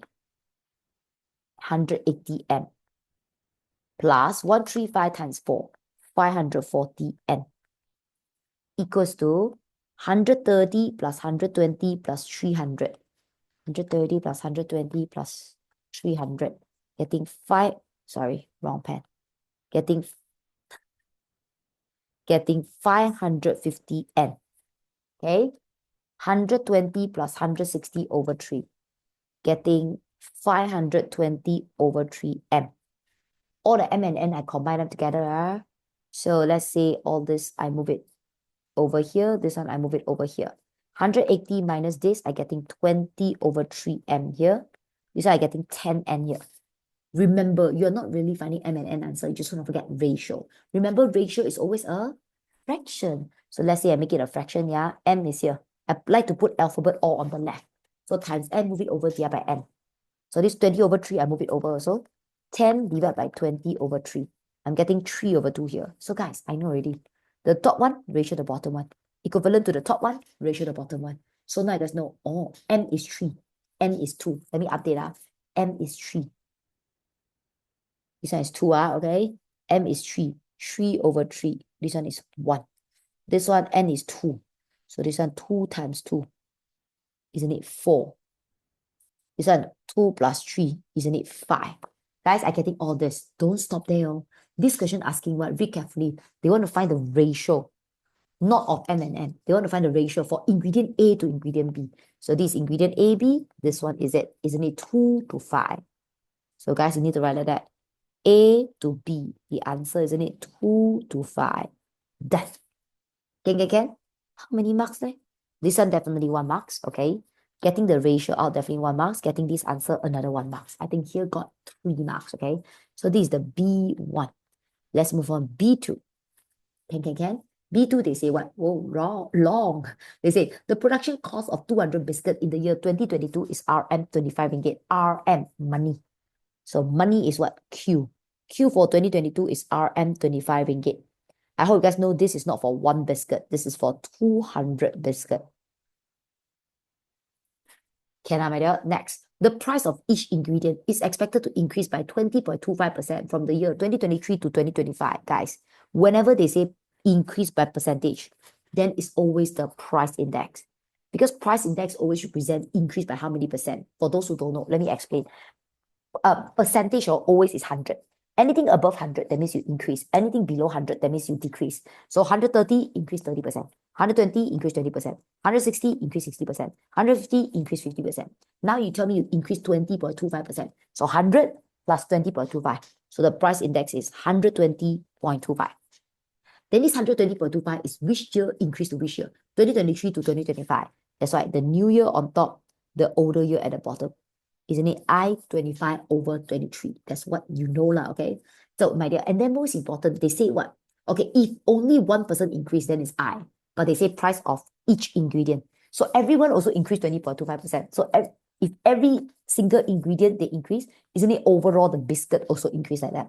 So overall price index always called I dash. I dash is always overall price index, okay? Now they say in the year 2025, we're starting talking about 2025, the box used to feed 40 biscuit is expected to cost, okay, wait, in the year 2025, okay, the box for 40 biscuit, everything I write nicely for you guys, just in case you cannot understand it. So the box for 1 box for 40 biscuit inside is expected to cost RM 1 ringgit 50 cents per unit. Okay, per box lah. Okay, my dear. Next one. In the year 2025, everything they ask now is 2025. Oh. They say RM 45 ringgit is allocated for 200 biscuit, including the purchase of the box. Okay, so producing the biscuit is already one thing. Still need to box, my dear. So that means the price of the cost of the biscuit plus the cost of the box together, they allocate 45 ringgit. Determine whether or not the allocation is enough. So please don't tell me teacher 45. No, it's not 45. I just ask you 45 enough or not. So 45 is not a real one, okay? So 45 is a standard for you to compare. So you see, this paper too got so many determine whether. So you're gonna tell them, yes, it's enough. No, it's not enough. How do I know yes or no? First, I need to find the price of it. So how do I know the price, the cost of producing 200 biscuit? So my dear, now I need to find 2025. I do have the cost for the biscuit for 2022. So 2022 need to convert to 2025. Can I using this one? No, because that one is 25 to 23. I want 22 to 25. So isn't it like that? Involve 3 years. So whenever they involve 3 years, I always using smiley face method. So whenever they have 3 years, you can use smiley face method to find a cross-year price index. So isn't it, guys, in sequence, they are 2022 oldest, 2023, and 2025, which is the newest year. So now you want to find 2025. You have 2022. So I need to find something that can link 25 and 22 together. So which means I want to find the mouth part, 25 and 22. So what's my right eyes? My right eyes is 23, 25. 25, 23 is only 120.25. Then my left eyes is what? 23, 22. Do I have 23, 22 I dash? Because I'm talking about overall, it's I dash. Yes, I do have it. Wait, here. Isn't it the I dash 23 over 22 on the starting of the questions? They already tell you 135. So left eyes you have, right eyes you have. Want to find the mouth part using this formula. A, B, C. C always A times B over 100. That's always how I ask my students to write, okay? So C is the bottom part. So the I dash 25 over 22 is 135 times, guys. Don't tell me plus, cannot plus one, divide by 100. Okay? So 135 times this, divide by 100. I'm getting 162.34. Price index always 2 decimal places. Getting this, is that the answer? No, I'm not finding that. I'm finding the price of it. So with this, guys, we can use the price formula already. Let me show you guys how. So please understand that now you guys want to use this I dash, and this I dash is 25 over 22. So that means the top, you must put the price for 25, which you don't know. The bottom, you can put the price for 22 already, which is 25 ringgit. And then the I is 162.34. Why I can sub I dash inside I? Because I'm talking about biscuit. When I talk about biscuit, right, I'm talking about everyone.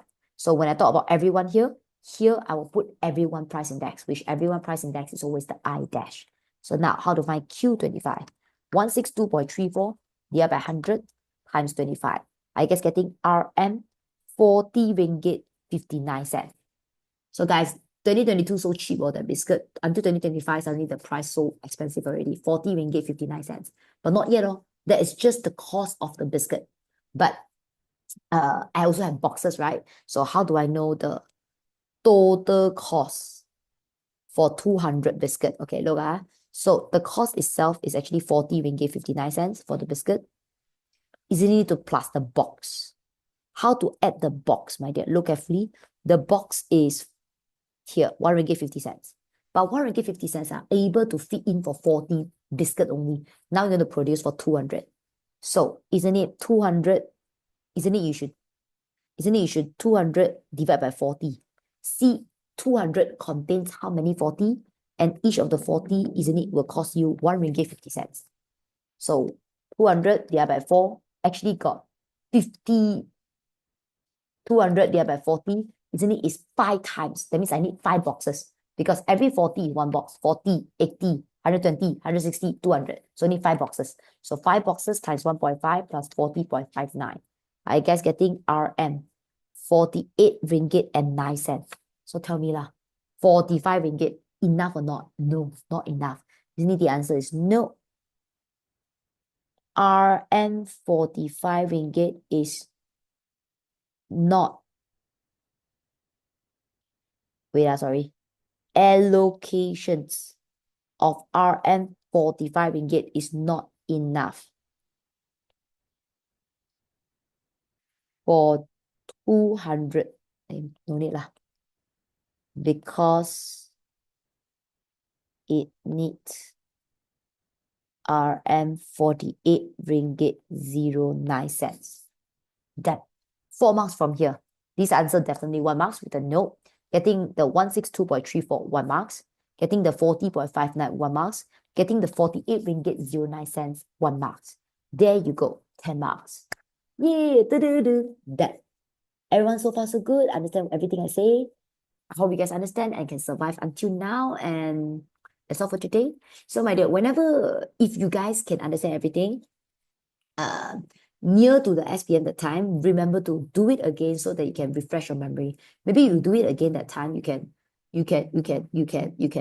play my video with 2 times speed, then you will understand it better, okay? If you appreciate my effort, please subscribe below, okay? So yeah, that's all for today. Good luck to your SPM, guys. Bye-bye.